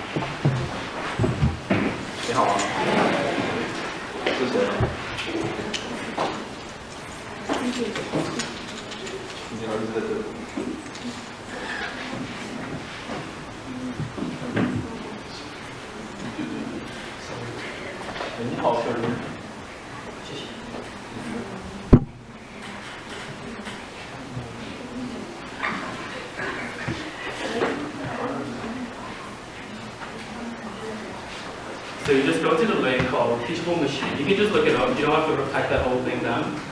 And then you can just go into Image, and then choose the standard model. And then you should get something like this, where it will ask you for camera permission if there is one.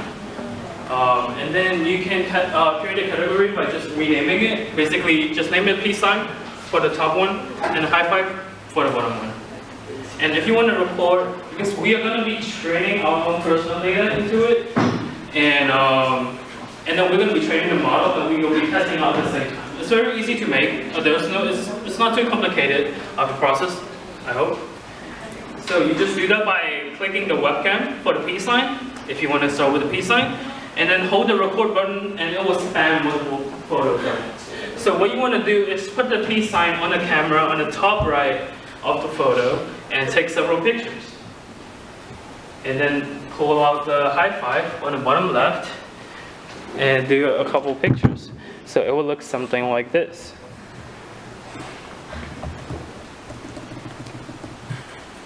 What was the name again? Oh my god, I can't believe I'm leading this workshop. Teachable machine, right? So this is probably the process steps that you just went through. Basically, I'll just name it peace sign and this high five. And then open the web camera and you will see all your own beautiful face. And put the peace sign on the top right. And take wait, hold on, let me fix my hair. A couple picture, a lot of picture, right? Just spam it down. And you can see like there are a ton of pictures, maybe about 30 is okay. And for the high five, you will have like this on the bottom left. And then just train the model, pretty simple, just like that. And then you should have a preview of the model. So I would say let's try testing it out, all right? What if we put the peace sign on the top right? It's working, 100% guess. Okay, it's kind of wavering, but, and then you have high five on the bottom left. Now let's do the opposite and swap it, right? What if we do peace sign on the bottom left? What do you guys see? Peace sign on the bottom left. Does the model say it's a peace sign? No, they say it's a high five. It's not a high five, is it? Is it a high five? Depends where you're from.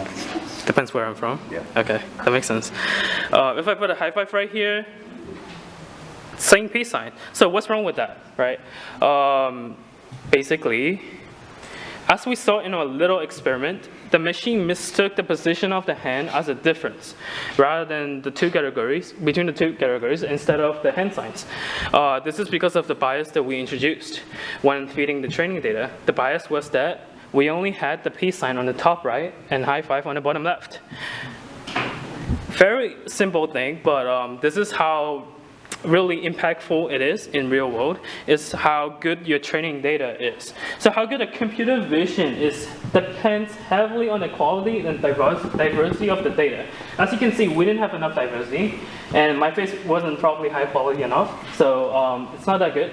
But if the data set is limited, the model will struggle with new things. It's like teaching a kid how to do a certain thing, and you tell the kid to do something different, and it's confused them. Something like that. If the data set is imbalanced, like what we did, the model will be biased towards certain data. Like I said, the model is more biased towards the position of the hand rather than the hand sign, because the position shouldn't really matter. Studies on ImageNet models back all this up. What basically it found was that computer vision models would learn shortcuts from pictures. For example, they would learn the backgrounds. So many training data sets, if you want to take example a cow, you would mainly find it in grass or a farm. Now if you take that cow and you put it in the middle of New York, like the model would make a mistake. It wouldn't detect it as a cow because it was making a shortcut. It was just going to recognize the backgrounds instead of the object itself. So let's go ahead and try and improve our models from that bias we saw earlier with the hand positions. First, we'll think about the weaknesses that we faced through our first training, and then we'll try add two new categories, two new hand signs. So let's go ahead and retrain our model and do that. And do it.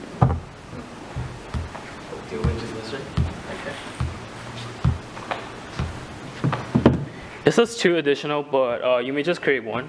It's honestly fine. I think it's already hard enough it is to train 3. We could honestly say 3 or something else, like what kind of hand signs do you know? I really don't. Okay, I don't know. I don't know it's a hand sign. And then you put the webcam.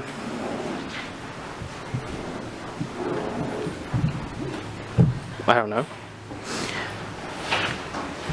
Basically, what we're going to be doing here is basically making just so that the data is diverse, right? So what we should be doing right now is instead of having the peace sign only on the top right, we will be having it in the bottom left. and then so on. So we'll be testing our best to make sure the model is predicting as best as it can, and basically just moving it anywhere in the photo. And your face shouldn't matter, so maybe one without your face. Unfortunate, but maybe Jeremy's face in it. Just to show that the differences in face shouldn't really matter in detecting if it's a peace sign or not. And then the angles could matter too. If you put 2 in there. 2 in there. 2 peace sign equal to peace sign, so this is fine. If you do like this, the model might crash and your laptop might blow up, so don't do that. Maybe different angles and different distances, etc. So as you can see, kind of like a training method, we're just gonna quickly skip over because of time limit. But you should consider the different hang angle, there's different distance from your camera, a different person doing it, the influence of your face in the background, and if it's the left or right hand. So I just want to give you guys a couple minutes to test it out on your own and see if your model improves. And if something doesn't improve, then there should be something you need more to do with your data.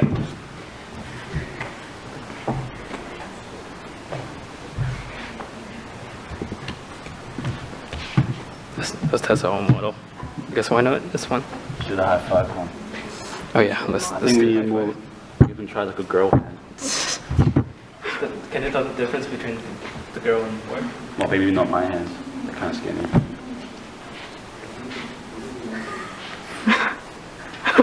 Perfect.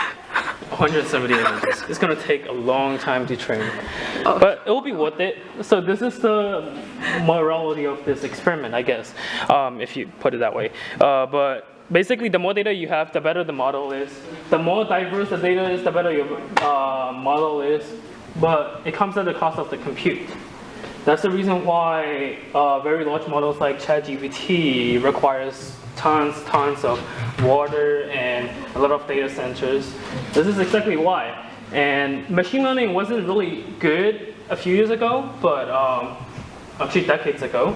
But because of so the solution that machine learning engineers had to improve and get a model like ChatGPT is that we just need to feed it more data and make it more powerful, even though it's inefficient. But it's effective, so it's working right now.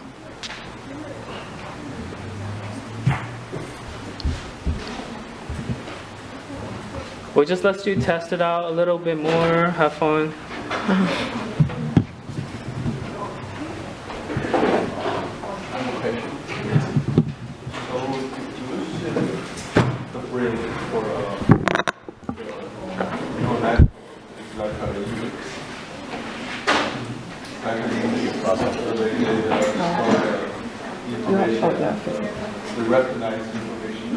That's like 3 hours after.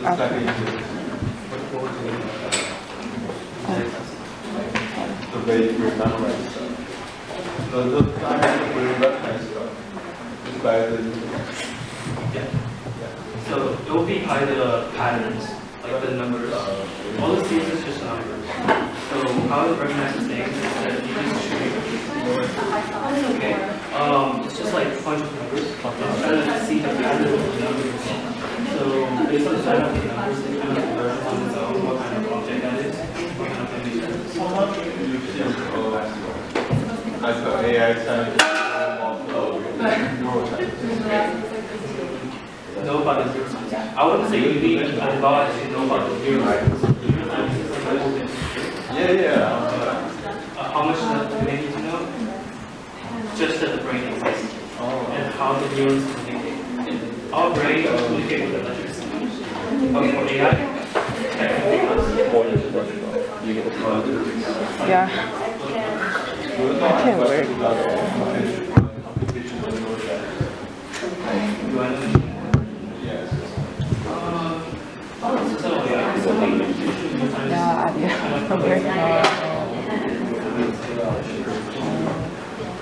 And let's move on to one additional final fun activity that we have for you all. So our final demo is called facial landmarks detection. So you guys can like simply put this link and click the wrong button. And if computer says you have to give the permission to access your camera, you have to run the code again. Okay. So just write down tinyurl.com/vxlogpcc.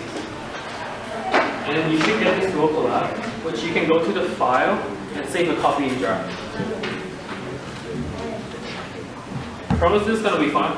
You will see basically a facial landmarks of your own face. So each person's face is going to be unique. And AI is going to try to find where your face is and where your facial features are and try to draw lines that connects between them. So you want us to run that? Yeah, run the code.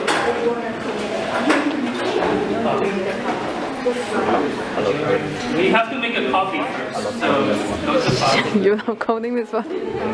Oh. Right. And then we just have to run it.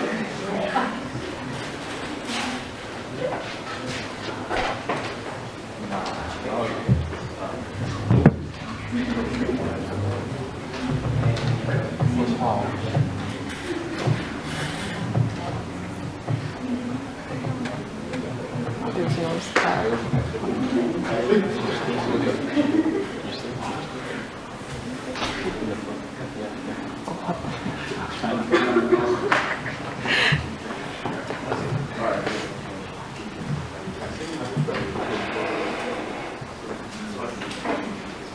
It's going to take some time because it's installing stuff not in your computer but in a cloud space for the notebook.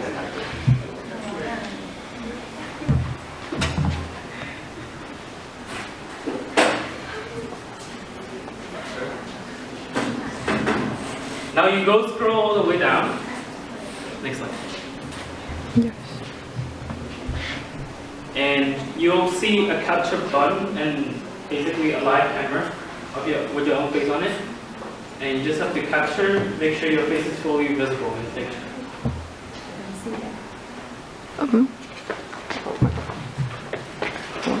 You have to run it.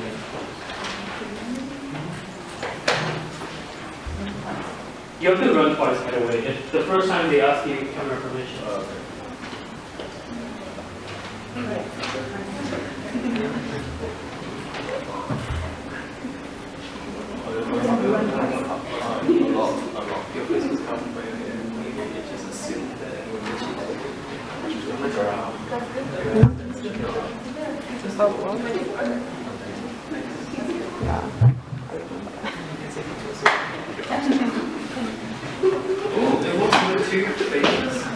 Well, apparently it works with two faces. I just learned this day, so thank you.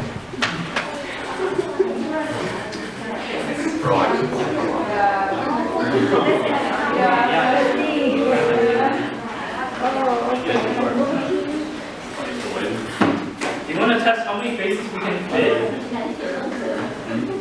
You wait. Hey, when you go out.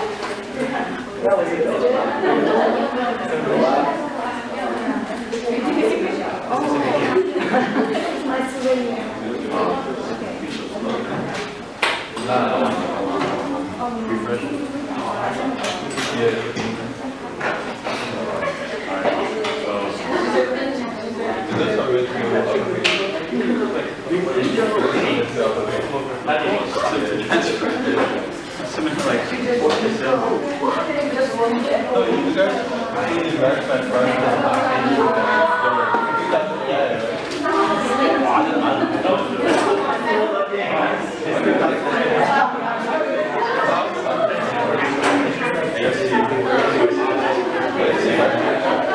If you actually think about it, I was thinking of one option. So basically, this is a pre-trained model that knows where your facial accents are.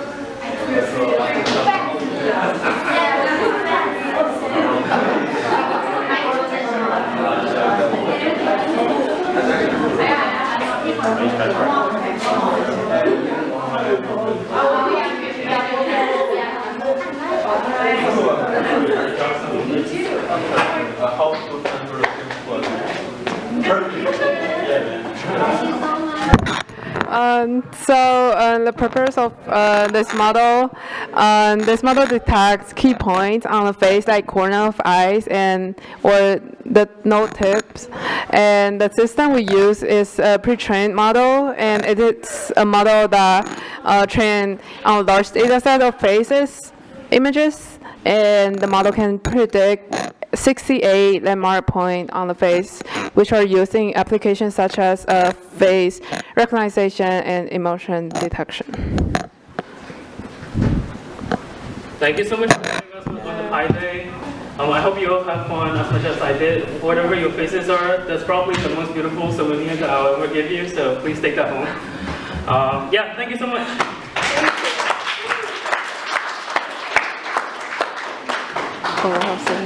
Okay, so now we would like to present you this presentation, and we will have a picture here.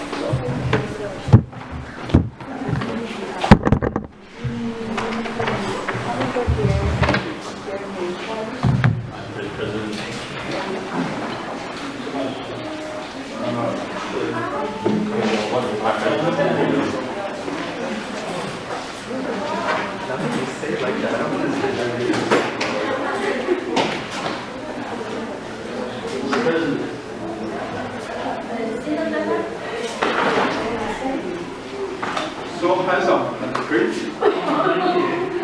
Look at the camera. 3, 2, 1, please. Another one. Oh my God, you guys look so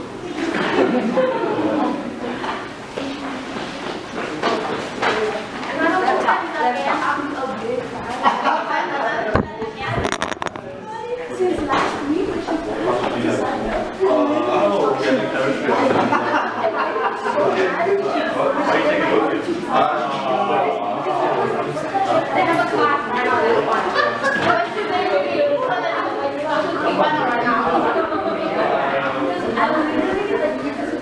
Okay, I would like to invite all of you to maybe sit toward the front for the next panel.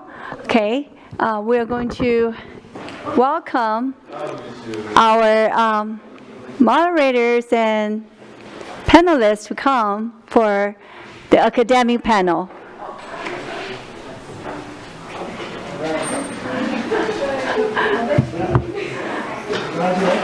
This is going to be led by our dean, our division dean, math division dean,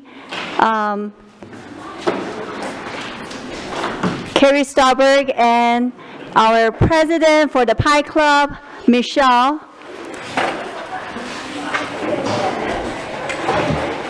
Are you going? Hey, Jeremy.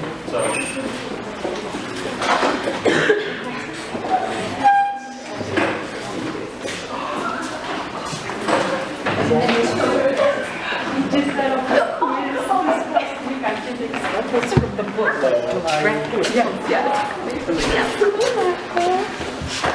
You want to sit here? Either way is all good.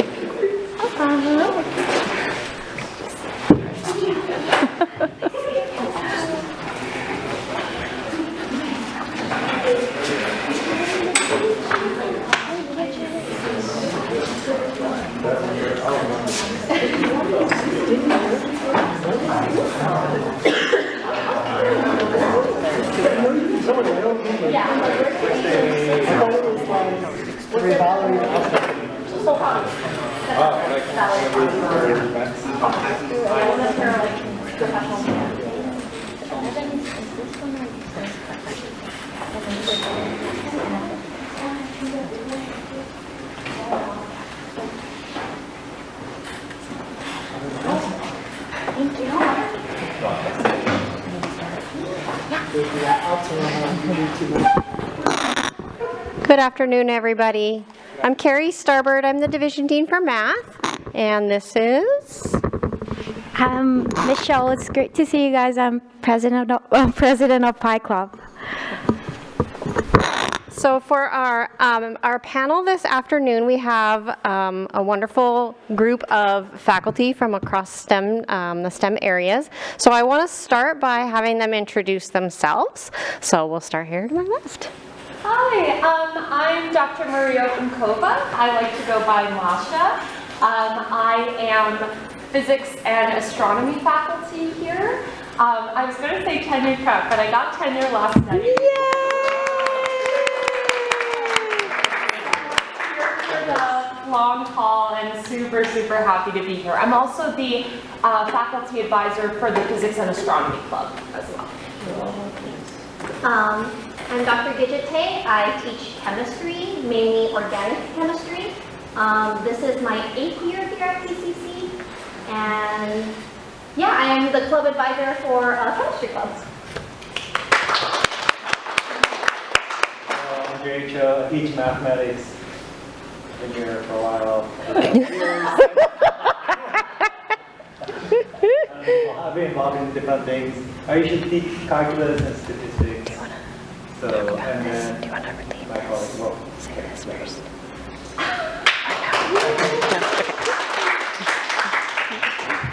I'm Roger Yang. I've been here J number of years plus one. I'm president of the J Cho fan club.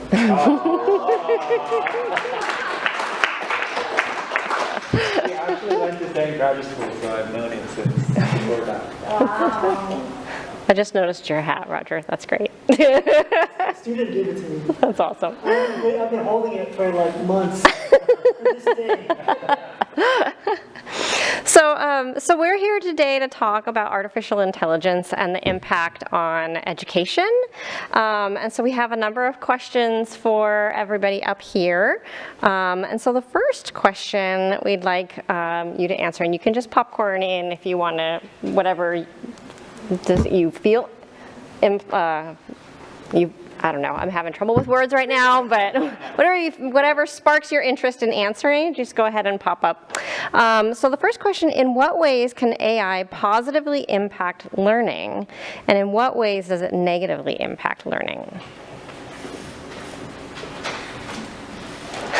Oh, okay. I think positively,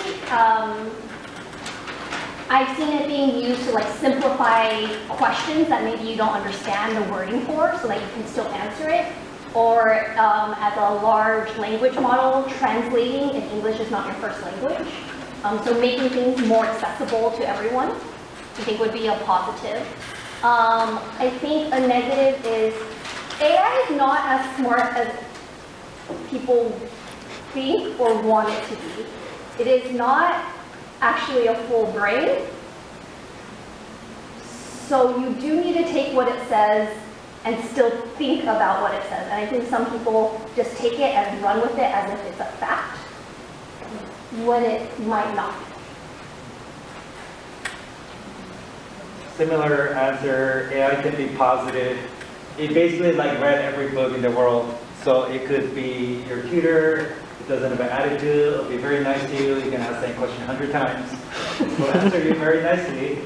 And you don't have to wait until somebody like tells you what the answer is. You can be active if you're curious and you're interested in any topic. You can literally go ask questions, explain more, explain it like easier, explain deeper. So there's like an infinite amount of knowledge out there, and that if you're active and curious about it, you can like pretty much learn anything you want to learn. So that's a huge positive, and they're available all the time. Flip side is very similar. It'll give you a lot of information, and sometimes you feel like you learned a lot just by like looking at things, but doesn't necessarily mean like you learned it. Just like when you see your professors lecturing, like I feel like I know what the topic is tomorrow, like you don't remember anything. So it might give you like sense of learning without you learned it. Learning probably takes a little bit of struggle, and I did like struggle with it and think about it. So it might give you like false sense of learning. So that's something. It could be negative if you're not. Okay. Oh, sure. Just kind of going off of that, I think a big part of my teaching philosophy is the statement that you don't truly understand something until you can explain it to someone else in a way that they understand.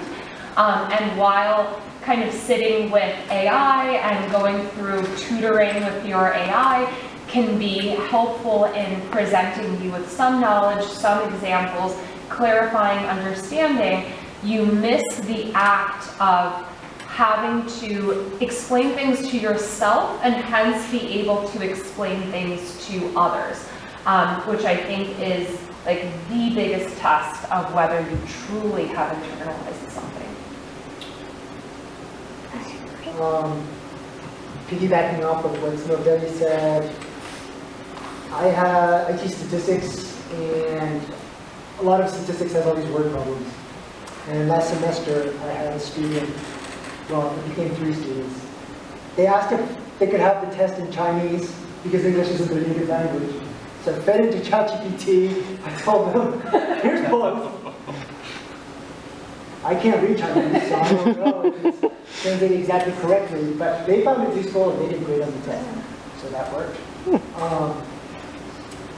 Piggyback up what, is it Masha? Masha, yeah. What Masha said, so last semester I experimented with trying to do some inquiry in class where there's all these like statistical terms or calculus terms, and I tried to have my students kind of look it up for themselves and try to learn that way. And what I found is that students didn't really like it. There's like tons of text and it's hard to discriminate what's important and what's not important. So what we're doing this semester is a little bit different where, and it piggybacks off what you were saying, Masha, which is we generated a prompt that asked the students to explain their understanding of a concept.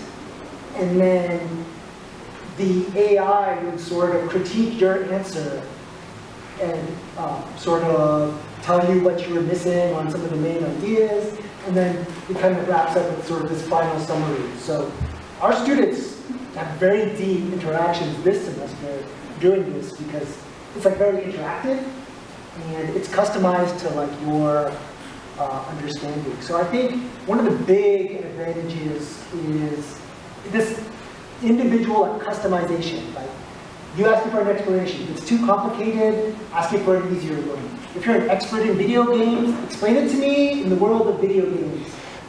I had a student literally do that the entire semester. Everything was in terms of game. You get it.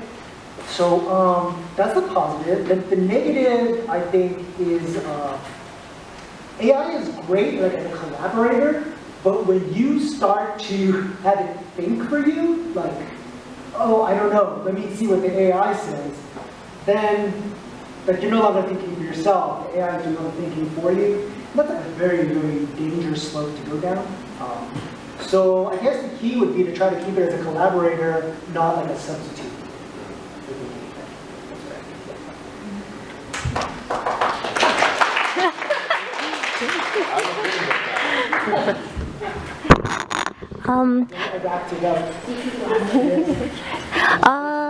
For the second question, we would like to know the biggest adjustment as a faculty since AI to become widely, available to students, and if there hadn't been any adjustment, what would you like to do? Like what?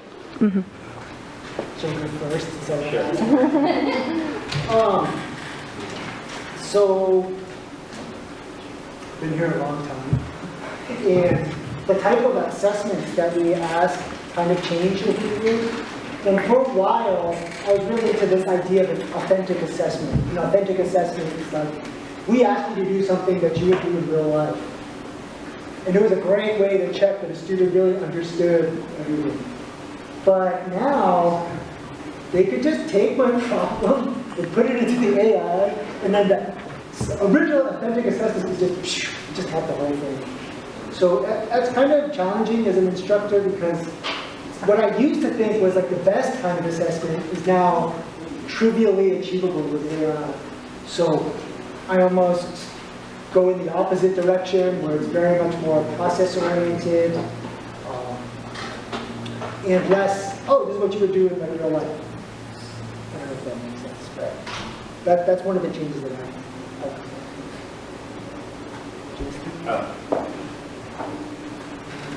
Yeah, well, he and I teach Math 5A Calculus 1, and we collaborated with incorporating AI in different ways. So we're kind of doing similar things, and some of the adjustments we did, he mentioned, like exploring concepts before they see it, so they kind of get exposed to the ideas first before they come to class, or before the beginning of the lecture. That wasn't, I feel like it wasn't that effective, so now we're doing like after fact, kind of summarizing what you learned and get AI about that. So that's one. It's kind of like math specific, but like in math, we can like incorporate it for coding and programming, so they can do some cool stuff. Yeah. And then coding takes a lot of time to like, get into it, just because I don't know how to code either. So I'm kind of learning Python for a little bit, but now with AI, it's just like you can really, if you have an idea, you can tell them what mathematical model I want, and you can like work with it, and then they can come into code, and I can like, fix that. So we created like a coding lab for Calculus 1. So we can incorporate that, and we can do like cool visuals and modeling and numerical approach and all this stuff. It wasn't really possible for like a person like me. So those are another thing. And you talk about assessment. I think those are the main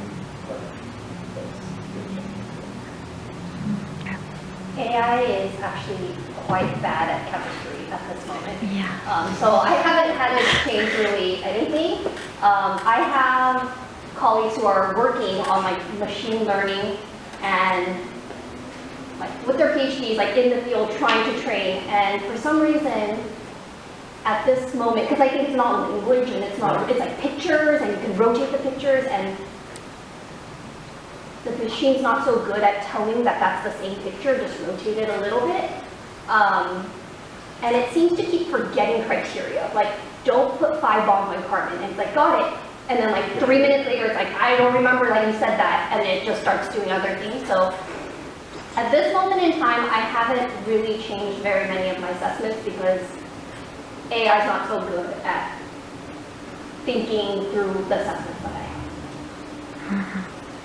I think in my situation, so I started at PCC 4 years ago, so in fall of 22, and spring of 23 is where AI kind of really started taking off. And this was my first job ever teaching. You know, before that I was doing my PhD, and then I was a postdoctoral scholar. And so kind of as I got to develop my teaching philosophy like in the same breath as AI was coming up. And so really it made me think about the role of an educator, sorry to get like all philosophical, and what I can do to, you know, because students, like AI is our vessel for knowledge. Like you can ask it to solve your physics problem. Unlike chemistry, it will do okay at it. But then really I've been challenging myself in the classroom to appreciate that my role is taking students on a journey, right? My role is creating a supportive environment. My role is to bring experiences to students. Like just today in astronomy, we did a whole spectroscopy demo. And so it kind of goes away from the model of education I had when I was doing like my undergrad at Princeton or my PhD at Caltech, where very much the role of an educator there is kind of like a knowledge vessel, and then they just try to impart that knowledge onto you. Rather here, you know, there's so many sources of knowledge, and then my role as an educator is to take students on this journey. And so AI has really pushed me in that direction, because now my students have so many sources of solving the questions, right? Knowledge, all of that good stuff. And so what I, as a human being, can bring to the situation, right, is be your guide, let's say. So thank you for your message. I think they're really effective, and especially I can totally understand with the chemistry, because I can never get the synthesis with the ChatGPT. But yeah, so since AI have been affecting the way directly or indirectly affecting the way you teach. How has AI changed the way you design the assessment and the assignment for the students? I feel like I try to make things more process-oriented. Like I say, I mean, I find it to be a challenge. Definitely, I don't teach online. I do everything in person. And,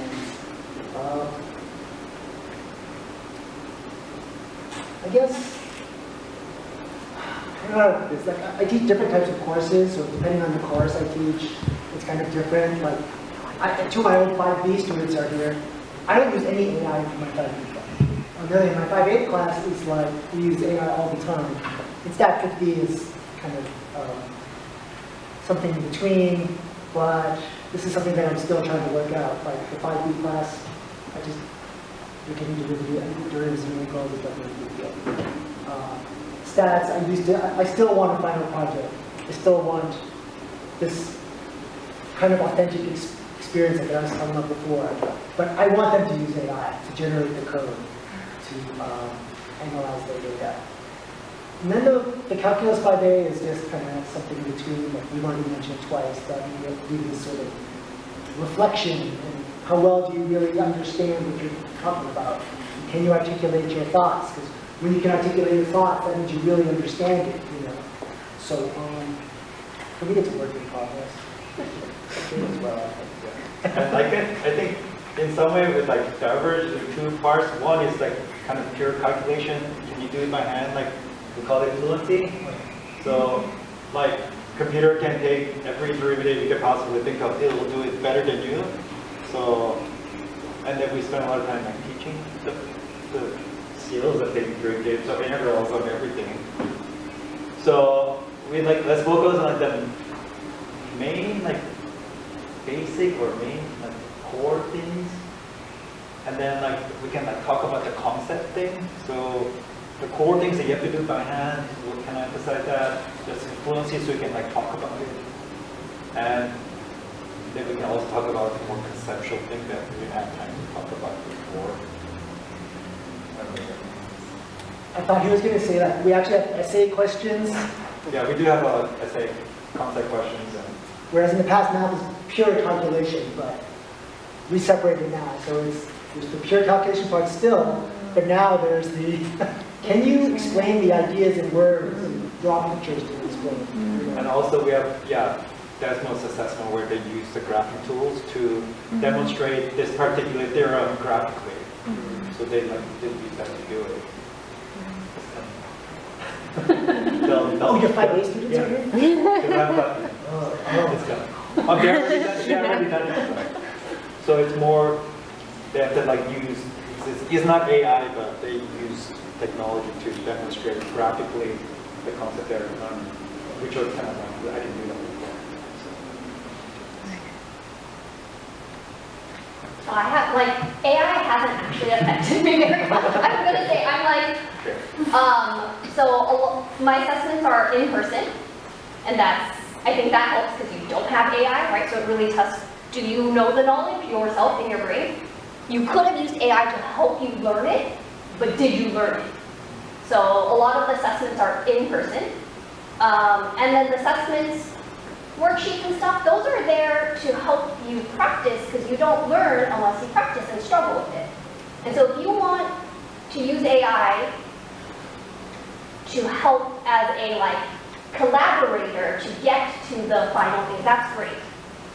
But if you want to use it to fill in the box to get the 1 point, I am happy to give that 1 point and then take away 10 points because you didn't actually learn it, right?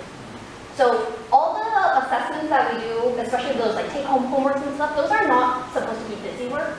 Those are there so that you can practice. And if something's confusing, that's when you're like, oh wait, I actually don't know how to do this. Because it's very misleading when you hear your professors explain things and you're like, I get that, I understand that, I understand that. And then you're asked to explain it yourself and you're like, oh, I like to think of it like sports. A lot of people can watch football and know all the rules. do you know how to play football if I put you on that field with a professional football player, right? And that's kind of the difference. You can watch someone do it, but can you do it yourself? And the way you can get better at doing it yourself is practicing. And AI can't practice for you. I completely agree. My thing was Olympic figure skating. I was like, I completely agree. And just like real talk, I had to, for my physics class, you know, AI is getting all the right answers for the physics problems, you know, going through the work correctly. And so I had to devalue homework, treat homework as a study tool, tell my students my expectation that if you understand all the homework problems, the book examples, the in-class problems, then you should have, you know, you should be fine on the quiz. And so we have a weekly quiz at the beginning of lab. And, you know, also my goal in creating a supportive environment is expectations, right? Not being stressed about the quiz. But nevertheless, right, this is my opportunity to check that our students are actually learning, right, what they're, you know, supposed to achieve in the course. Thank you. So kind of diverting a little bit away from assessments and assignments, I'm interested to know how educators can encourage curiosity and creativity instead of AI misuse. Don't all answer at once. The way that I encourage my students to use it is use it as a way to prompt questions, not answer questions, right? Oftentimes you want more practice, and maybe you've done all the you've done all the textbook problems, done all the homework, and you're like, I want more, and you're just hungry for that knowledge. You can ask it, wait, can you provide me a synthesis problem? Work through it, and then have it maybe give you an answer, hopefully a correct one, because it gave you the question you needed. But that's one way, is like having it be like a tutor where you can do the back and forth. And I think you mentioned it also, like students will, a student asks everything in terms of like a video game. So if you have something that's like you're interested, the field that you're interested in, then you can always try to connect that to the field of your interest. I don't know anything about like video game or anything, so pickleball. I like pickleball, so I can try it. But I've tried that. It was actually really bad. It was like, oh, these are. I think it like connected it to a point where it was like trying too hard, Right. and then diverged. Right. How often does it work well? Or maybe it's gotten better. Yeah, but, I mean, my student, I've never tried it. My student does it. You know, they do that all the time.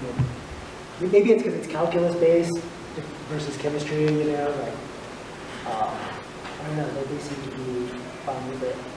I think the actual question is kind of difficult to answer because, like, how do you inspire curiosity? Like, I guess I'm kind of a naturally curious question, and I think of 10,000 questions, so I'm always on it.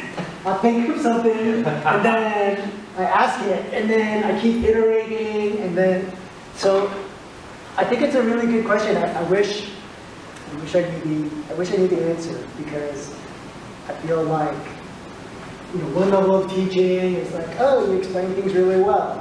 And then another level of teaching is like, you can relate to the students and explain it well. But sort of like the highest level of teaching is like, wow, your students are like super inspired. And they want to like, you know, you've made the subject so interesting that they're more curious. And they have like a thirst to go deeper. But I'm trying to figure that out. So I don't know how to directly answer that question.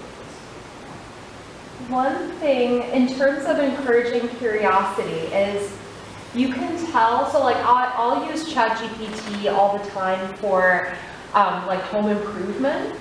And one thing you can do is tell your AI what your background is and what your passions in life are. So let's say you're a STEM student and you love math, right? You can tell your AI, hey, I'm really good at calculus, right? I love math. So I told my AI, I was like, I have a PhD in physics. And now, oh my God. So like we were propagating a plant, and I was like, okay, the root system, what do I do with the soil? And it was like, Masha, do this. Here's the physics reasoning behind it. Yes, like, what a beautiful connection. So as you're tempted to use AI in other aspects of your life, right, let it know your educational background, right, what you're curious about, and then it will do some of the work of relating the real world, right, to the science that you're excited about. Sorry, I'm like, oh gosh. I love the real world applicability. That's awesome. So I want to deviate a little bit and now move into some questions about ethics. Because obviously there's a lot of ethical questions around the use of AI, particularly in education. And so I'm curious as to what kind of ethical issues you see arising from the use of AI.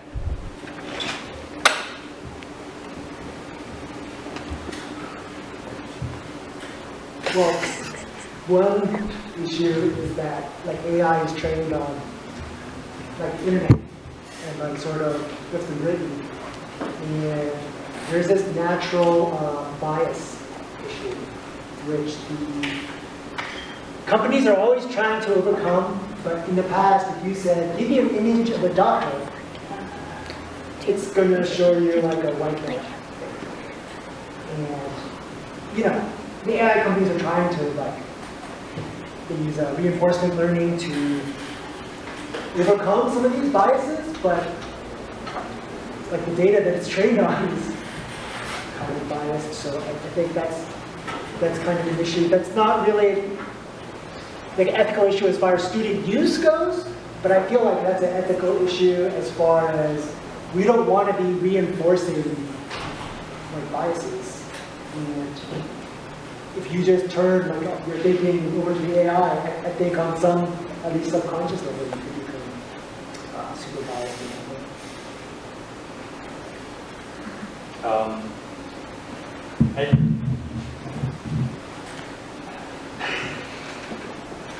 In some sense, like I'm kind of debating, it's not like ethical issues, but like some sort of equity issues. I feel like it could like actually be like positively impact equity issues. Students with like low income family or whatnot, they're not available. Like the extra tutors are available, extra like resources are available, but this kind of like even the playing field in some ways. So there could be some positive effect of that in terms of having easily accessible ChatGPT or whatever. So that's like some positivity maybe. I thought about that too. And in terms of like student like cheating and all that stuff, I mean all my exams, well, most of our exams are in person, so that doesn't affect us as much as people who like have like writing assignments. That might be a little, but then we have to think about like okay, back to assessment, like what are we like try to test on? So if we can treat using AI, then let's kind of reimagine kind of what our assessment should be. Kind of. So that's what I'm going to talk about. I think one thing about AI is that it is trained on everything on the internet, but was everything that was posted on the internet given with permission? Some of my research colleagues are having issues now because their students are putting questions about research, their research projects that they have competitors, into ChatGPT. And so anyone who looks up their name now is getting this information that should not be disclosed openly, right? And anyone can get it now. And so it's not really, I guess it's ethical, but like it's not cheating academically, but just, yeah. And even for me, like I write my problems, and then when you put them on ChatGPT, now you've taken my work without my permission and put it out in the world. And how would you feel if someone did that to you? And then all the like photos that are edited, and it just, it can't, yeah. Do you upload your photo to the AI editor? No. But I'm sure it's, like, I have pictures on the internet, right, so. And people have uploaded photos and like, look how cute you are as a cartoon. I'm like, great. now that's in me, you know, without my permission, but yeah, it's out there. My brother is a writer, Oh. so he is like so paranoid. Like he doesn't want his writing on there. So But he's written stuff, so it's on, like, his style's on there. It can also, so in my astronomy class, I have, like, I don't have quizzes or exams. Instead, I have like a midterm research paper and a final research presentation. And for the midterm research paper, right, this is something students go and research on their own, and my goal is, you know, in terms of intellectual or scientific curiosity, they relate either their interests or their passions in life, right, to something like astronomy. And it can be really disheartening when you're sitting, you know, grading, really trying to like listen to the student's voice and what they're passionate about, and then you can tell, right, that maybe you're looking at something that was written by AI, and that's kind of like a breaking of the contract of the classroom, right? I expect students to be respectful of one another, like number one, but then it's also like, you know, I'm putting in the work to try to read your writing, right, to try to give feedback, all that good stuff. And then, you know, you're not meeting me there. So in terms of ethical things in the classroom, really stressing to students, like, I want this to be your opportunity, right, to bring in your scientific voice. And when students use AI instead, you know, that can kind of be disheartening as an educator and feel kind of like a breaking of a contract that we made. I just remember something. So, and Jay, I hope your students are doing this back. So we have this like AI reflection log that I was telling you guys about after, and I'm reading this person's log, and they used AI to answer the AI reflection. So I'm like, the AI is talking to itself. And I'm like, wait a minute. What are we doing here? Maybe you should talk back to it by answering it using AI, responding to their prompt using AI. Well, it's funny because I get emails from students. And, you know, a lot of my students, English is not their first language, so I get it. But I've noticed over the past 2 years, every email that gives us, hi, how are you? Hope you're doing well. And, you know, sometimes I'm responding and I'm like, wait, is this being too harsh? So then I feed into the AI to get its response. And again, it's this whole AI talking to itself. And I'm just like, man, where is this all going? Anyways, but you said just reminded me of this AI model.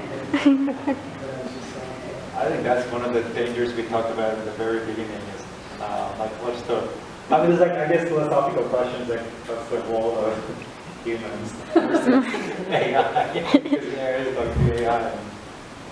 But what do you think about people who are like, they have their rough idea of what they want to say, they like go through AI, so you get like a more polished version of it, and submit that as an answer.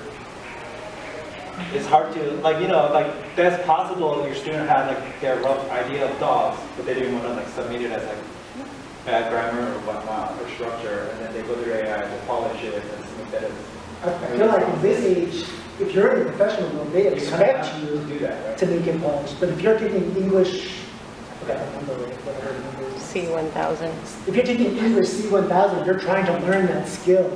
So it's at odds with what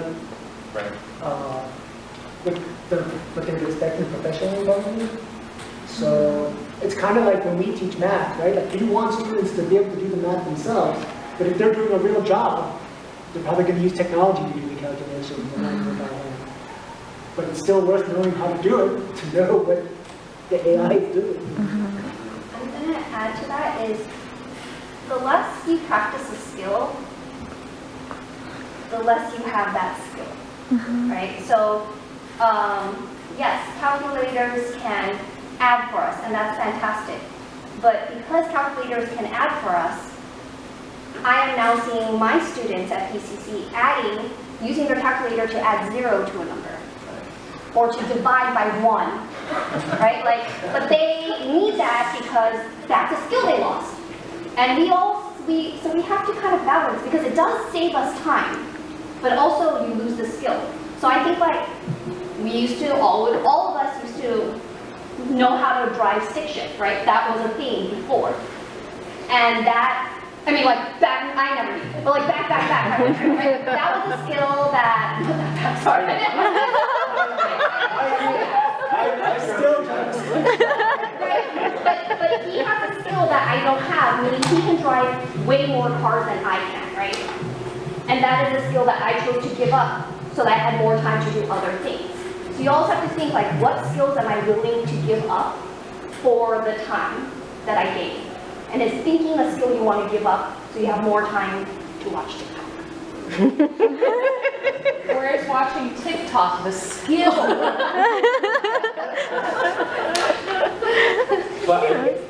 I'm sorry, can I? Go ahead.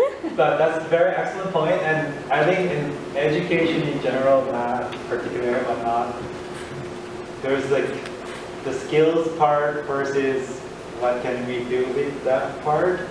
So if we're spending, for the driving analogy, 90% of our time teaching people how to drive stick shift, which is okay. It's I'm not saying that's not a good skill to have, but if you can utilize that, maybe you can only use 20% of the time and then do other 80% of the time to do something else, whatever that something else might be.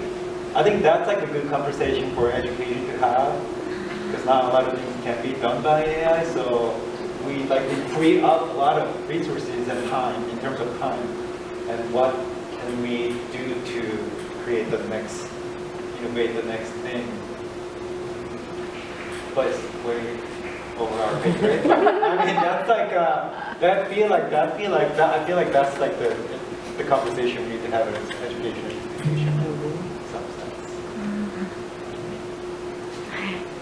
Okay, thank you so much. And for the next question, I think you might have covered, but as a student, I also would like to know the skill that I would have to bring to be successful in the field that is AI-driven workplace or study space kind of learning style. What skills do I have to bring in?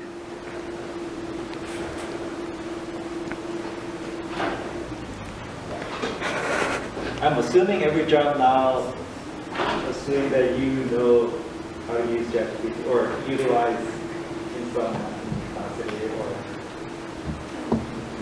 not necessarily.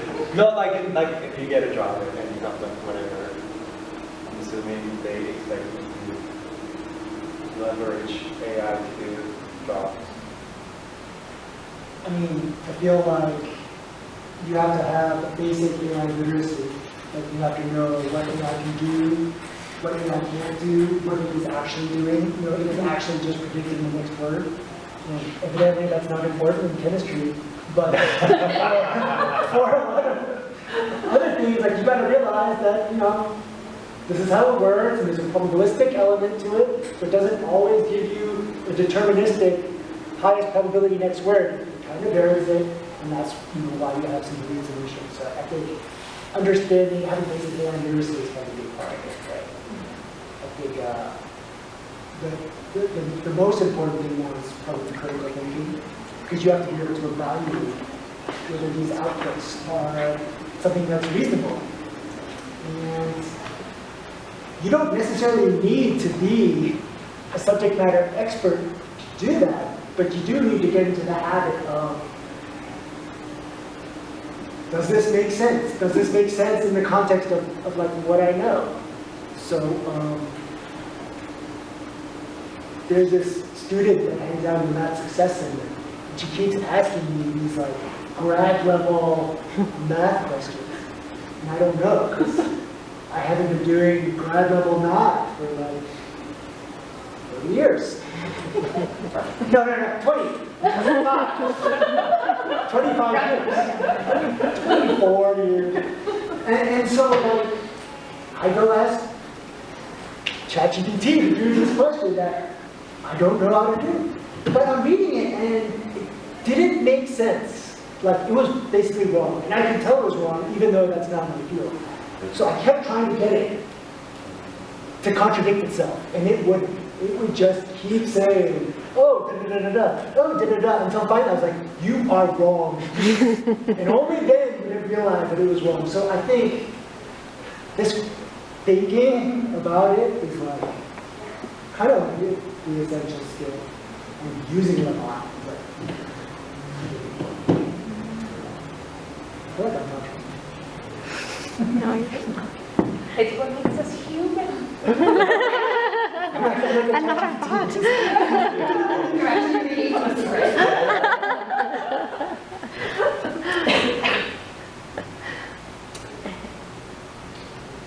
Anybody else? Any other skills? I think the critical thinking is huge. Yeah. And probably other soft skills that like is not taught like directly in class, but just interpersonal relationship, being able to communicate clearly, all that stuff is probably not more important because everyone has this ChatGPT at hand, so their skill level of whatever that expert skill level is like. Everyone now has B+ level, so like what extra can you offer? I think it becomes a little more important, and that's all the soft skills that when you get along with other people. Work with other people, even though you hate them, whatnot. So I think that becomes probably more important. Yeah, you can't really get AI to be a leader. Like, that's got to come from you. Right. And I think, like, as educators, we can also reward that. You know, I think about letters of recommendation and the things that I emphasize in letters of recommendation.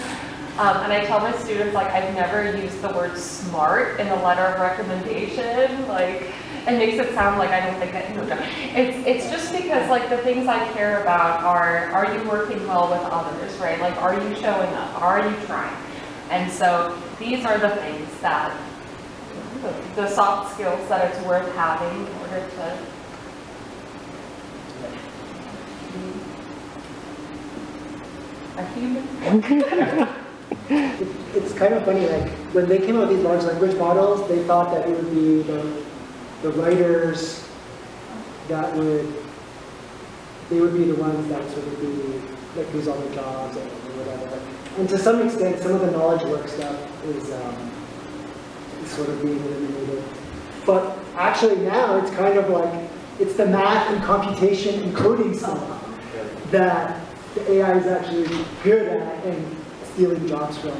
And in fact, this ability to articulate your thoughts in a coherent, cogent, organized, thorough way is actually like a very valuable skill because that's how you prompt the AI, you know. So it's kind of weird. We're math teachers, and at first we thought, oh, they're good. AI sucks at math, you know. Coming from me is what you're saying. You're next, Gidget. That'd be my advice. Yeah, everyone's very bad at math. It was so bad. 3.5, so I couldn't do anything. And now this 5.4 is strong. Not a grammar. Not the proofs. Well, I'd like to open it up to any questions we have from the audience. Does anybody have any questions for our panelists? I have a question for both of the ILA professors. What do you think is the most successful part of this AI transition you've been trying to do for the past year? Wait, say one more time. What part do you think has been the most successful out of your AI implementations? I have an idea of what I think. I mean, I've only done it for 4 weeks. But the way we design, what? the way we, how we redesign, how we structure that course. Like, what's been the most successful out of all the AI implementation? Oh, I see. Well, you tell me. he's only 4 weeks in. What do you like the best or? I could answer it a little bit. I feel like, and I don't know if Jeremy agrees, but I feel like AI was actually really helpful for like coding. And there were like certain things that I wish always existed, but I didn't know how to code to build it. Like, you know, that unit circle lab that you guys did, and you could see how, like, well, the unit circle, I could see visually how that the graph of cosine and the graph of sine comes from unit circle. Like, I wanted to build that for so long. I just couldn't do it, but from prompting, you were able to do that. And then I feel like, you know, our goal is to teach you the basics of coding so then you could understand, then you could prompt the AI and get it to do more for you. And I feel like that would open up like just this whole range of possibilities of different things that you can do that you had never taken in class, you couldn't do before. But when you ask your question, I think more about what didn't work than what works. Maybe I'm not going to do it. So the inquiry stuff didn't work. The reflection stuff seems to be working really well. And the coding stuff is what I was going to say. Jeremy, do you use AI to help you code? Well, yeah. I mean, There's no CS instructors here. It's okay. I was going to say the reflection part at the end, where you have to get explained by GPT what you just learned, and you keep asking questions. And because I've seen you guys like working on it, and it's kind of hard. It's kind of glad to see, like in math class, people are writing a lot of stuff, because that doesn't really happen that often. So, like when I said you guys working, it was like, dang, dude, you guys are writing a lot. Well, let's do that. I like that. I think a little thing that might be a little bit surprising on the math.ai homeworks, the online homeworks. Okay. I think one thing that's very useful is the restricted prompting of the AI in individual questions, because you don't get to really write whatever you want. It will give you like a couple options to pick from, because when you're lost and you're like, well, I really don't know how to do this, and I could get the calculus textbook, or I could go into ChatGPT, but that's just going to give me a lot more answers than I want. If I'm just like really not sure about how to do this very small specific thing, I can just click on it and be like, just explain this tiny part. And once you explain this tiny part of like one equation, then I can just go out and finish it myself, no problem. And I think that like little tiny restricted prompting AI is really useful. Okay. Well, this is the homework, the math GPT. Math online homework. Gotcha. Awesome. I think we're wrong. The discussion AI part is actually really good. This is a small thing I think that students get lost in, which if they just start getting frustrated, they're like, okay, I'm done with this homework and I can't finish it, I'm not going to do it. But if it's just a small thing that's stopping them, it stops them from being frustrated and not finishing the task, and they actually end up self-learning it much better. That's a great point. We use the homework system that's built on top of the OER textbook. So it's like the agent lives on top of the textbook, so it's kind of like you don't have to go back here and here. And then there are some guardrails, so it kind of guides them in a certain way so they know how to access everything. It won't give you an answer. Yeah. It won't. It will never give you the output answer. It will just tell you, oh, maybe you should, if you don't remember how to do this kind of equation, think about it this way. And that's what it tells you. Okay. Good to know. Thank you for letting me know. Are there any other questions from anybody in the audience? Just for me, this is for all the panelists. Have you ever done a walkthrough of AI use or like possible AI uses by students within your classroom? Because like you're talking about, like if you're a professor, it's like, okay, you know, like you're gonna at least have some students who utilize AI to help with their work. That's just the basic thing.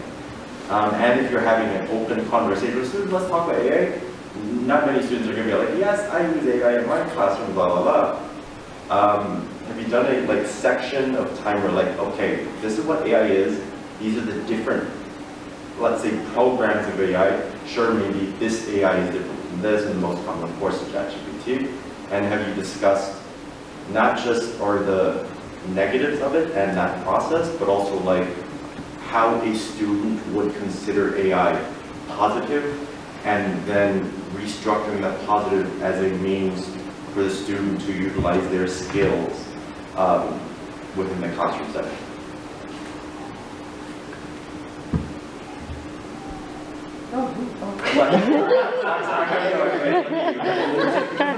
It's like you're trying to, as a professor, you're here to try to, let's say, inspire students to utilize their own minds. But technology, everything here is all about convenience. It's as basic, as simple as a calculator. The calculator itself went from this machine that fills classrooms up to, like, in the observatory itself, we have a calculator that's really this typewriter, and then the typewriter calculator turns into something like that's simple as a phone. Same implementation when it comes to AI as this process. It was just one AI, now it's several. One's more academic, one's more generative. There's some, let's say, designed specifically only for math, some for coding. And students are going to use it. It's just a basic thing.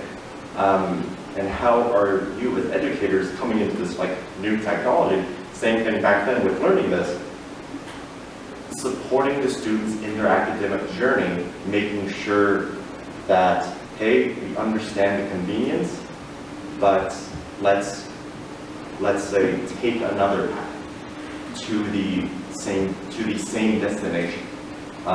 Because again, the destination is going to be the end of the class, whether they use AI or not. I like that. I like that a lot. I think that I personally haven't been as honest, like in the classroom, about, like, I haven't been as open and honest about just how, like, pervasive AI use is.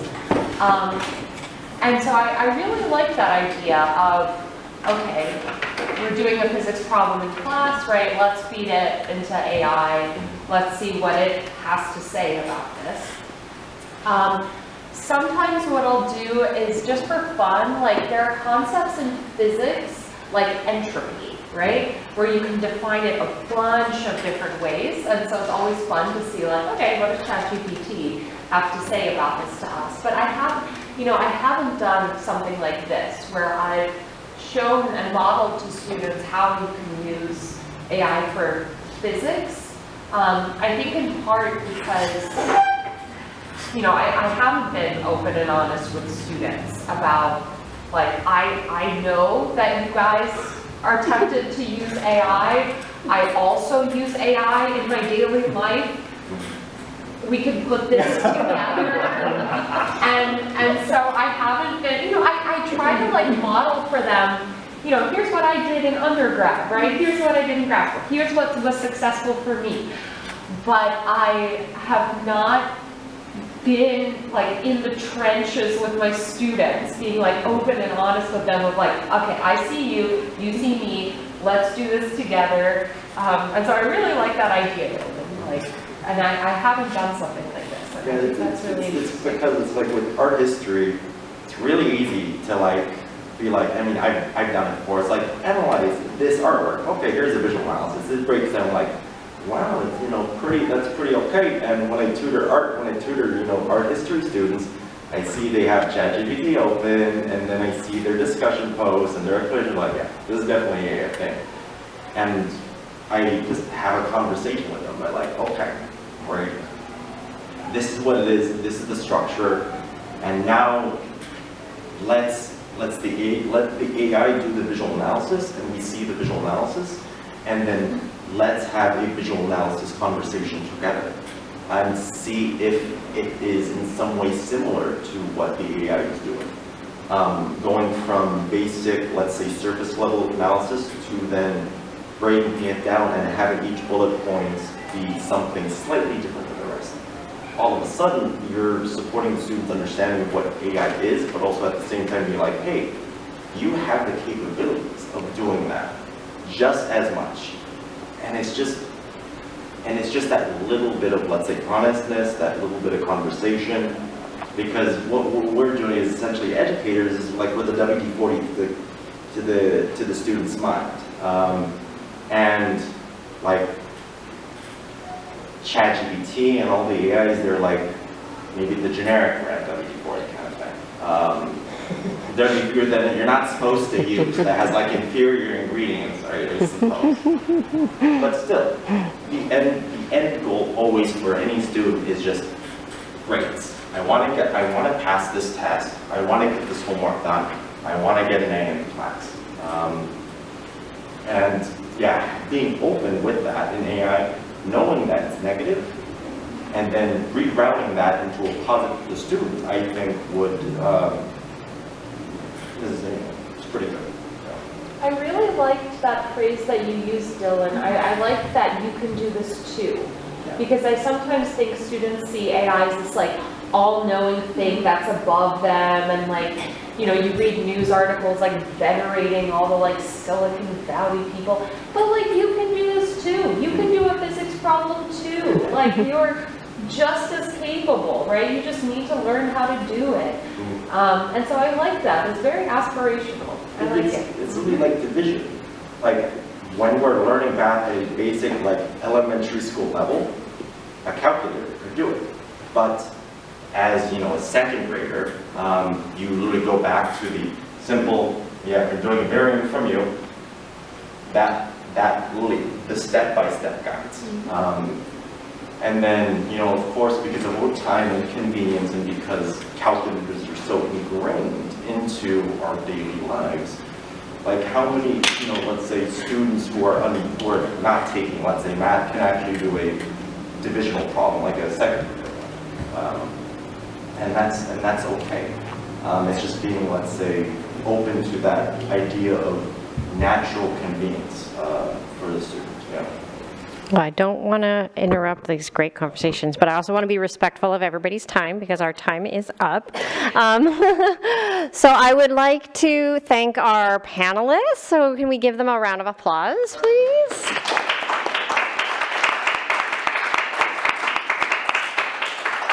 I'd also like to thank the Pi Club, advisors for putting on Pi Day today. So thank you very much for that. And then Yu Chung, do you want to come on up and say anything? Do you want to say anything? Maybe you want to make a closing? I thought I just did. like I gotta go, Yu Chung. I think I would like to thank all of you. We made some certificates for all of you. And then we'd like to have a good photo. Oh, look at that. Beauty bag.